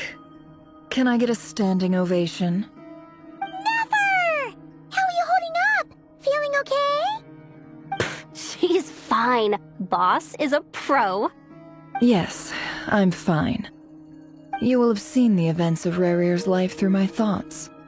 It's now clear that he is just a regular nobody, driven by personal tragedy, as he said himself. I mostly agree. There's only so much we can know about him from his memories alone, but they did give us a clear glimpse into his life in Conria. However, I would not consider Rerir to be a nobody. He was deeply involved in the events of that era. Yet, when the catastrophe of a generation strikes, nobody is safe. Sounds to me like you're speaking in riddles again.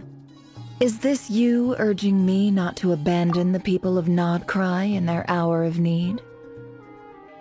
That's not what I meant. Although I do hope you choose to remain a part of the plan. Without you, the mission ahead will be all but impossible. Then try to remember that I respond better to the carrot than the stick. And I don't appreciate being bossed around. Now, as for you, Missy, you were excellent. You stuck to the rules of the ceremony and kept your mouth shut the entire time. Bravo. Cool! So, can you fill me in on the deets now? Most of what I saw went right over my head. Patience. You'll hear the whole story, don't you worry. But let's meet up with the others first. It will save me narrating it twice. Yehoda? Yes, boss! Let me get that door for ya. That's more like it. For a moment there, I was worried you'd forgotten about the first clause of your employment contract. Forgive my curiosity, but what does the first clause say? It says I gotta do the annoying stuff that boss is too lazy to do for herself. Like opening the door, pouring the tea, yada yada. Is that right? If something is in the contract, it's because she willingly agreed to it. Rest assured that the curatorium abides by the very strictest of labor policies. You don't seriously think I'm cruel enough to treat her like my slave? In any case, I've hardly shied away from my share of the work today. Hope I don't catch Flintz and Varka lounging about in their chairs, enjoying a leisurely cup of tea. There's nothing I dislike more than other people enjoying themselves while I'm hard at work.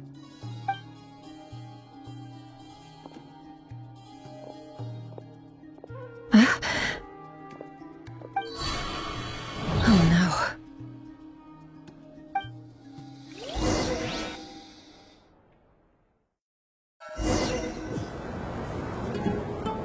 Sorry to disturb you, but we seem to have run into some trouble. Evidently so. Don't worry, I'm not about to leave you to fend for yourselves. I'm not that kind of boss.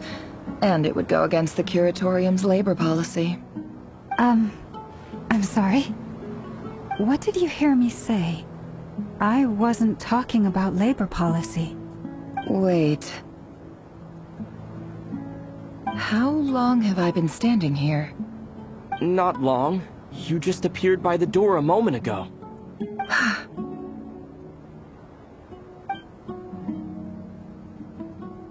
Boss, what's wrong?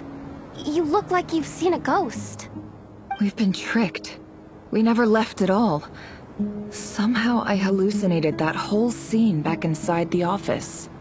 Hallucinated? But how? How indeed. This place should heed my will alone. All thoughts and actions that occur in here are just a result of pawns moving across the chessboard in a carefully calculated manner. And nobody has access to this chess set but me. So you control everything in here? More or less. But yes, it's a special technique of mine. Has anything like this ever happened before? Only once. It was the first time I used the chess set. Is there any similarity between what happened then and what's happening now? I suppose my thoughts are a little turbulent, which was also the case my first time. Is there anything I can do to help? The first clause of your contract clearly states that I only need your help with things that I'm too lazy to do myself. Meaning, you're not feeling lazy right now? Meaning, this is not something Yehoda can help with. The chess set is a personal treasure that I alone understand. I must be the one to find our way out of here. Boss, it's fine. Really. Let me do something useful. Oh, listen to you. Whatever would I do without you, Yehoda? What? Really? Yes, really. Where would I ever find another employee as obedient and servile as you? God forbid anything ever happens to you. Oh, okay. Well, anyway, I was thinking of fetching some water. There's gotta be a source around here somewhere. I suggest everyone finds someplace comfortable to take a rest. We gotta conserve our energy. Even though all this chess malarkey doesn't exist in a physical sense, mentally speaking, it's all real. And so is our tiredness and fatigue. You don't want to dismiss mental fatigue. Just because it isn't physical doesn't mean it's any less serious. But anyway, I got your backs, so don't worry about a thing. Don't I have the best employees? Jealous much?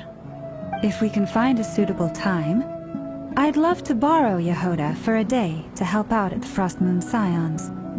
Would you be amenable to that, Boss Nefer? Oh, Lauma. Have I ever told you just how pretty you are? Beauty runs from the tips of your antlers to the depths of your imagination. Time to rally, everyone. Follow me. As we continue our journey, the same rules will apply. That means stay focused and no talking no matter what we encounter. And don't disturb the chess pieces. You have my word that I will get us all out of here.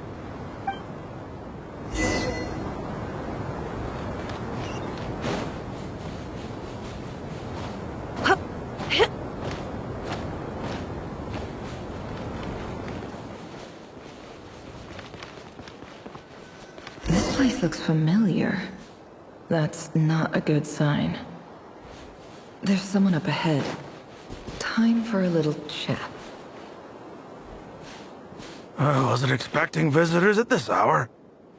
Wait, is that? Oh, it's him. There you are! Sinue's been looking for you all day. I think he has some news for you. Oh yeah? What were you doing just now, Uncle Retinue? Hiding away some more loose change? I know I saw some Mora. What do you mean, loose change? Oh, come on, I'm too old for this. Just pretend you saw nothing.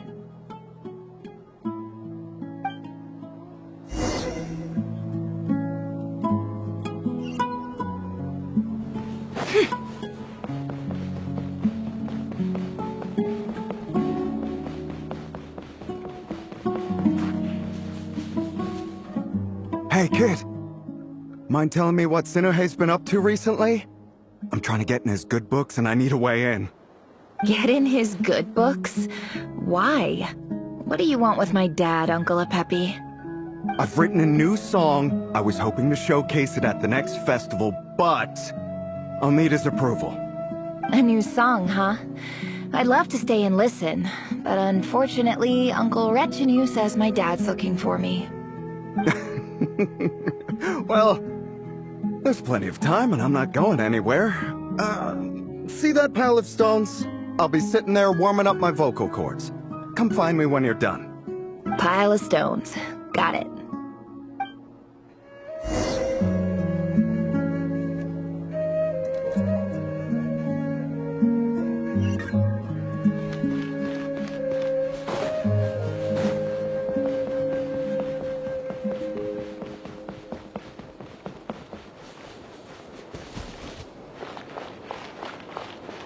Hi, Dad.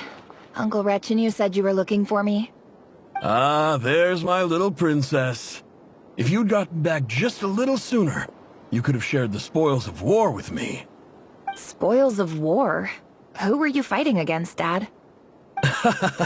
It was just a figure of speech. The aftermath of a sandstorm is no time to be waging war. I was talking about our war against thirst. I went out to fix our water supply problem, and now I'm back. Which means...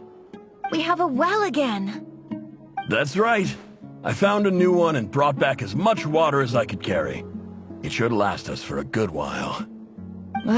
If it wasn't for these blasted sandstorms, our wells wouldn't be caving in. You wouldn't be spending all your time out searching for new water sources. As the chief of our tribe, I'm supposed to be leading us out of hardship and poverty, onto better things. You know how prosperous our ancestors were. I've told you all the stories. And look at us now. Squeezed into these hovels. No one would choose this, if it wasn't for the endless wars over the years. But things are looking up. I started working with some folks from the academia a few months back. They gave me some contacts in return for my assistance in the desert. So you're the academia's helper now? Special ambassador, they call it. Think of it as a partnership. It's nothing bad, okay? We've been isolated here in the desert for too long. Seeking opportunities elsewhere is the best thing for us, and the fastest way to progress. So, do you get anything good out of being a special ambassador? Of course. My luck's improving all the time. One day, I swear I'm gonna lead us out of this place. We'll find somewhere new. Somewhere better.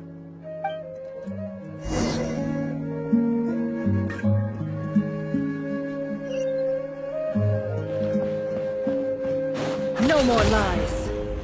Can't hide the truth.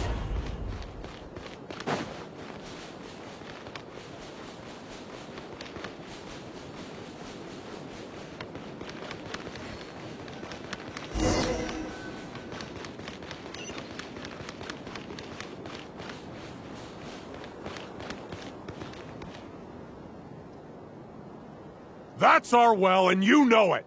You stole from us. Well, you've gone from chief to thief, and now you have to face the consequences. Did you really think you could take our water without permission and get away with it? You're either brave, stupid, or both. And that Special Ambassador Act? Yeah, nice try! We spoke to the academia. They said it was all news to them. You're a liar and a cheat!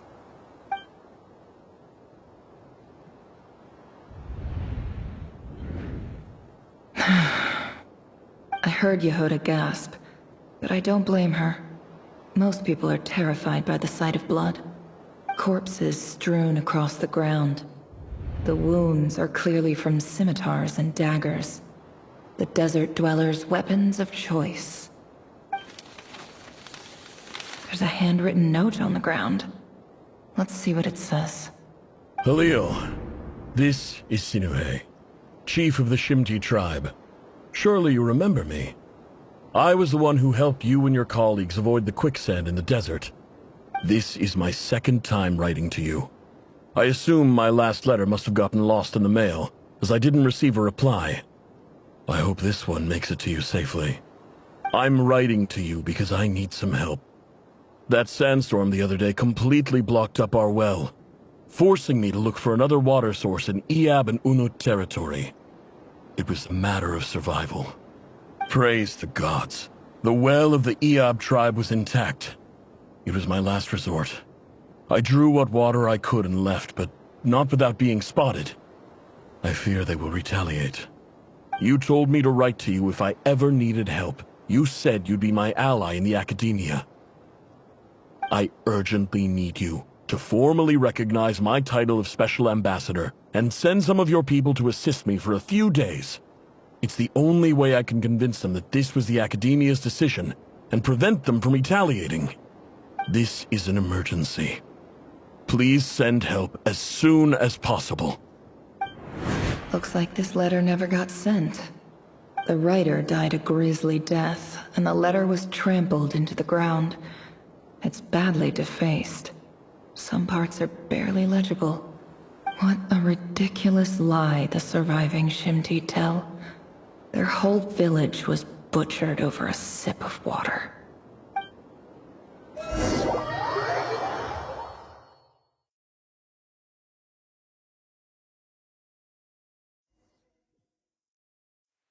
Ah, officer.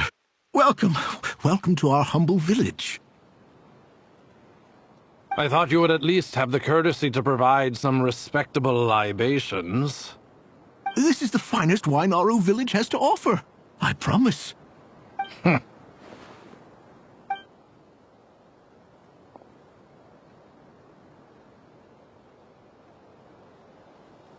The Academia has agreed to reserve a single space for a candidate from your village. But I remain skeptical of this entire endeavor. I highly doubt anyone in this desert possesses serious academic potential. Please, have faith! If not in us, then in our god. The child we found shows great promise. I beg you, take her away from this place. Give her a chance. Don't let her talent go to waste. I don't recognize her. New arrival? She showed up here a few days ago and we took her in. She's a really bright kid. Please help. I'm begging you. So, where are you from? Nowhere special. Just a sand dune. What about the rest of your family? How many of you are there? Just the one. It's only you? Correct. So, no brothers, no sisters, no mother or father? Any who have slept on a bed of sand, I call my brothers and my sisters. Apart from that, I have no family. All right. Get over here. Sign your name on the form.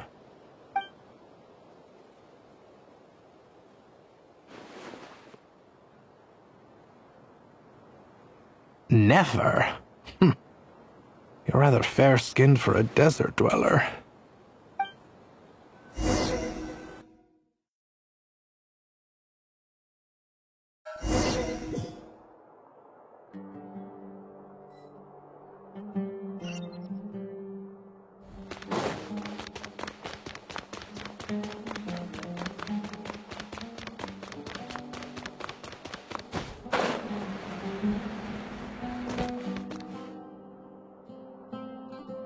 Nefer, this term's assignments have been issued already.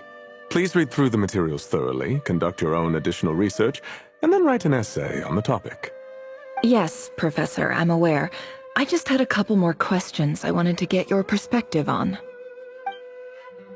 Oh? Please, ask away. Well, I saw the other students' problem sheets, and I couldn't help but notice that my assignment is much easier than theirs. Do you really think I'm a weak student? A weak student? Goodness, no. Quite the opposite. You have a sharp mind. Almost too sharp. I think what you're saying is, a weak student wouldn't have noticed the discrepancy. And if they did, they certainly wouldn't complain about the lighter workload. You see, sharp as they come. You see things the way they are. And I'm sure you know why they're like that. Because of where I come from. Because I'm different. I'm sorry, Nefer. I don't like it any more than you do. It's just... Anyway, you said you had a couple of questions? What's the other one? I wanted to check... If someone sent me a letter to the Academia, where do I go to collect it? Ah, your family wrote to you. As long as they put your name on the envelope, someone should hand it right to you. Not exactly. It's not even a recent letter. I was just curious where the mail would end up if no one collects it. The House of Dana, I expect. I know there's a box for unclaimed mail somewhere in there, probably sitting on a shelf. Whatever you're looking for, that'd be the place to start. Okay, got it. Thank you, Professor. Oh, don't mention it. Honestly, I feel like I failed you. I'm supposed to be your teacher, but I haven't taught you anything. Hey, don't say that. You're a great teacher, and you do your best for all your students. But the rules are the rules. You're not allowed to teach students like me. It's not just the Academia, either. The whole world bends over backwards for the successful, and leaves the losers to suffer and die. Oh, my dear child. Don't tell me you've given up on life already. I haven't. I just think that if you want to make it in this world, you have to find a way to become successful.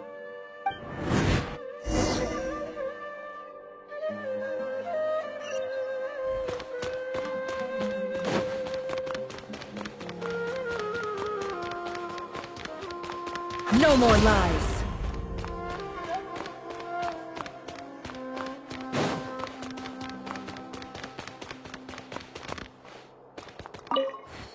This must be it. A big cardboard box full of unclaimed mail.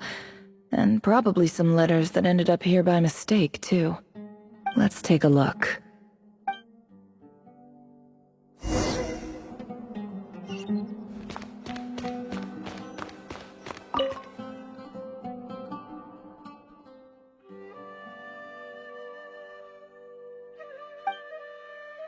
A dilapidation survey from Port Ormos.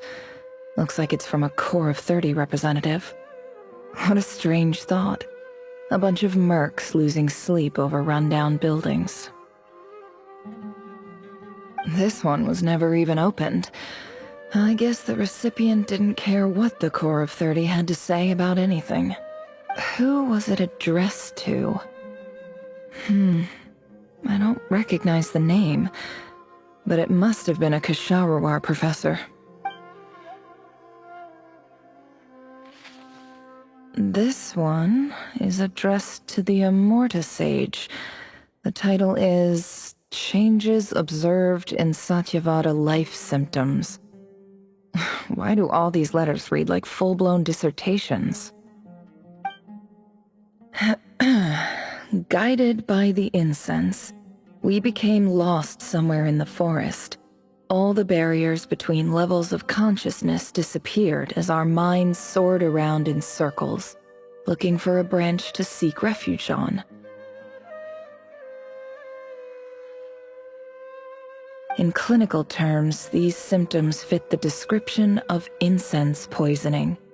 The Immorta Darshan strictly prohibits the use of hallucinogenic substances, but I believe there are still people getting away with it. For example, my neighbor who always breaks out into song and dance after using incense. This seems like something the academia would want to know about. Why wasn't it collected? Wait, what's this written on the back? It's so small. The note says, "The sender authored this letter while under the influence of mushrooms. I would send it back, but no return address was provided. Stamped by the Grand Conservator of the House of Dana."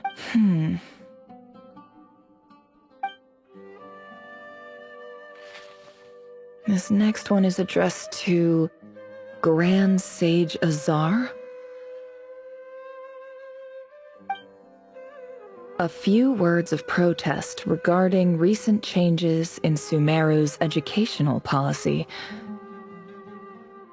In recent years, the academia has taken on a small number of students from the desert region, as per the policy to this effect. However, it appears to me that these students have not, in fact, been provided with educational opportunities that are, in any meaningful sense, equal to those enjoyed by their peers, as well as receiving dumbed-down assignments and perfunctory tutoring. Education is the fundamental purpose of this institution, which should go without saying in a nation whose founding virtues are knowledge and wisdom. I ask you, is the lip service we pay to the policy of education for desert students truly the standard of pedagogy to which the academia aspires? As Grand Sage, policy decisions are your prerogative. But do not forget your roots. You and I were once students too, as was everyone else in this institution. I do hope you will give some serious attention to this matter. I encourage you to discuss issues like this with myself and others, and listen to some alternative opinions. Great letter. Shame it didn't get to where it needed to go. And the sender is... Huh? Sage Cyrus of Spantamod. I didn't realize anyone else even knew how bad students like me have it in this place.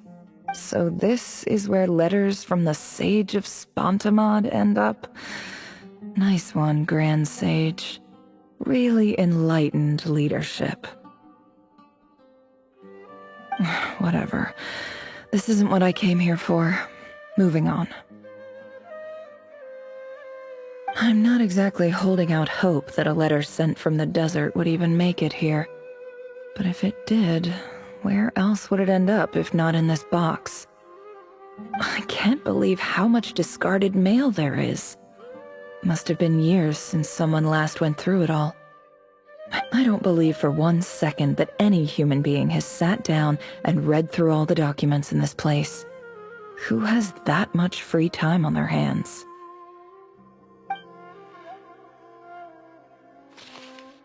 Wait, could this be it?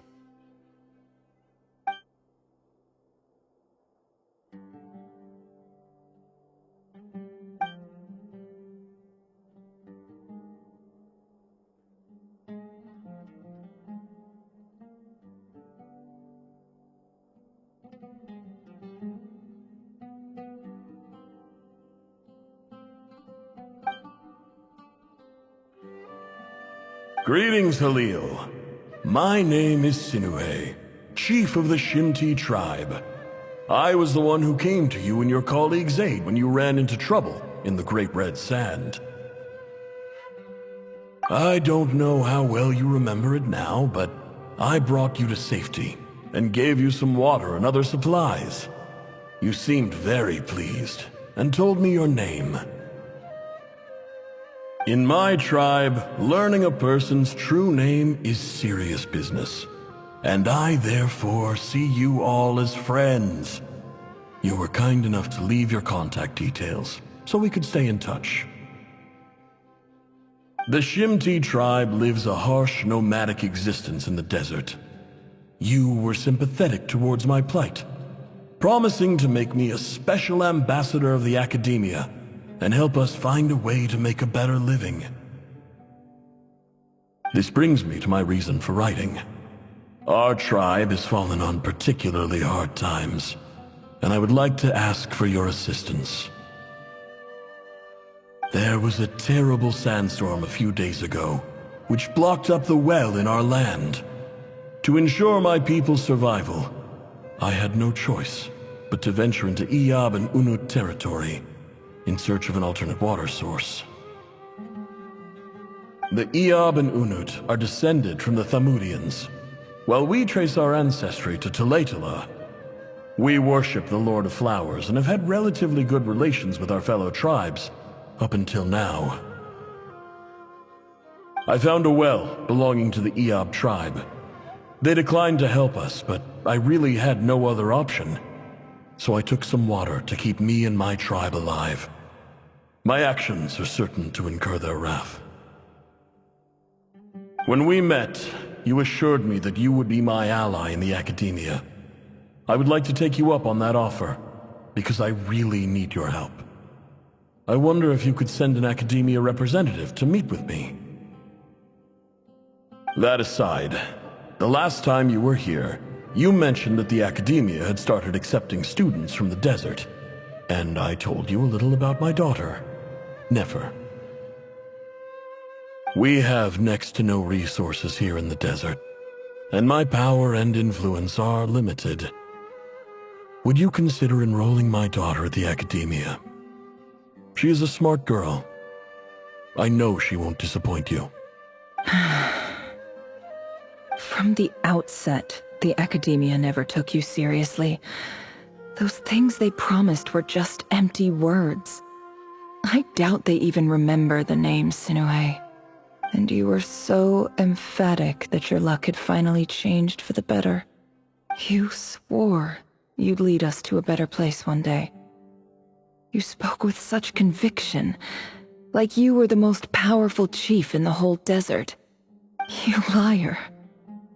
You lied about everything. You promised the world and delivered on none of it. And who fell for it? Just me, by the looks of it. Despite your best efforts. Which makes you a pathetic liar. You weren't even any good at it. I think I'll take over from here. Let me show you how it's done.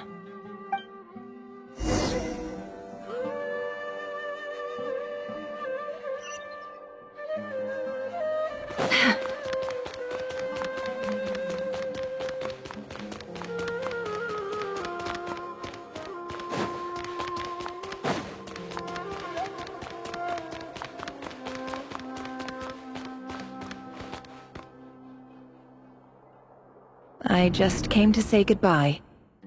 Thanks for everything you've done for me in my time here. Nefer? You packed your bags. Where are you going? I'm quitting. Something's come up in my hometown. Gonna head back and deal with it. Huh? But this was a hard-won opportunity for you. You know that better than I do. It was. But it doesn't matter. I have more important things to deal with, and they can't wait. Oh, and I didn't want to overfill my bags, so I left some incense on your desk.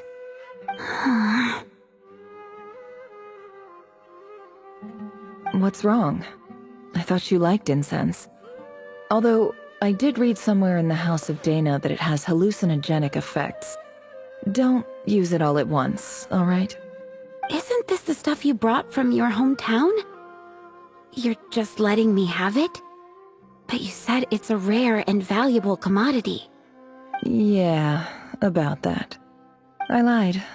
It's not rare at all. There's this bunch of ruins near my hometown that are practically overgrown with this plant. It's not worth much. Keep it, it's fine. But Nefer... Alright, that's all from me. You take care.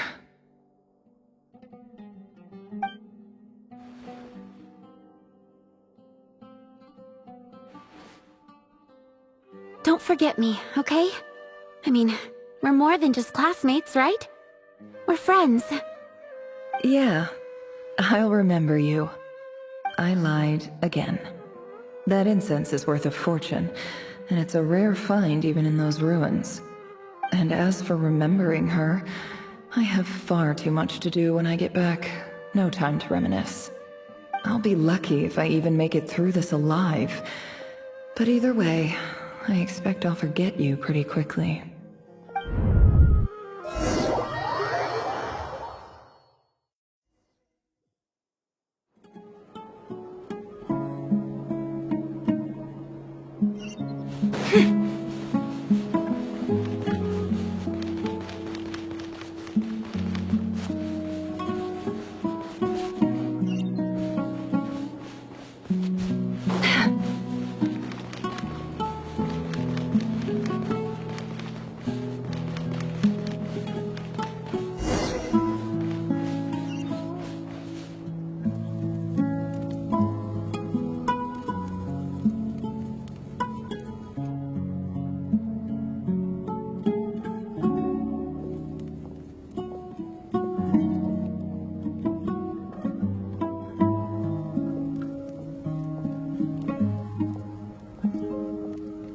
It's a pleasure to meet you, Mr. Arif. So, what does the Academia want? Since they've sent their special ambassador, I assume there's a big business deal to be made. If not, I'd be very disappointed. Please, sir, lower your blade. You're lucky I'm the one they sent. Not all special ambassadors share my admiration for the Eab people. The ever-shifting balance of power in the desert reduced the once great civilizations of this region to rubble and sand. But the story of the Eab has a very different trajectory. Others grew weak, but you grew strong, beginning in obscurity and moving to prosperity. You're the only ones who defied the trend. Huh. So, you do know who you're dealing with? This well is the perfect symbol of your strength, is it not? It used to belong to the Unut, but it looks like you have control over it now. You're not wrong. But I'm sure you didn't come all this way just to flatter us? Of course not. I came to bring you some very good news. Some information that recently came to light, which might just be your ticket to freedom. Records uncovered by the Vahumana Darshan show that a certain well currently under Eab control is built on top of some ancient ruins.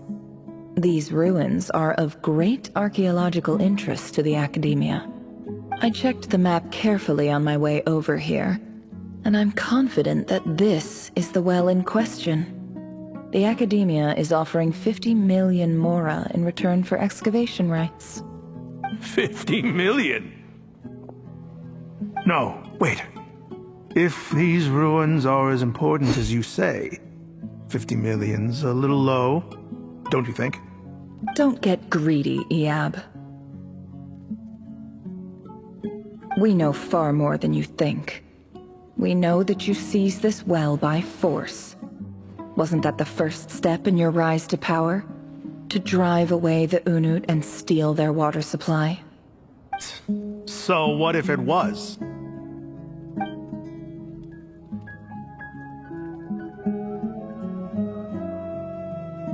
Don't worry. As unscrupulous as it was, it's something we're willing to overlook. The Academia is only interested in dealing with the de facto power holders in the region. I hope I am making myself clear. And I hope your words are the truth. If I find out the Academia is trying to play me, I'll hunt down every one of your people and make you watch as I cut their heads off one by one. I assure you, Chief, that would not be in your long-term interests. You don't want to make an enemy of the Academia. You see how I'm dressed, don't you? I appreciate that you've never been to the rainforest, but surely even you recognize an ambassador's attire when you see it. And what does a barbarian like you have to lose anyway? You really think the Sumeru Academia would bother to come all this way just to lie to you? We have more important things to worry about. All right, I take your point. The Academia is the highest authority in the land. I'm sure you're trustworthy people. In that case, we have a deal. We will sell you the excavation rights. I'd like to thank you, Ambassador. This is good news indeed. Excellent news. In fact, it calls for a celebration. Would you do us the honor of staying a while and enjoying some Eab hospitality? Gladly. I am partial to wine myself, and I trust you are as well. So let's indulge in a few drinks together, in celebration of this momentous occasion.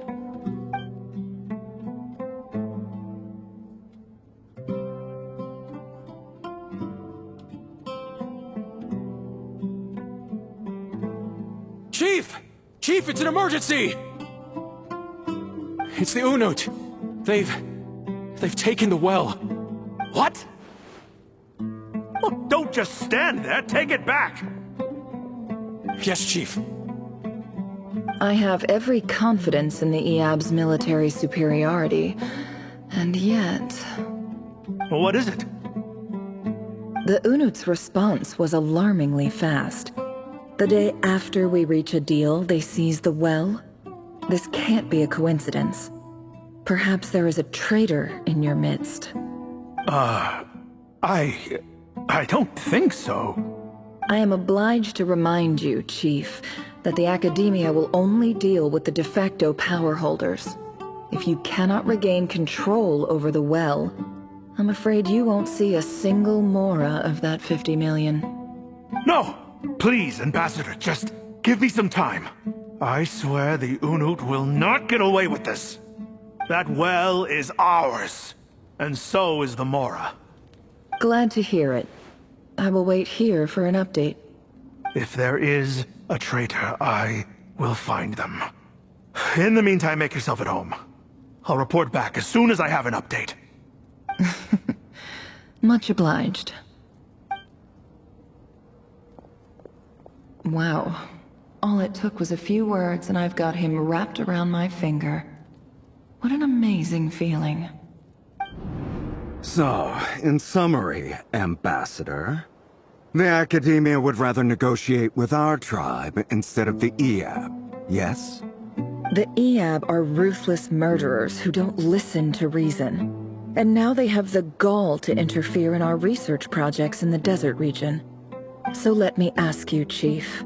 If you were the Academia, what would you do? Kill them all, of course. Precisely. The Academia does not tolerate those who stand in our way. The Eab have held back our academic pursuits for too long, and our patience is wearing thin. At the same time, there is simply no way that the Academia can be seen to be intervening in desert affairs.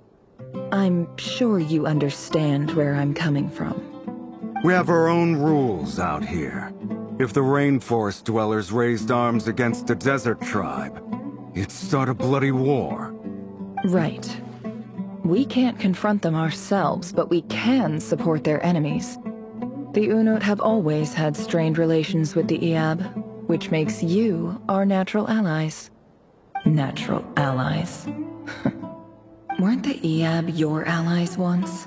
You were quick to send them after us to protect your interests back when we stole that water. And now look at you. You're at each other's throats.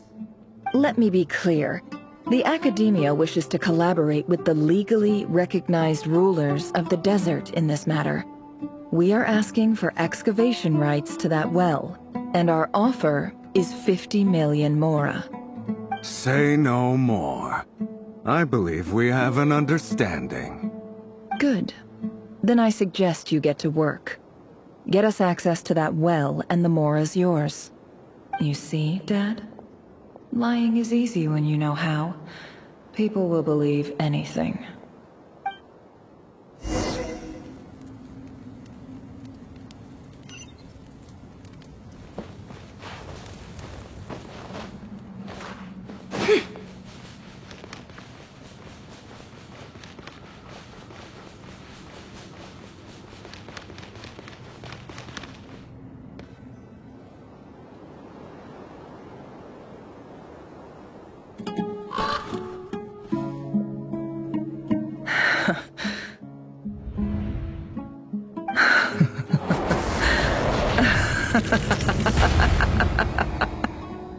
Look at yourselves.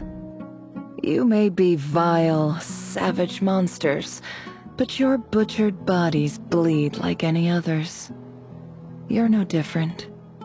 You're nothing special at all.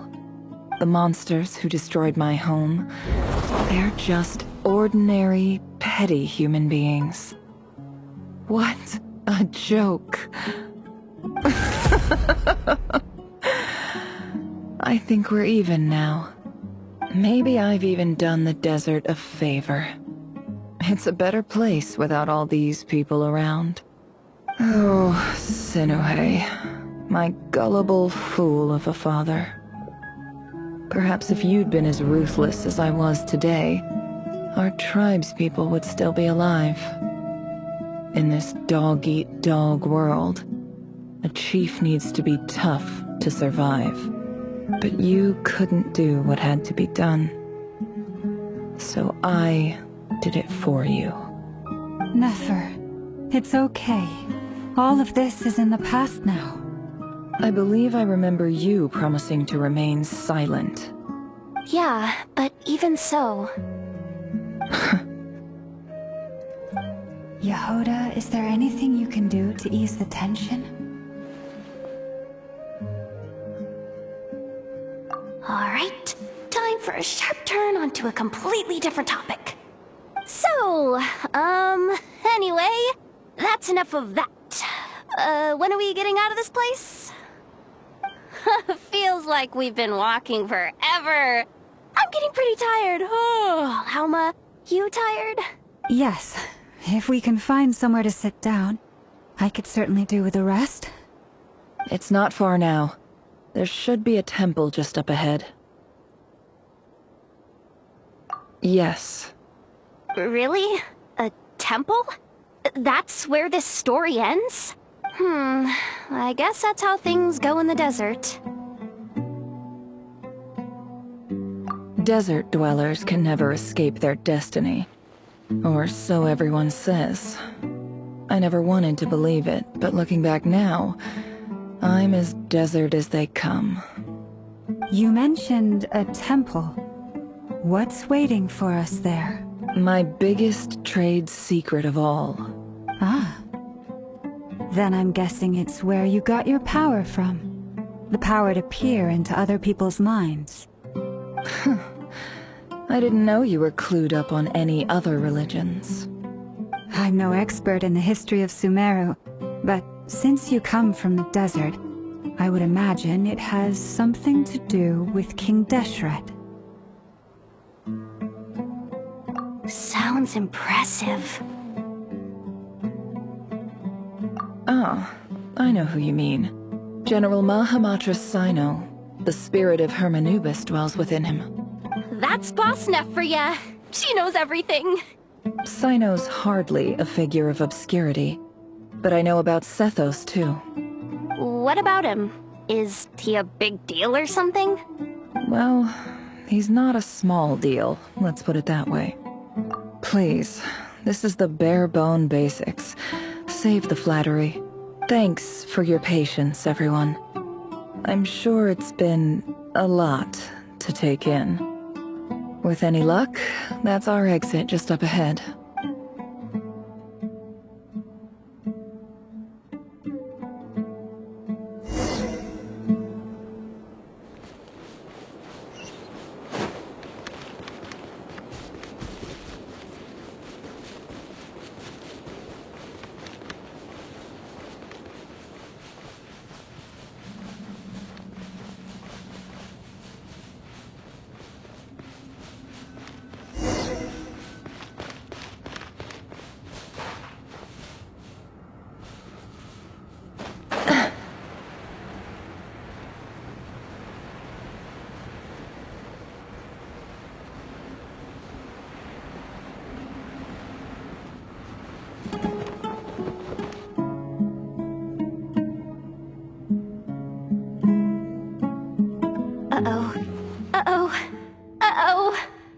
I'm totally out of my depth here.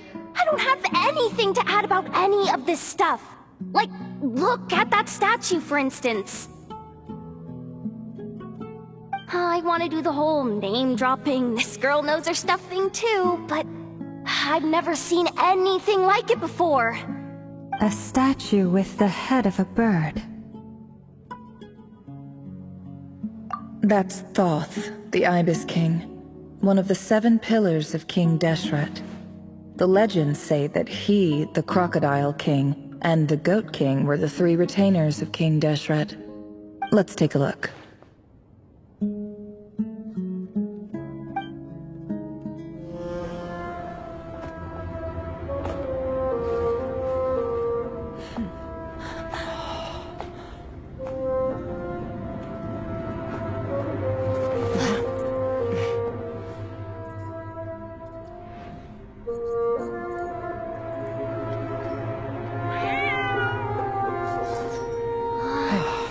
It's just Ashru.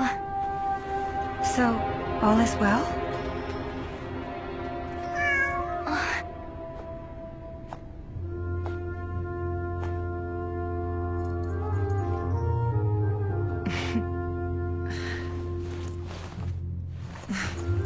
Typically speaking, at this point, the world disintegrates. Then we find ourselves back in the outside world. Besides, these are my memories. There's nothing to fear. You're sure? Of course. It's almost over.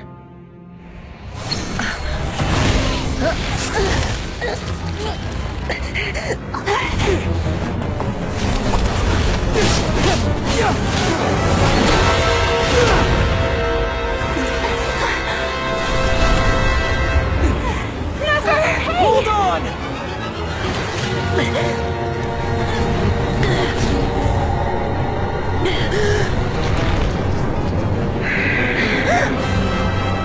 Knowing too much is always a death sentence. Speak for yourself.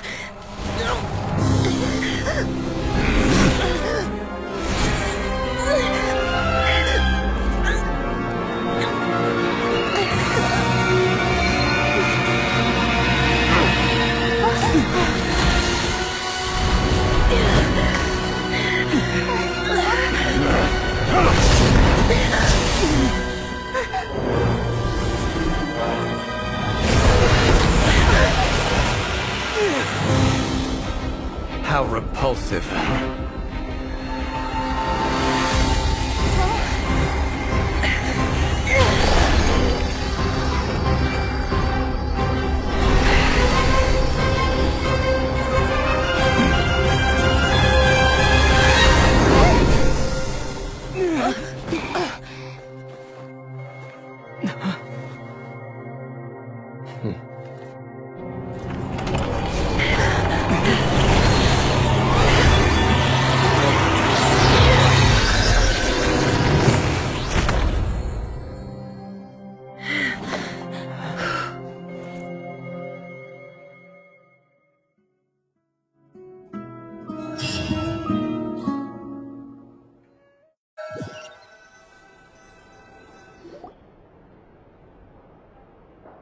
Timed that pretty well, didn't I? It's okay. I'm just glad no one was hurt. Paimon noticed you doing something too, dainsleif. Were you helping get them out? Of course. When I asked Nefer to conduct this investigation, I was not naive to the dangers involved. I had a duty to ensure your safety. Good to know your sense of justice is still intact after all these years. I take that to mean that you saw the truth. That comes as a great relief. I certainly did. And thanks to your help, I also managed to trap Rerir inside the chess set. Whoa, really? How'd you manage that? Well, to be honest, I sensed that something was wrong long before we made it to the temple. By using this fragment to probe into Rerir's past, well, the monster formerly known as Rerir, it seems I alerted him. I was tracking him, then he caught on and started tracking me too. Can't say I'm surprised. But how did he track you through your thoughts alone? That shouldn't be possible. Rerir was a secret agent who reported directly to the Vinster King. He is an expert at finding a trail and hunting down his pursuers. No wonder. He infiltrated the chess set, read my thoughts, and built a new virtual chess set inside of it. That's why we weren't able to leave at first. Speaking of your chess set, it's quite a remarkable item. Would I be right in thinking you have some connection to King Deshret? You overestimate me. I only have a connection with one of his underlings, the Ibis King. You all saw how this came to be. A long time ago, the Iab massacred my tribe, the Shimti, in our home village. A few years later, I enrolled in the academia, where some new information came to light. The Unut and the Iab fought a bitter battle over the rights to a well, all for the sake of a non-existent 50 million mora. The Iab ultimately won that confrontation, but their victory came at the cost of almost every warrior in the tribe. The final blow to the Iab came at the victory feast, when an Unut assassin beheaded their chief right before my eyes. The remaining Iab fled and have been scattered to the winds ever since. Having gotten my revenge, I returned to my hometown, where to my surprise, the nearby temple was still standing. There it was, seemingly immune to the relentless hostility of the desert, while my tribal home lay in ruins. As I stood there gazing at the temple, I noticed a cat just outside. This cat, as it turned out, was home to the spirit of the Ibis King. He led me to a gate deep inside the temple, and there he made a deal with me. This chess set is my gift from the Ibis King. The chessboard within is made to the same specifications as the one in the mausoleum of King Deshret, and represents his power of piercing analysis. With this chessboard in its container, I gained a certain ability to perceive hidden secrets. Now, you could conclude that the Ibis King simply wanted to give the people of this world the power to seek the truth, but I don't believe that's the full story. Every god plays favorites. Their hearts are as fickle as any human's, full of secrets, perversions, egotistical tendencies. But precious few gods are willing to admit this. It is the same with all powerful forces, including fate itself. Their gaze falls preferentially upon a select few. As you rightly point out, this is an act of favoritism. If you're alluding to the Abyss, then yes, I agree. Gather the others. It's time to share everything I've learned.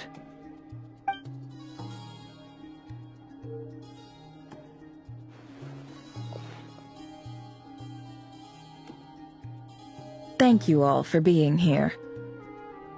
As promised, I did some further investigating into the rerir of Solnari's background. I am pleased to report that the investigation has been most fruitful indeed. The rerir of Solnari, real name Rerir, was once a Conrian subject who served the Vinster King. I will now share the important details of his story. Please save any questions or comments for the end.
So that's why he's so obsessed with the moon.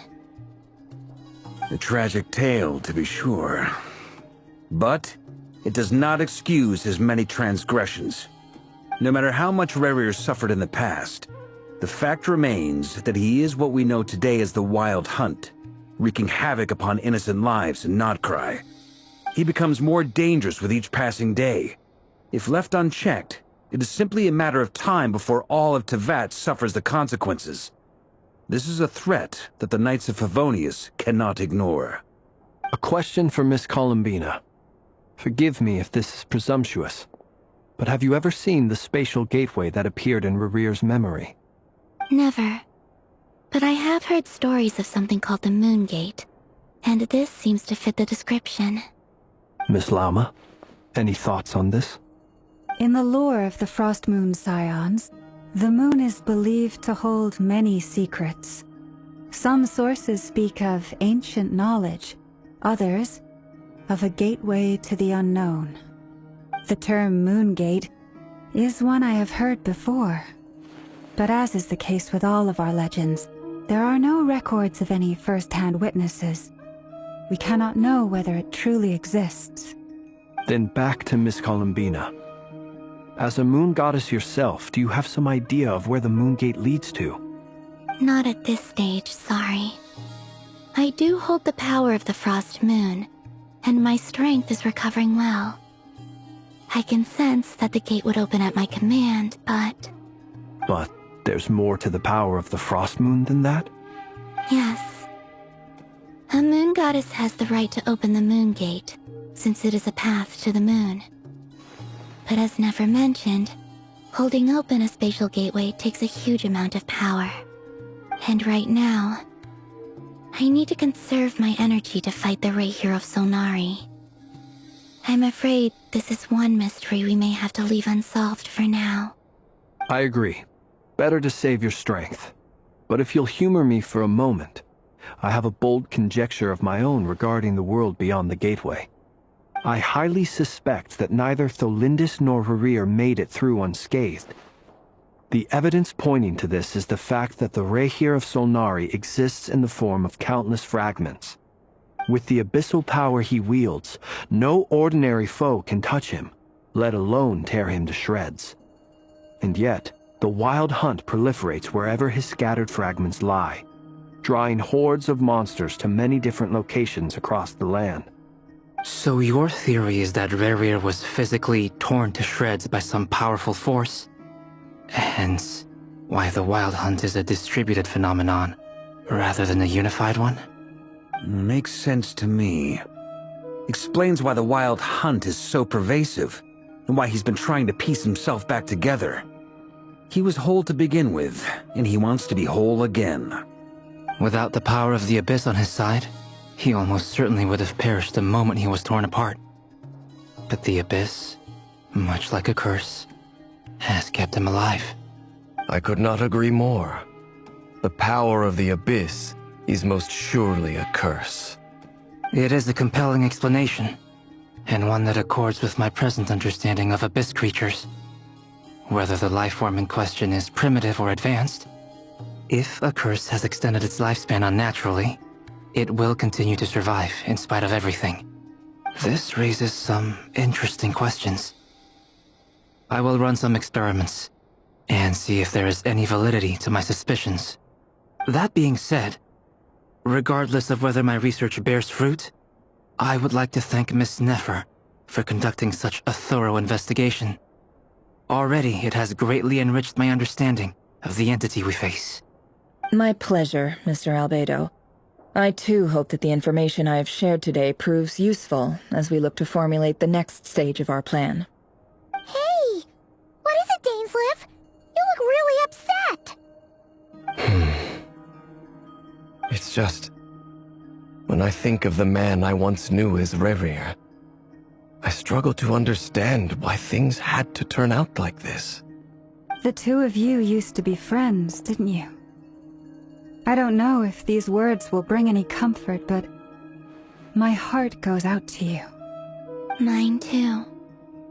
We could never know all the hows and whys of the way things are.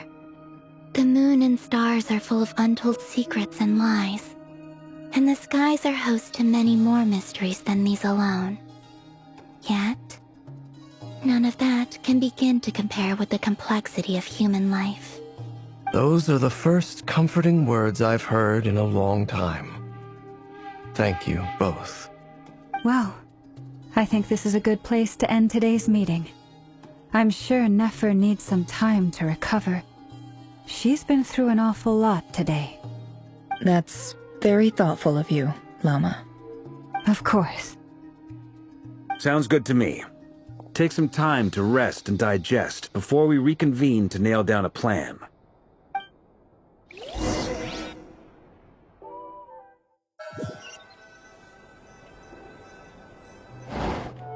Hey, is this a bad time? Hope I didn't kill the conversation.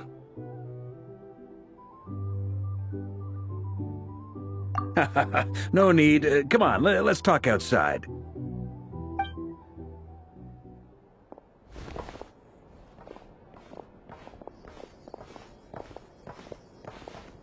Anyway, Nefer went back to the curatorium to get some rest. But before she left, she shared some things with me that I thought you should be aware of. Firstly, although she managed to trap the rerir of Solnari inside her chess set, there's no guarantee that the power of the Ibis King is any match for one of the 5 sinners. Their powers are beyond our comprehension. It's only a matter of time before he finds a way to break out. We have to come up with a plan and take care of him before that happens. Honestly, I not figured that might be the case. So, how long have we got? Well, I asked her that same question. She talked for a long time, but for the most part, it seemed like she was trying to convince me how precious her chess set is. What a long and storied history it has. It felt like some kind of sales pitch, you know? The kind where you end up handing over Mora against your will? Anyway, after all that, she finally answered the question. 2 days, at most. 2 days? Holy moly! Can we even recruit enough help in that time?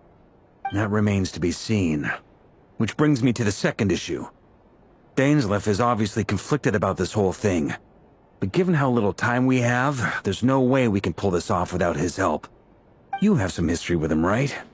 Do you think maybe you could talk to him for us? Great. I appreciate it. Alright, on to item 3. So, Albedo, Durin, and I put our heads together and came up with a plan. Can't promise it's gonna work yet, but at least it's a start. We figured we'd bounce the idea off you first. We'll explore it further once everyone's recovered. Oh, Paimon's dying to hear this.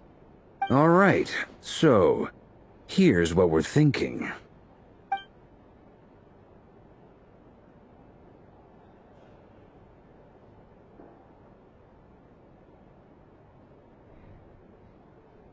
We felt a little uneasy about roping you into this. I mean, firstly, you're not locals, and secondly, none of us are your boss. You're well within your rights to refuse if you so choose. Roping us in? Why would you even say that? We know the stakes here. It's all of us against the rerir of Solnari, or none of us stand a chance. I choose my words very intentionally, I'll have you know. I like to think there's an art to striking a down-to-earth tone even when the stakes are through the roof. Sir Varka, I have a few thoughts about this plan. I'm all ears. I think we can be more flexible with how the roles are allocated. In my view, the most sensible lineup would be like this.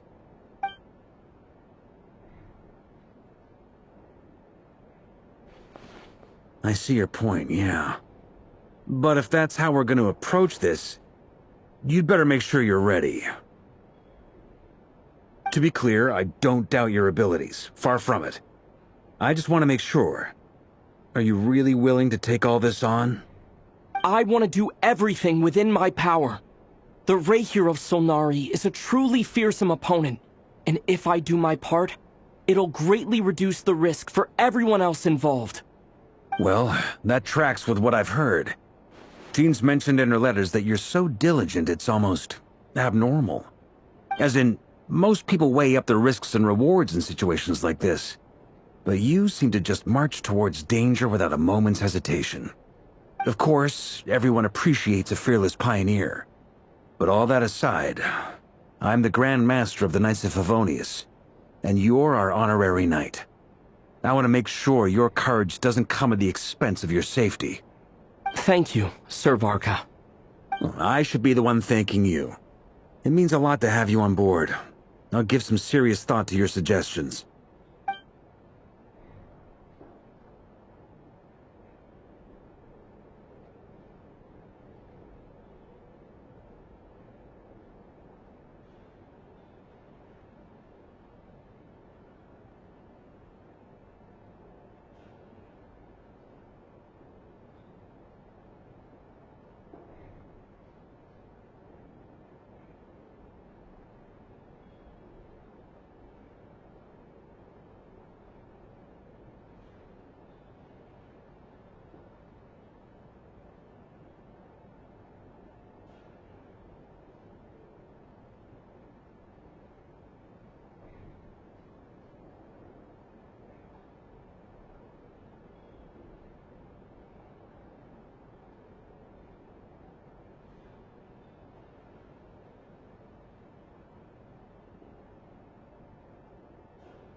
This is a thorough plan, but I do have one last question before we take action.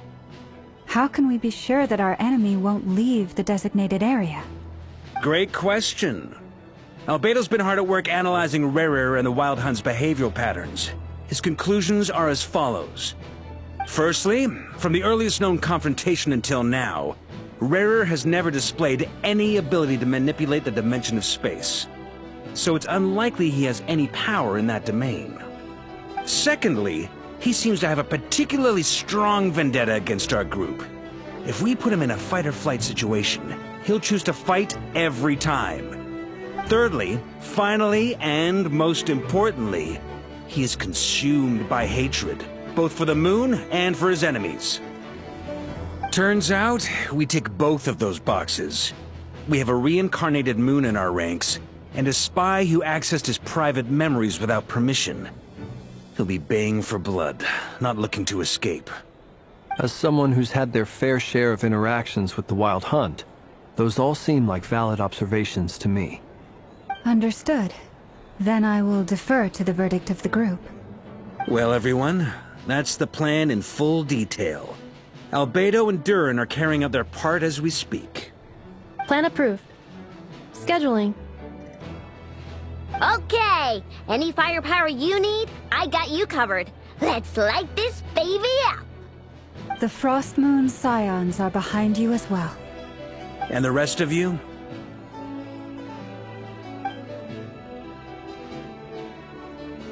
No objections? All right, then it's settled. This is the plan we're going with. Next up, an old tradition of mine. Anyone who wants to back out, now's your chance. Wait, we can still back out of this? Everyone says things they regret, right? I don't want anyone feeling trapped because their mouth said yes before their brain had time to think things through. A very people-first approach. I hear that's common practice in the Knights of Favonius. Heh. Who'd you hear it from? D-Luke? Shh.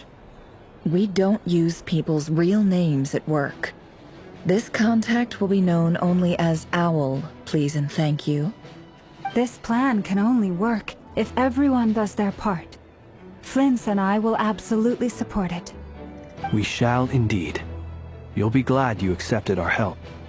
Also, you are the last person I expected to see here, Miss Dory. It's not often I get called Dory in a work context. My peers usually call me Lord Sangamabe.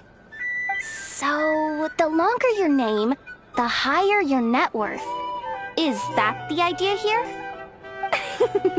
In that case, Mr. Flint's here must be worth a fortune.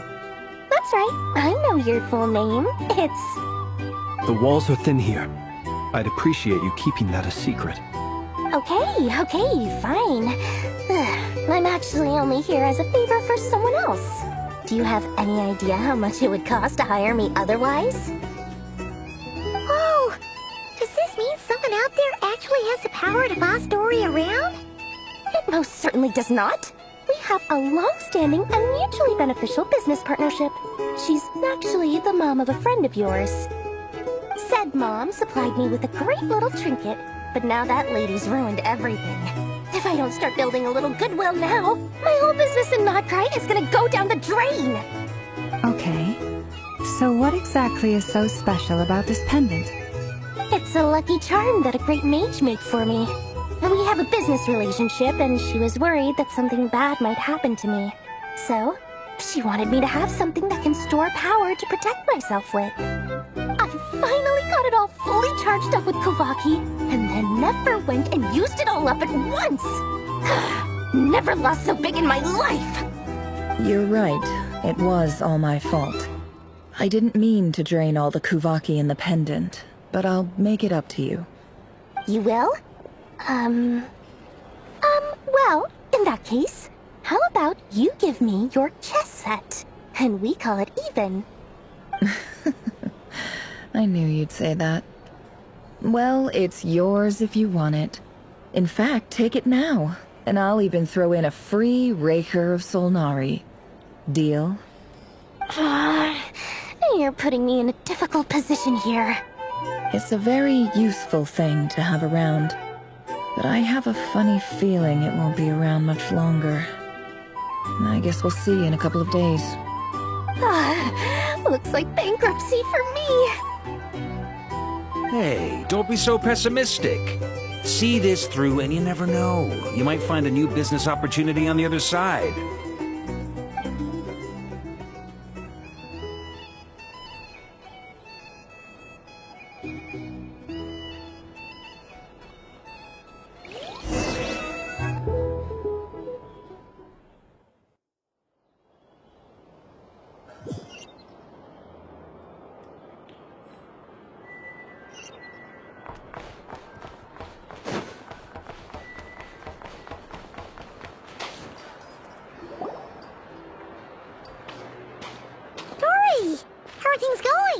feeling ready. Oh, I was born ready. We only have 2 days. You think Lord Sangamabe would let an opportunity like this slip by? Don't forget, when something's in high demand, the people with the goods on hand get to charge the highest price of all. Even higher than the sellers taking advance orders. Ta-da! See? It's right here! Ah, it's so pretty! Did you make it?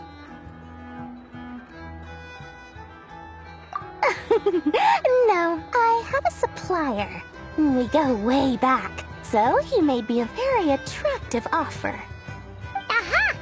No wonder you were talking about Lucky Charms at the meeting. You've been getting Kaveh to make them for you.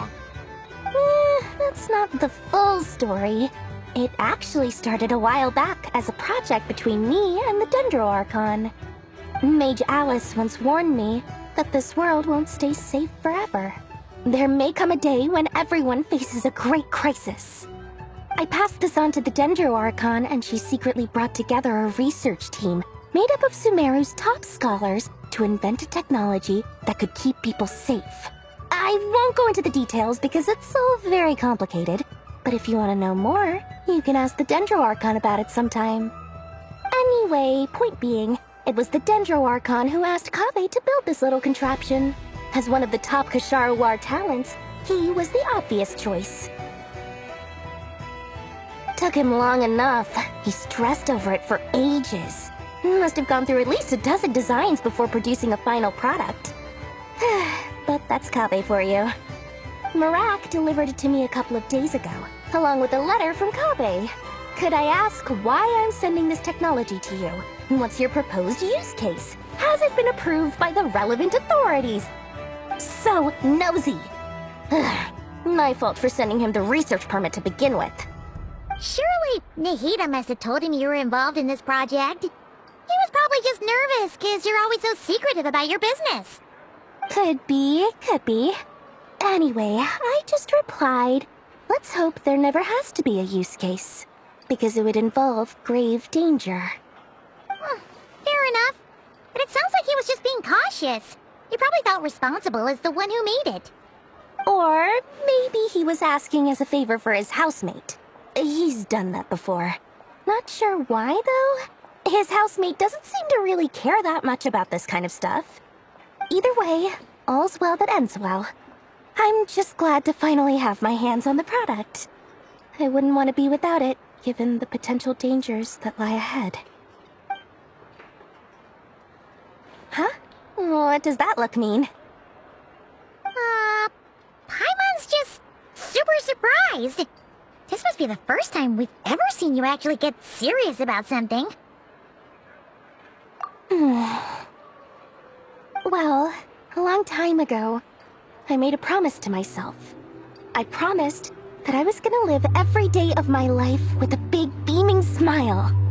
Obviously, Mora plays a big part in that. But there are always gonna be times in life when you have to give something back. That could mean paying back a debt, returning a favor, or showing some kindness. Alice has been a huge help to me over the years. She was the first investor I ever had. And I want my investors to know that Lord Sangamabe is the best in the business. And more than that, no one knows what the future will bring. Whatever happens, I want to make sure the Dendro Archon and all of Sumeru is prepared to face whatever comes. Oh, that? I was just making sure Nefer and I are square. Don't be thinking it was some sort of benevolent act. I'm no saint, so don't treat me like something I'm not. My priority is doing the business that I want to do, so long as my conscience lets me, but it usually does. That's the Lord Sangamabe business model. Alright, if you say so. I do say so, and that's the whole point. I'm a businesswoman. Don't go trying to figure out what kind of person I am. You'll exhaust yourself. Much easier for everyone involved if you just take my word for it. Oh, and could you two help me get this stuff where it needs to be? Thanks so much. You're my favorite assistants.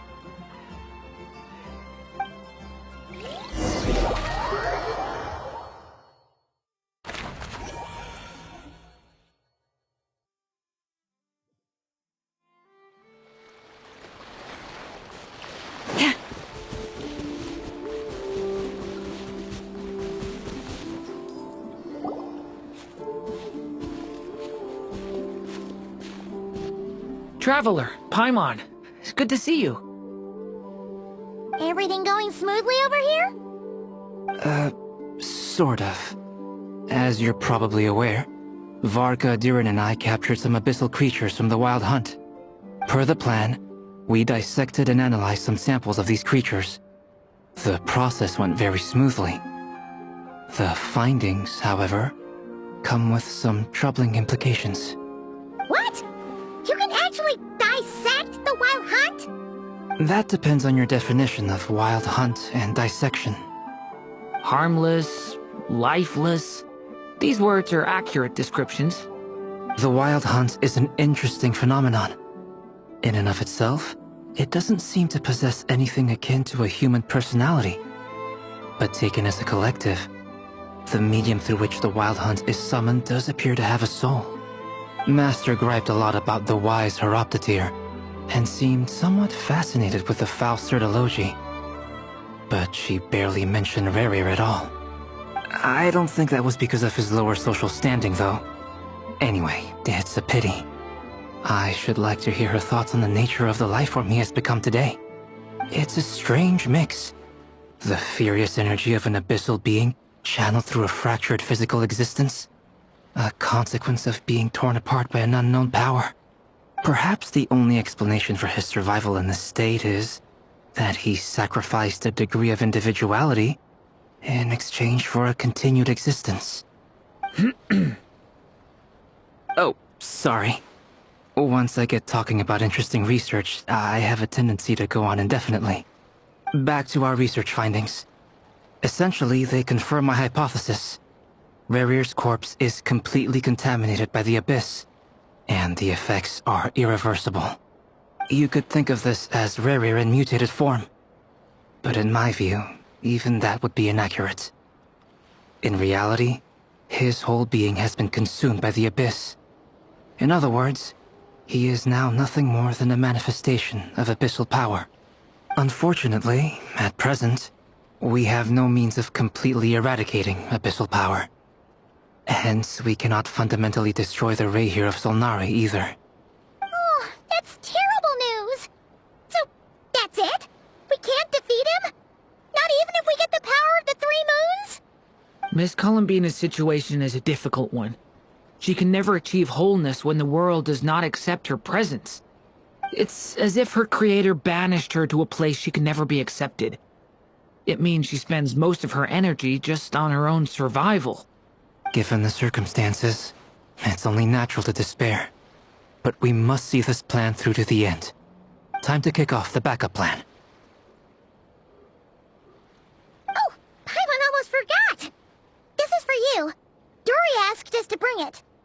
Ah, how wonderful. Well, thank you for making the trip. Durin and I will be heading off shortly. I'm sorry I won't be there to protect you in person this time. Please be careful. All right then. Stay safe.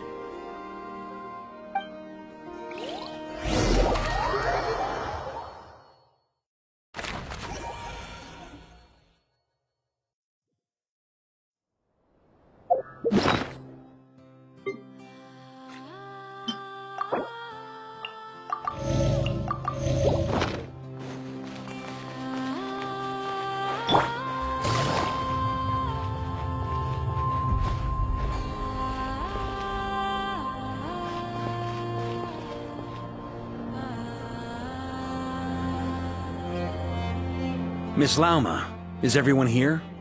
Yes. The fate of my flock is in your hands, Grandmaster Varka. Please keep them safe. My lady, what are you saying? Within the next 24 hours, we will face the biggest crisis the world has ever seen. This is not a burden that we deserve to bear, but I believe that we reap what we sow in this life. So I intend to act. I must do what I think is right. For me, that means fighting for the future of nod-krai. This gentleman is the Grand Master of the Knights of Favonius, Varka, Knight of Boreas. In my absence, please follow his lead. Hey, everyone. guess I should introduce myself. Well, to start with, I know my way around a battlefield. Biggest strengths are honesty and hard-workingness. Anyway, point is, I don't intend to let Lauma down. I'm gonna do everything in my power to keep every last one of you safe and sound.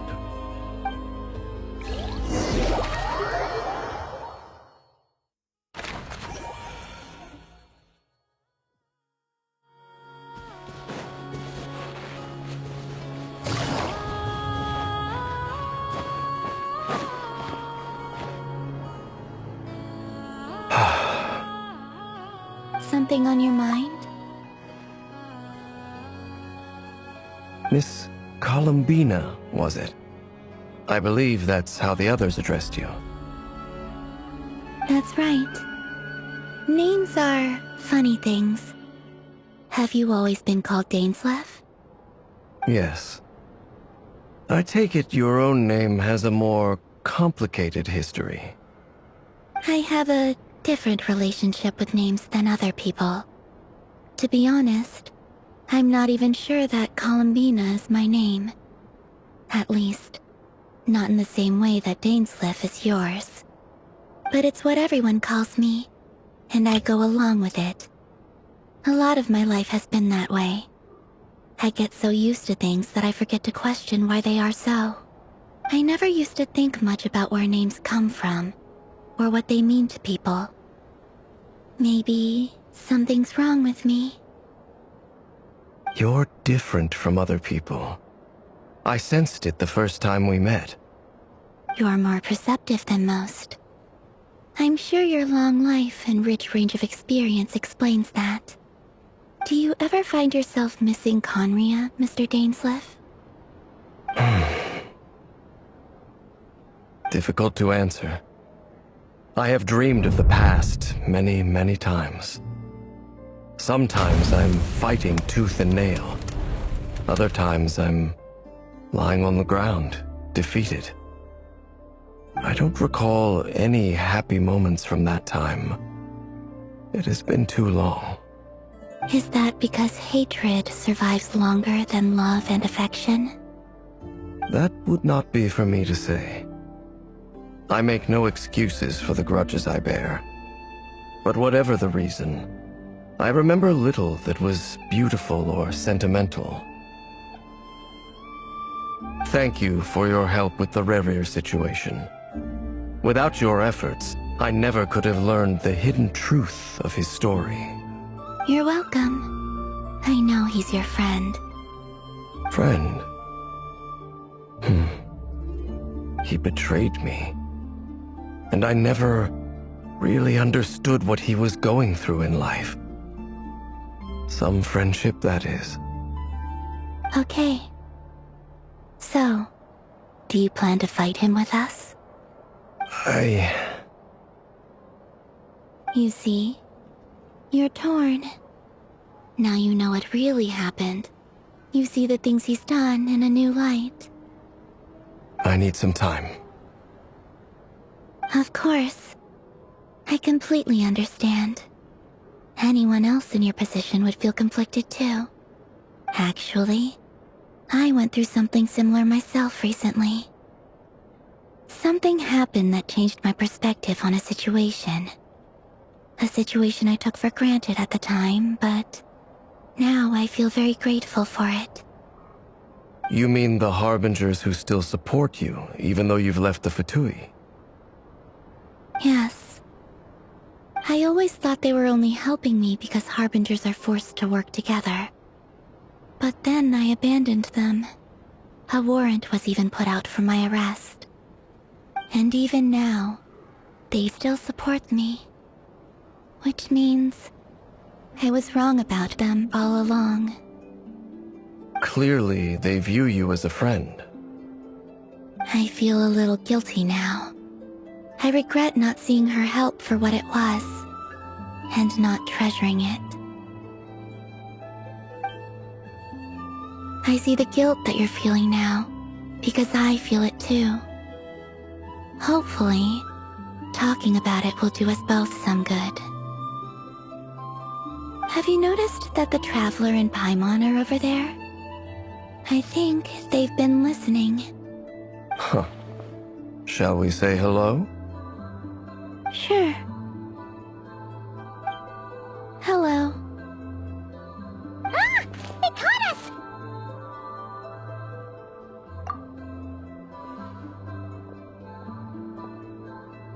I apologize for making you worry. No doubt you wish to know where I stand on the plan to take down the rerir of Solnari. I'm afraid I need a little time, but I will seriously consider joining you. You will? Oh, thank you so much! Everyone will be so grateful to hear that! They needn't be. This was something that I was going to have to face up to eventually. That doesn't matter to them. They're grateful to you regardless. You can't control their gratitude, so just accept it. And then, have a think about whether you're willing to join us.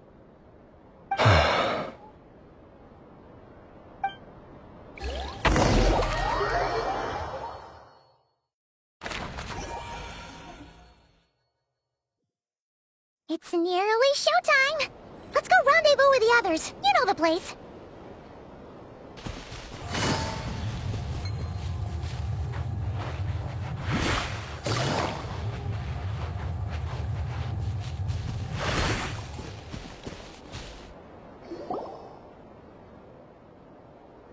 Ah, you're earlier than I expected. Hey, Flint's! Been waiting here long? Not too long. I came a little early so I'd have some time to think. Are you nervous about the battle? Quite the opposite. I'm reminiscing on my past battles. When I was awakened by the Ratniki, I had not touched a weapon in many years. I felt like the battlefield was not where I belonged. But after waging war against the Wild Hunt for so long, I came to realize something. A life of absolute peace is simply not a possibility for me. My restless flame indicates that somewhere inside of me, there is a deep yearning to root out the evil in this world. Ooh, that doesn't sound like such a bad thing. Well, in the past, when I was a Fae whose primary concern was hibernation, it was hardly ideal. But it certainly serves me well here in the present. And I am delighted to be able to join forces with you in this endeavor. Looks like I'm not the first to arrive. Ah, Miss Lauma. Did you sleep okay last night? I struggled to settle down at first, because of the nerves. But don't worry. I got enough sleep in the end. I'll be just fine. Please, I'm just doing my part. Nefer! Over here! Aino asked me to relay a message. She said nefer will be on high alert and keep a close watch over all secondary districts where defense is required, providing support as necessary. Meanwhile, Aino herself will provide range support to us directly, using her latest invention. Excellent. My thanks to all involved. The chest set's looking a little unstable. It won't hold him much longer. We should be prepared to engage at a moment's notice. No sense sitting around waiting. Let's make the first move while we still have the option. I agree. Paimon, find a safe hiding place. Got it! Be careful, Traveler! I will.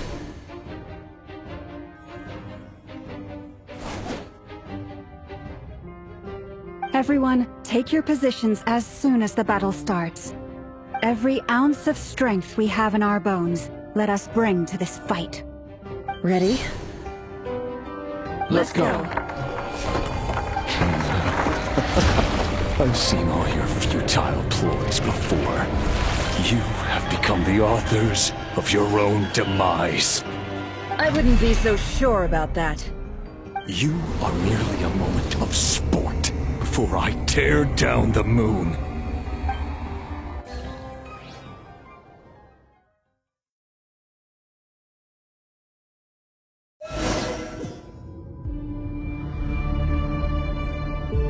Stay on your toes.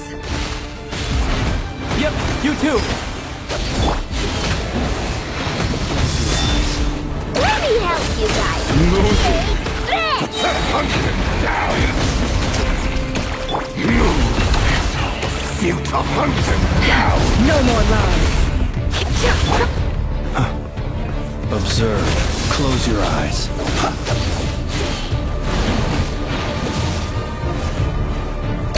Observe. You poor lost laugh. Moonlight. Keep your distance. A grave transgression. Forest, protect us. Water jet! With one heart, we pray. The night cometh. Hunt him down! Be silent. It all adds up. Let's see what you're made of. No more lies. Move! The moonlight betrays you. Move! Water jet! Yeah! The moonlight betrays all futile. Shameless. Leave this place. By the frost on the bold. Close your eyes. Observe. Are you quite finished? No more lies. Can't hide the truth. Futile. Water jet! The mystery And so shall it end. The moon will protect you.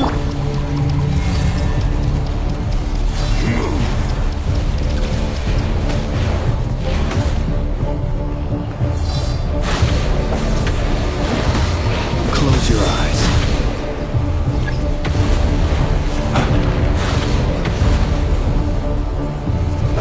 Do you see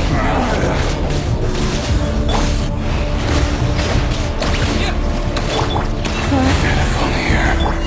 When will it be as you foretold?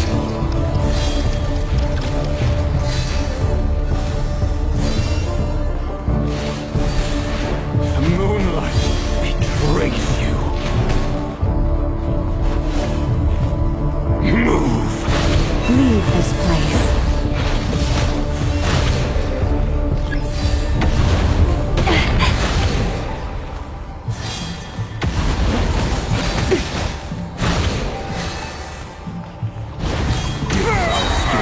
Welcome here. within.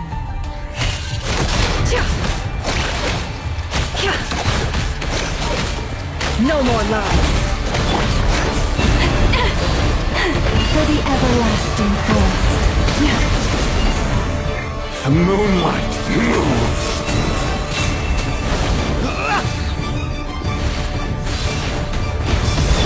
It's all futile. Bombs away! Leave this place. The moonlight. Pathetic.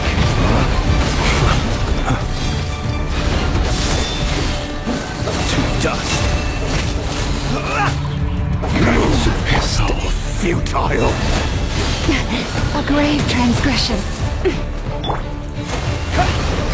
The moonlight betrays you. With one heart, we pray. Hunt him down! The mystery unravels. Shameless. How unfortunate.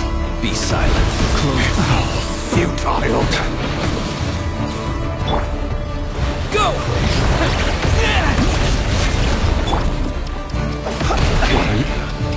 No more lies.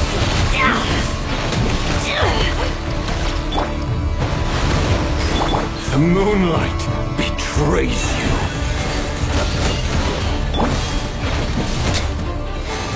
Be silent. It's all futile. Move.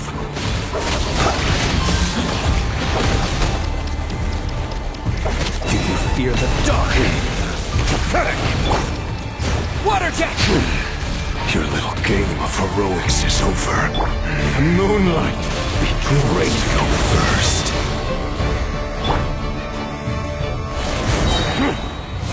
Now, get out of my sight! No, we've been Death is within separated! my grasp! You okay? Nefer, where are the others? Stuck outside the barrier. I guess he really doesn't like us. I told you before, knowing too much is always a death sentence. Be careful what you wish for.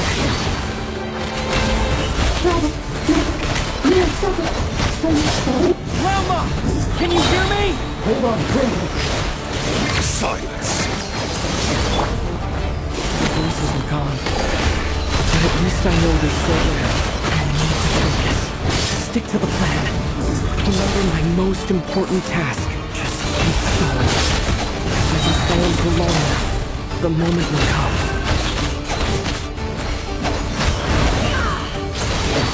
Seek within. Destroyed.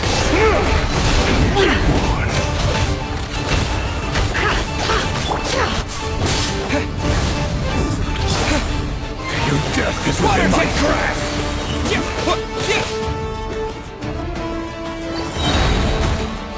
Bombs away!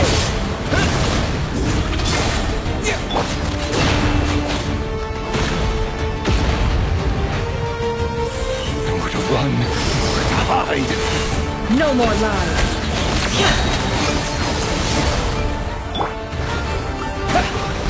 The mystery unravels.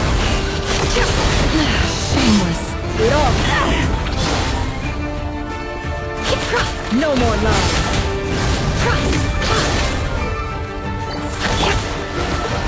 Can't hide the truth. The deception ends here.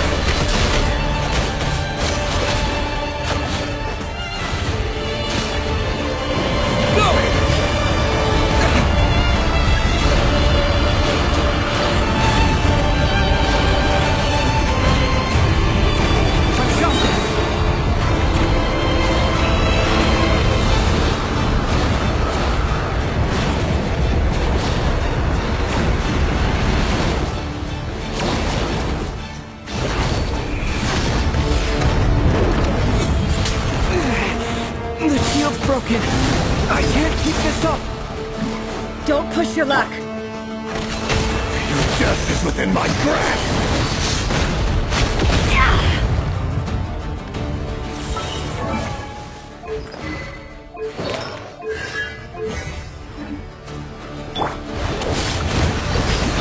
It all adds up.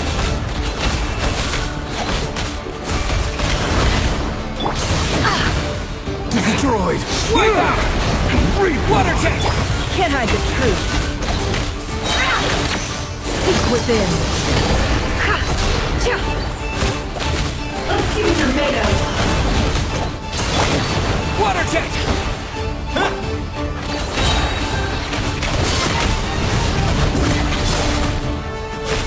No more lies. The mystery unravels.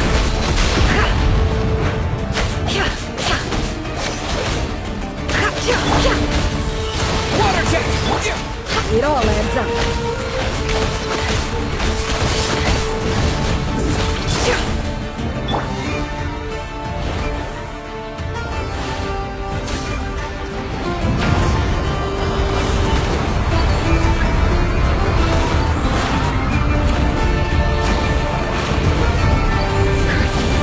There's no other way.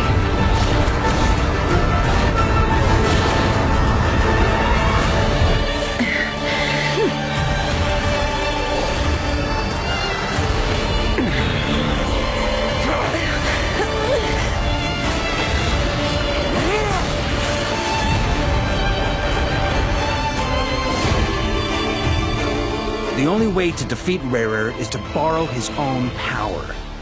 That means Columbina will have to disappear while you two bear the brunt of his attacks.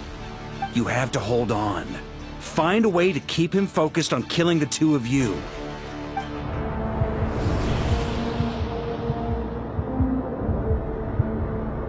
Nefer, your eyes are bleeding. Soon you will be powerless to resist. And then, I will reduce you to dust. But that dust will plague your memories. Come on, keep holding on. Any other tricks up your sleeve? Let's see them. As entertaining as they are. You've backed yourself into a corner. You don't fool me. I see your fear clear as day. I have to stoke his rage. Make him unleash everything. You fear what you could never defeat. You fear the thought of never being able to save your beloved. You cannot win the fight against fate, rerir. Is that what you think? Well, now it's your turn to feel afraid!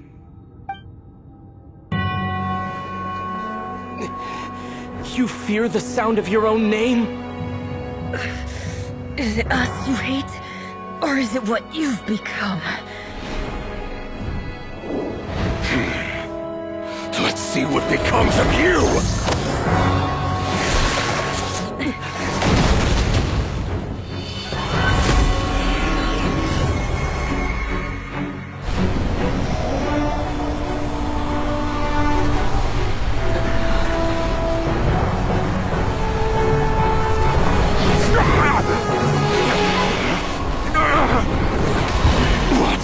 Happening? That power. I've seen it before.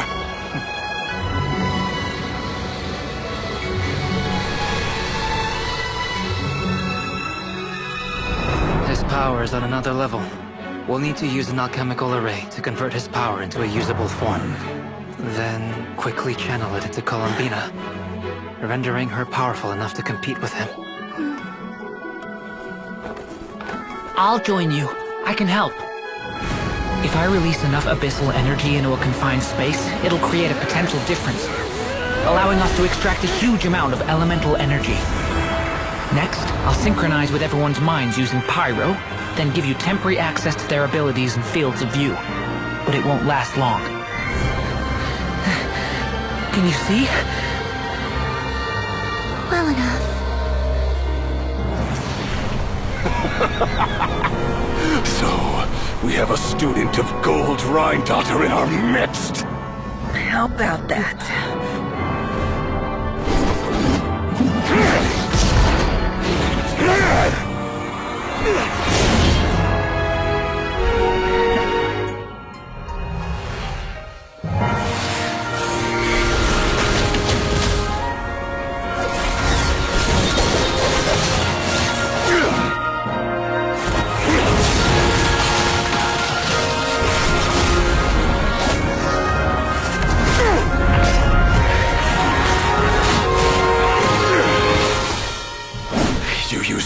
Power against me?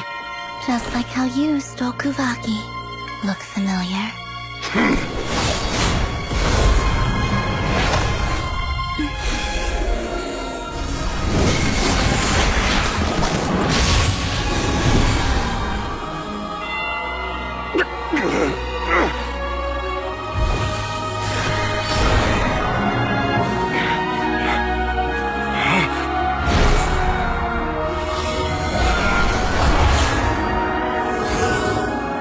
Don't you realize?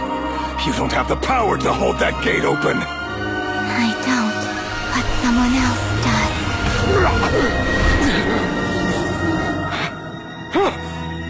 Goodbye, rerir.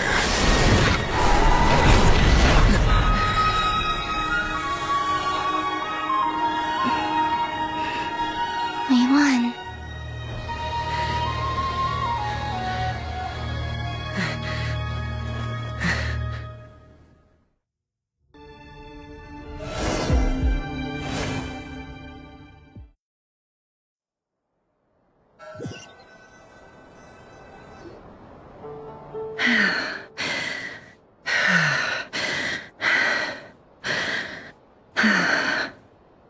Nefer, how are your eyes? They're fine. Apart from the blindness, of course. It's not too late. Let me handle it.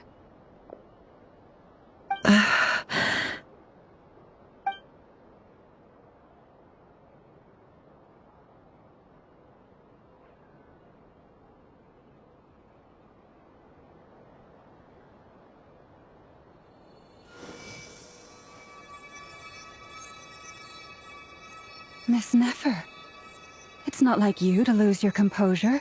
That was the most reckless thing I've ever seen you do. Reckless how? The situation was critical. Our lives were at stake. We had to do something. Even so. Okay. I guess you're right. Under the circumstances, it was a wise decision. You traded your eyes for an incredible victory. In business terms, I suppose that's a huge return on investment. I'd be hard-pressed to argue otherwise. Still, I don't like this outcome, and I don't want you to lose your sight for good. People suffer when they make sacrifices they shouldn't have to make, whether that means faith, strength, or in this case, your ability to even see. I had hoped you could win without sacrificing so much as a single hair on your head. Thank you. Really. All done. Don't try and open your eyes just yet. We'll see how you're doing in a couple of days. Until then, please follow your recovery plan to the letter. I'll send full details through Yehoda. For now, just get yourself home, relax, and rest. My dear friends, we have fought bravely and achieved a spectacular victory. A dark cloud has been lifted from the skies of Nod-krai. All in this land will be grateful for what you have done. The moon will remember this day. Thank you both.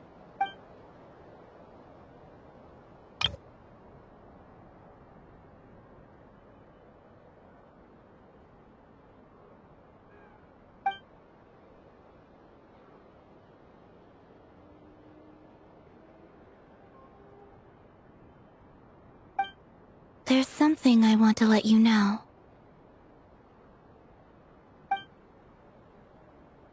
What is it? When Durin connected everyone's minds so I could access their powers, I also felt everything they felt. And since Nefer's eyes were injured, my eyes are hurting now too. Huh. Hold on. Let me try. I only feel the pain. There's no actual damage. I just thought I should tell you. You're right. There's no damage. That's a relief. But I must say, I'm surprised to hear the Kuthar share something like this with me. In the past, you never used to open up about yourself. Things are a little different now from how they were. I'm learning to share how I truly feel with my friends. Friends? You have no idea how glad I am to hear that.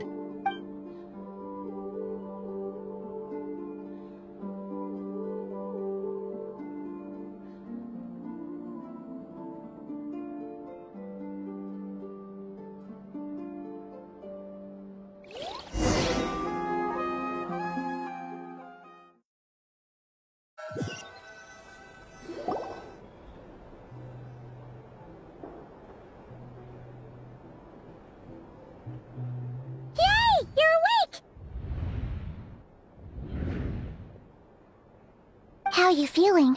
Any aches and pains? Did you sleep well?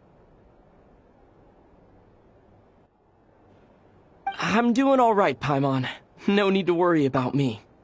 Phew! Well, that's good. Paimon's been sitting on the edge of the bed worrying about you for ages. You slept a whole day and night. Poor Paimon had to eat all by her lonesome. Glad to hear you didn't starve. How was the food? Well, it wasn't the same without you there to share it.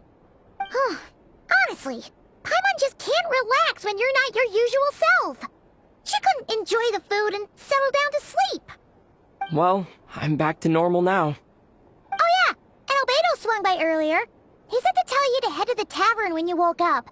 Varka and the others are organizing a victory feast, and they want to celebrate with you. He also dropped off some medical supplies, but you seem fit as a fiddle, so guess you won't be needing those. If you're feeling up to it, let's head over now. Wouldn't want to keep them waiting.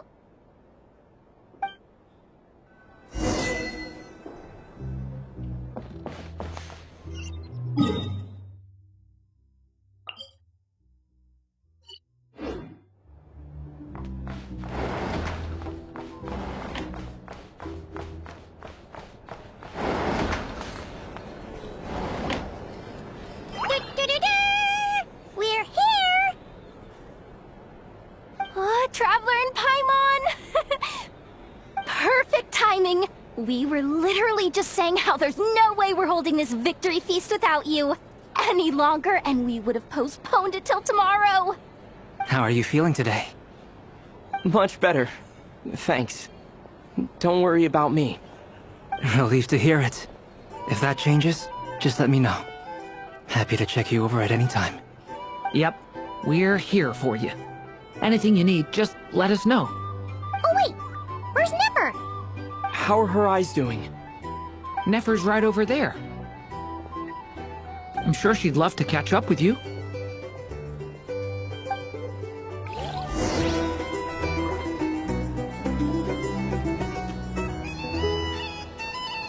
Here to sign up with the fertility or perhaps a home for the night.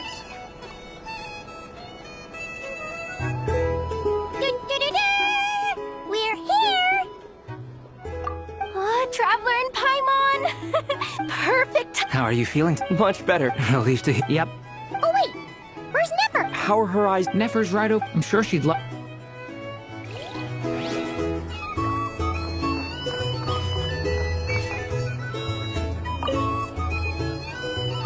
Hello, you. Recovered from the battle? Come on, what do you mean? Of course I'm gonna ask.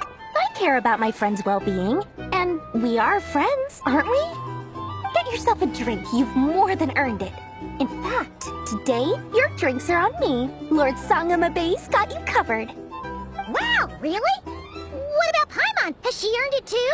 Has she? Please? Well, you haven't been through quite as much as the Traveler, but... what the heck, sure.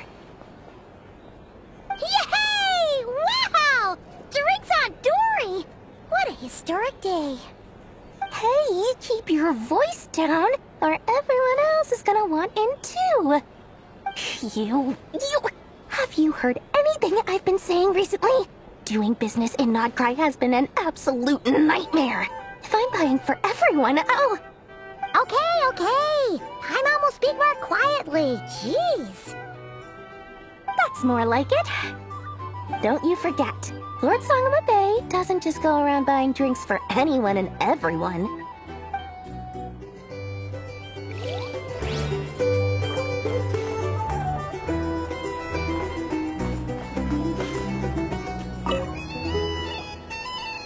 I thought of 1,000 ways to congratulate you, but now you're here, words are failing me.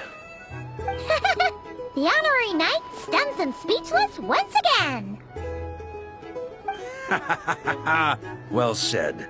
The honorary knight showed us all how it's done. The other knights told me that Mondstadt was the first stop on your journey. All of us are truly delighted to count you as our friend. I'd like to thank you for supporting the Knights of Favonius, and also for helping us save nod-krai. Nonsense! Of course I'm gonna mention it. This is more than just business. It's a relationship. And there can be no relationship without showing gratitude where it's due.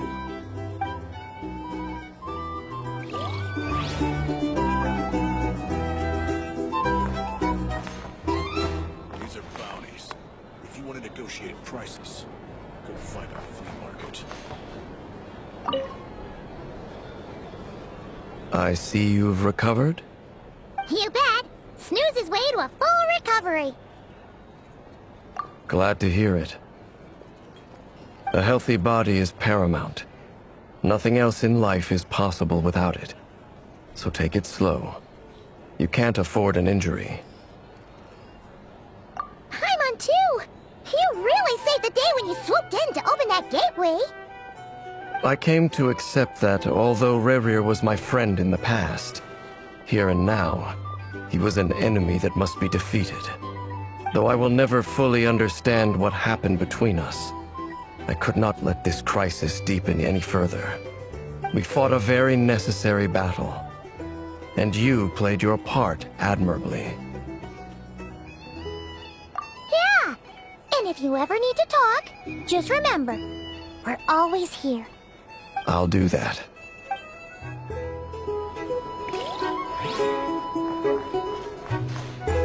Our drink recommendations? Well, for starters,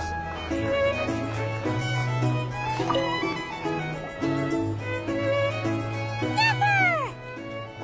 Traveler, Paimon, are you recovering well?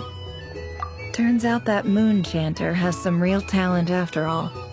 My eyes were mostly recovered after just a couple days rest. I can actually open them again now. Yeah, but you gotta be careful. Lauma says not to strain your eyes while they're still healing. Yes, thank you. I'm well aware. Yehoda, could I borrow you for a moment? I could do with an extra pair of hands. Oh, sure. Coming. Did you hear that? I gotta go help Lauma for a second. You guys chat among yourselves. I'll grab us some drinks on the way back. Paimon, you still like 'em sweet? You bet! Make it extra sweet, cause Paimon's earned it! Sure thing!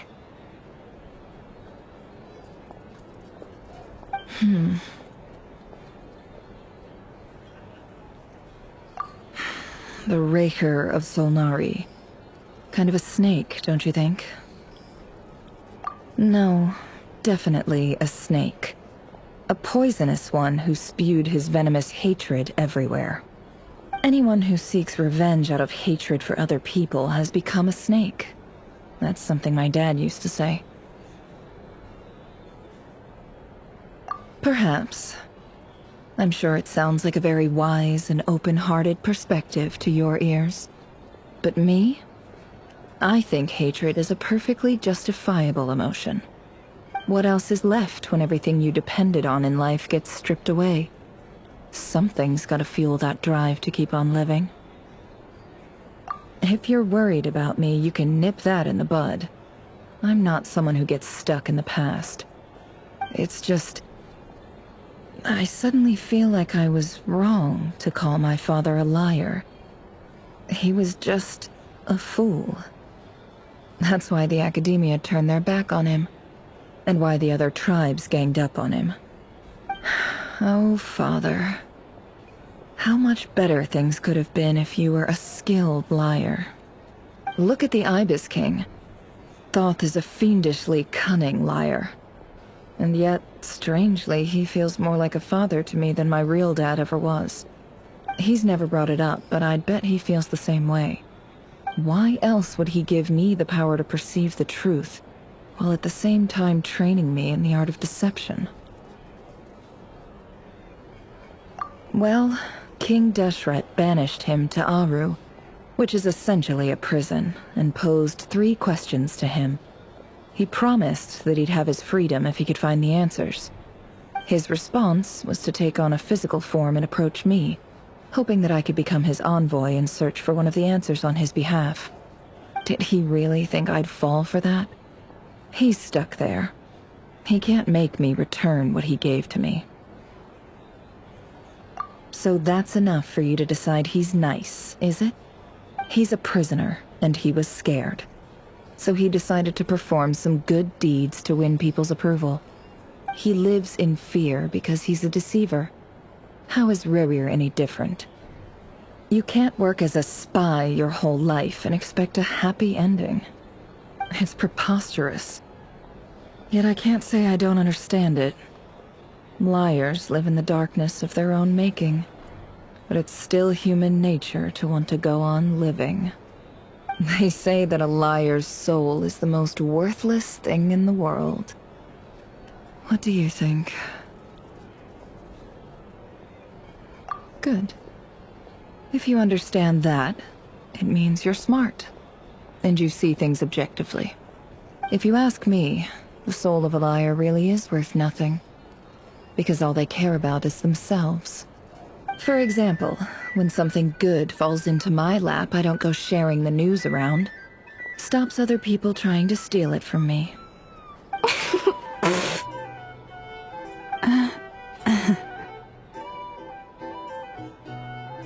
So be it. They have sharp ears. I can't keep anything from them.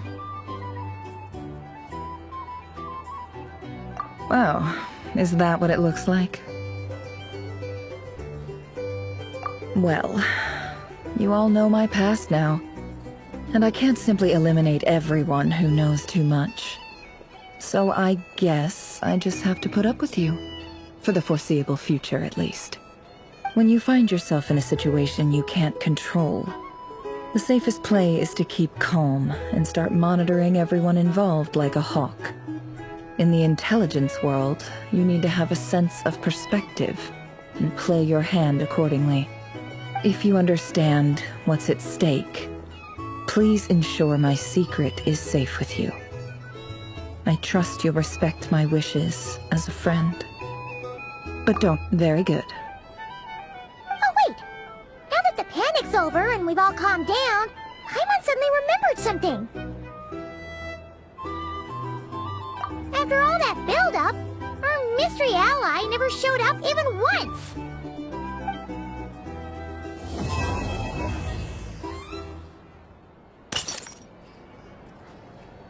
Huh? Am I imagining things?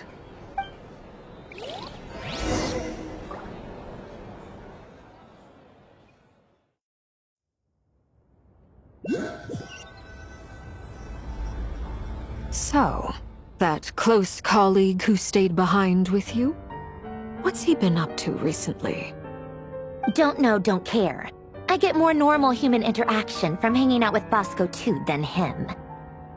Although, now you mention it, he hasn't bothered me in a while.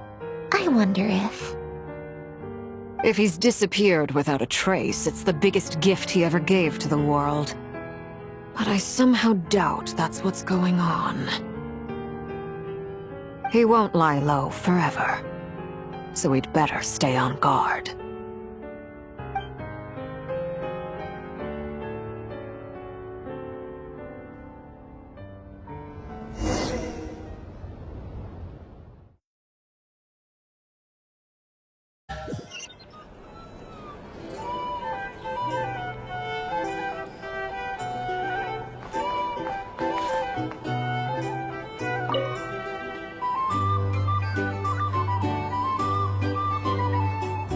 Ah, Lord Sangama Bay. How lovely to see you. I must thank you for the device you provided. It was an enormous help. Would I be right in thinking that it was developed by the Academia? Why come and ask me when you clearly know already? I mostly came to thank you. That's more like it. A little gratitude goes a long way with Lord Sangama Bay. Play your cards right, and you might even stand a chance of becoming my long-term supplier. The chance to work with such a kind and charitable investor as yourself would be a great honor for the Curatorium. Huh? Charitable? Who said anything about charity? First time hearing about it. Let's see. The first plot of land you purchased in Nod-krai, your desert interests, and... Stop! What do you think you're doing? Exposing my investment history! It's nothing to hide from. They're all perfectly legitimate investments. And some of the land you purchased was with the intent of building a sanctuary? Yes, I heard about that too. How did you... You're a curious case, Lord Sangama Bay. You don't like people finding out about your good deeds, do you? But I'm afraid no matter how hard you try to keep things under wraps, where there's a will, there's a way. You did it for Sumeru, didn't you? It was empty land that was gonna go to waste otherwise. I figured if I built something there, it might at least get some use in an emergency. Disasters are capricious things. They strike without any warning. I've lost family to a disaster before, and I don't want to lose any friends or business partners if I can help it. My elder sister used to dream of finding a sanctuary. Somewhere with plenty of food, water, and medicine. Where everyone could live happy lives. It was something I looked into, but after discussing things with the Dendro Archon, I decided on a more effective strategy. The tech people handled the tech, and Moneybags provided the Mora. It just made the most sense. It's a pity that so few people know the truth about you. Everyone says that you view everything in terms of Mora, and all you care about is growing your own wealth. So, what's the problem with that? Everyone wants to be rich. It's human nature. So yes, I love Mora, and it's nothing to be ashamed of. But surely you have dreams of your own, beyond just making Mora. You don't get it, do you? My dream is to invest in other people's dreams. And, you know, make a nice little slice for myself along the way. Just thinking about it makes me happy. That sweet, sweet sound of Mora. Thank you. For the device? And the pendant. Oh, that. I was just returning a favor. Don't worry about it. Seems like we've both been away from home for a very long time. Yeah. So long that I barely remember what my family even looked like. That would be your mother, father, and sister? Yeah, though it's been years since my sister passed away. It's not like I want to forget them, obviously, but memory can be even more ruthless than the most calculating business person. Beyond a certain point, if something isn't helping you, it just gets rid of it. My sister can't help me now. Slowly but surely, her face is fading from my mind's eye. It's become a vague impression. Not everything will fade. When loved ones pass away, the beautiful memories are the ones that last the longest. Yeah, that's true. If you ask me, that's the one silver lining in all of it. Well, that, plus, I'm sure that life is much better now than it was back then.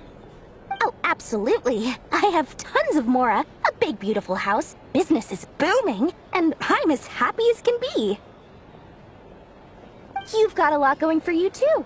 Boss of the Curatorium of Secrets?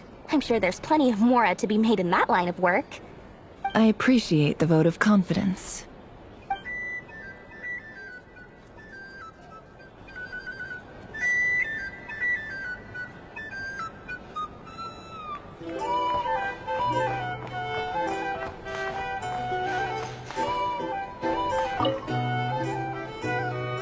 How have you been holding up?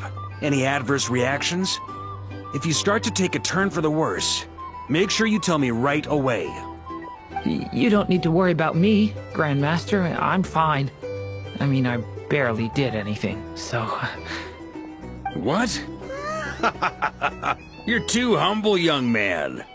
You played an indispensable role in the battle for nod-krai. We can't thank you enough for your support. Sometimes, when people praise you, it's because you deserve it. The best thing is to accept it calmly and with grace. It's important to learn how to respond to words of admiration. Let's do a quick demonstration. Albedo, that was an incredible feat of alchemy. The pressure was on, but you worked flawlessly at lightning speed to get the job done. Thank you. I can't take all the credit, though. Durin played a big part in forming the alchemical array. See? Did you catch that? A masterclass in how to take a compliment. Okay, yeah. I did work pretty hard to help prepare for the battle. No point denying that. Hey, you guys! Hey, look who's bounced back. Looking good, traveler. Seems like you've recovered. You won't need to take any more medication. Can I get you a drink? Huh? You know how to order at a bar now? You've sure learned a lot recently. Handling a drinks order is ridiculously simple compared to alchemy. Don't worry, I'll blend into society yet. Paimon believes it! You're clearly a fast learner, just like your brother! To be totally honest though, Paimon didn't quite follow all the details when you first explained the plan to us.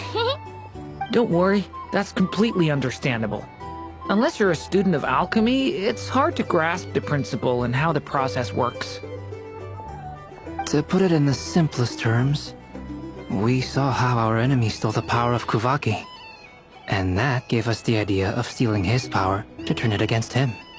When facing an enemy you have no hope of defeating, it's best not to engage them in battle. So, instead of looking for a way to overpower him, we decided to help Columbina get strong enough to at least stand up to him in a fight. For this to work, we had to analyze his modes of attack, confirm who his main target was, and make sure that he wouldn't go beyond the range of the alchemical array. For added security, we prepared a total of 4 arrays. But to mitigate the impact of the battle, we identified one location in particular as the ideal spot, which is where the confrontation took place. The alchemical array absorbed his abyssal power. Then Durin processed it to render it usable by Columbina. That power enabled her to do what would otherwise have been nigh on impossible. What surprised me was that dainsleif actually agreed to join us. Given his history with rerir, he had every right to sit this one out. But we're extremely grateful for the decision he made. It must have been a painful choice to make. But I'm sure that making a decision was far better for him than staying in limbo. Absolutely. He was torn between 2 paths, but in the end, he made his choice and stuck to it resolutely.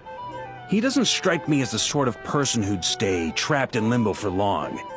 Anyway, however you cut it, everyone gave a stellar performance. And now, it's time to kick back and celebrate.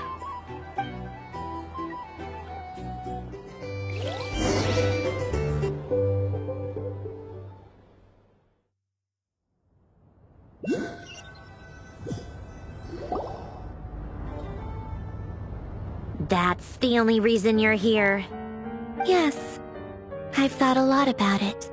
And I've realized that you, me, and Arlecchino should be friends. I think this is very important. So I felt I had to come and tell you. Well, this is a new one. I'm so moved. I can't even hold my teacup. If that's all, you can leave now. Do you not want to be friends with me? Or is it that you prefer being co-workers? What is this, Columbina? Are you deliberately testing my patience threshold? Right now, my politeness module is active. But if you say another word, I swear I'll shut it down. If your politeness module was active, wouldn't you say the word please at some point? Polonia, please see Lady Columbina to the door. Will you still invite me to your next tea party? What? Yes, I think you will. Bye-bye, dear Sandrone.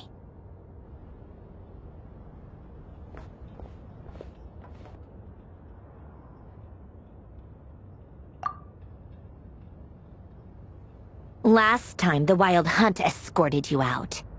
Would you rather I handled it myself this time? We just wanted to, see how you were doing now that it's all over. Why?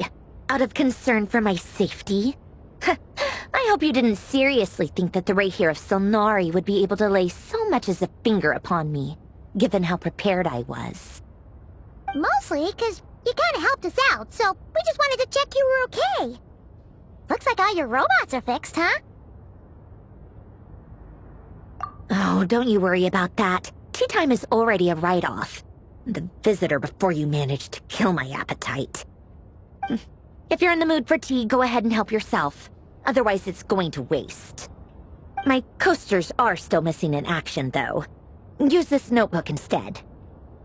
Whoa! Pretty hefty notebook. Look at all those calculations. You can ignore those. They're just dumb scribblings. I doodle and write in my free time. Sometimes I remember the distant, dreamlike past. Sometimes I imagine the far-flung future.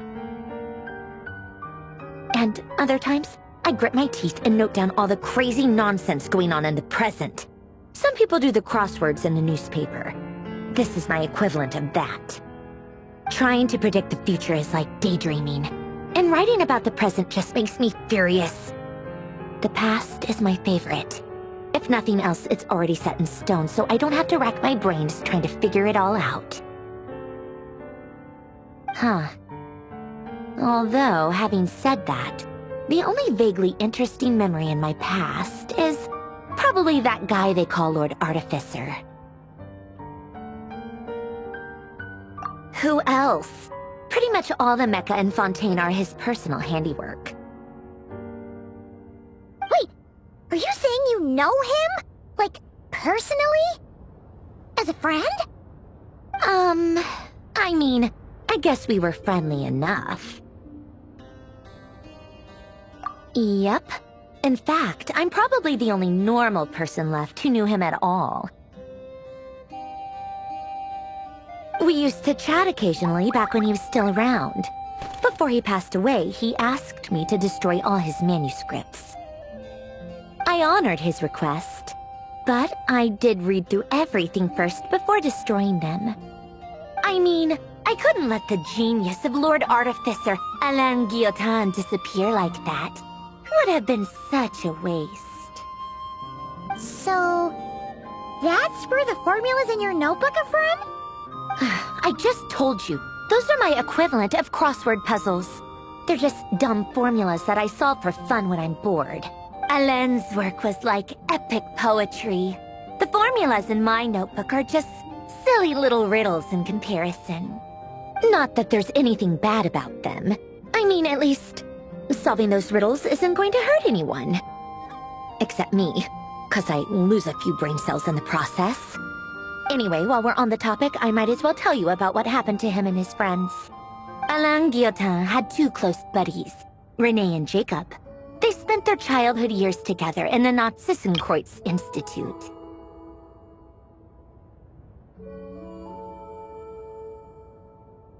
They were all quite competitive, so there was some rivalry between them, but it was a friendly rivalry.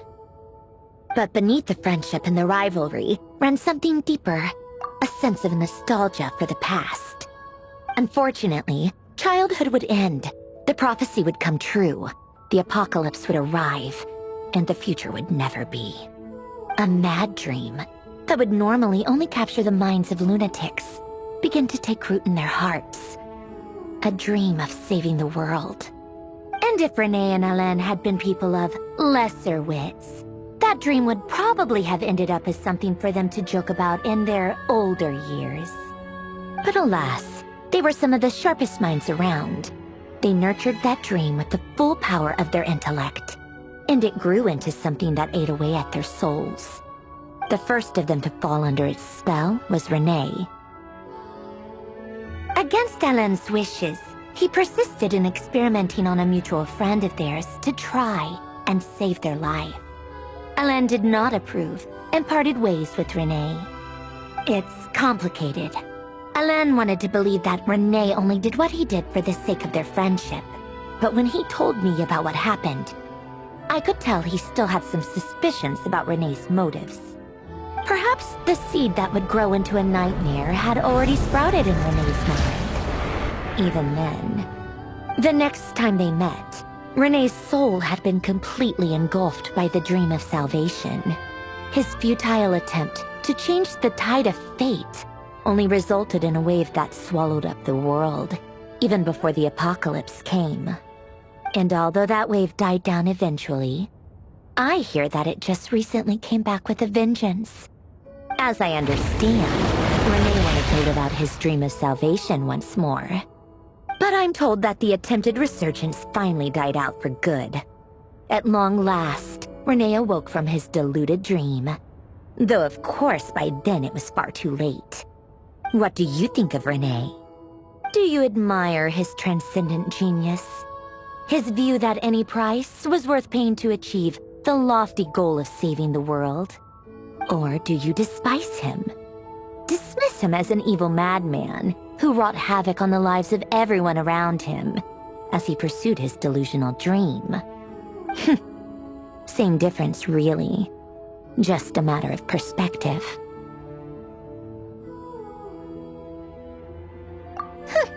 Doesn't surprise me. You share one thing in common, after all. You both want to be the savior. The only difference is, your dream came true, and his... well, he wasn't the one who made it come true. I don't like fanatics who give up their whole lives for their ideology. Nor do I like fools who let their delusions take control. Maybe I could understand if René had just been an ordinary person. But he had a sage-like intellect. And still managed to get himself lost in a labyrinth of his own desires. Anyway, that's enough about René. Now, moving on to Alain Guillotin, the Lord Artificer. He managed to put a stop to the first storm whipped up by René. But after that, Alain lost his friends and family. To his credit, I suppose, the loss of his family and friends was purely a tragic accident. It's not like Alain sacrificed them for his cause or anything. After that, the only thing supporting his work was the same dream that had dragged his closest friend down to the abyss. But although the desire to save Fontaine drove him to found the Fontaine Research Institute, Alain continued to reject any form of transcendental knowledge or power. He was suspicious and fearful of it, having seen the way it had affected his closest friend. I think that formulas and machines derived solely from human intellect were the only thing that gave him a sense of spiritual comfort. Yet Alain's intellect was simply too great. It barely left him space to breathe in his lifetime. Once he realized that the end of his life was approaching, he finally accepted the truth. The Nod-krai Institute needed someone, and a human being, to see its story through to the end.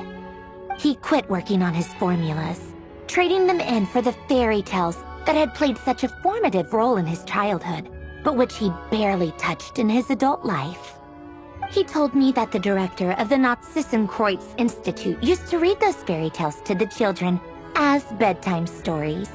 Apparently, they worked wonders at sending kids off to sleep. I think that all he wanted at that time in his life was to be able to sleep deeply without being plagued by depression. By that point, nothing else really mattered. At the very end, he laid down to rest in the ruins of the former Nod-krai Institute orphanage, while the Fontaine Research Institute he had founded continued tirelessly with its work. Many years after that, tensions over competing dreams would once again cause a rift, this time between members of the Fontaine Research Institute. But the actions of those fools had nothing at all to do with Alain. And that is the story of two people from the Nod-krai Institute who both wanted to save the world. One went all in on his fantasy of salvation without ever looking back, and ended up calmly sinking to the bottom of the deepest sea. The other sought desperately to burn bright in his life, even though he wasn't sure where he was going. I do sometimes wonder, why is it that people like them have such grand hopes of saving the world? Even the grandest tree starts as a tiny seed. So perhaps, for each of them, their mission to save the world began with a very simple desire: to save themselves. They were young children with friends and family who mattered to them, desires to explore the meaning of life, ambitions to have a successful career. They didn't want to see all of that taken away in one fell swoop. Or maybe they just wanted to find something to anchor themselves within the chaos, to stop them getting quietly swept away by the storms of life.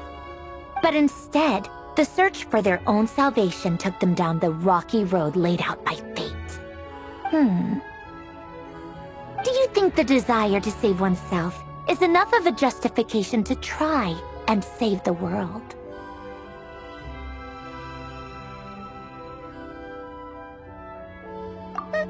The way you said that sounded just like Alain.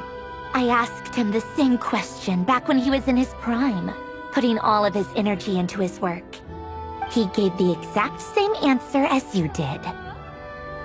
No elaboration, just a quick short answer before getting right back to his work. He was always that way. All right, tea time's over. I owe Arlecchino a favor for telling me these stories. I'll have to bring a whole sack of gifts the next time I visit the House of the Hearth. I'm gonna go tinker with Polonia now.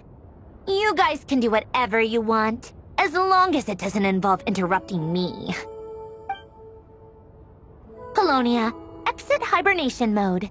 Begin diagnostics.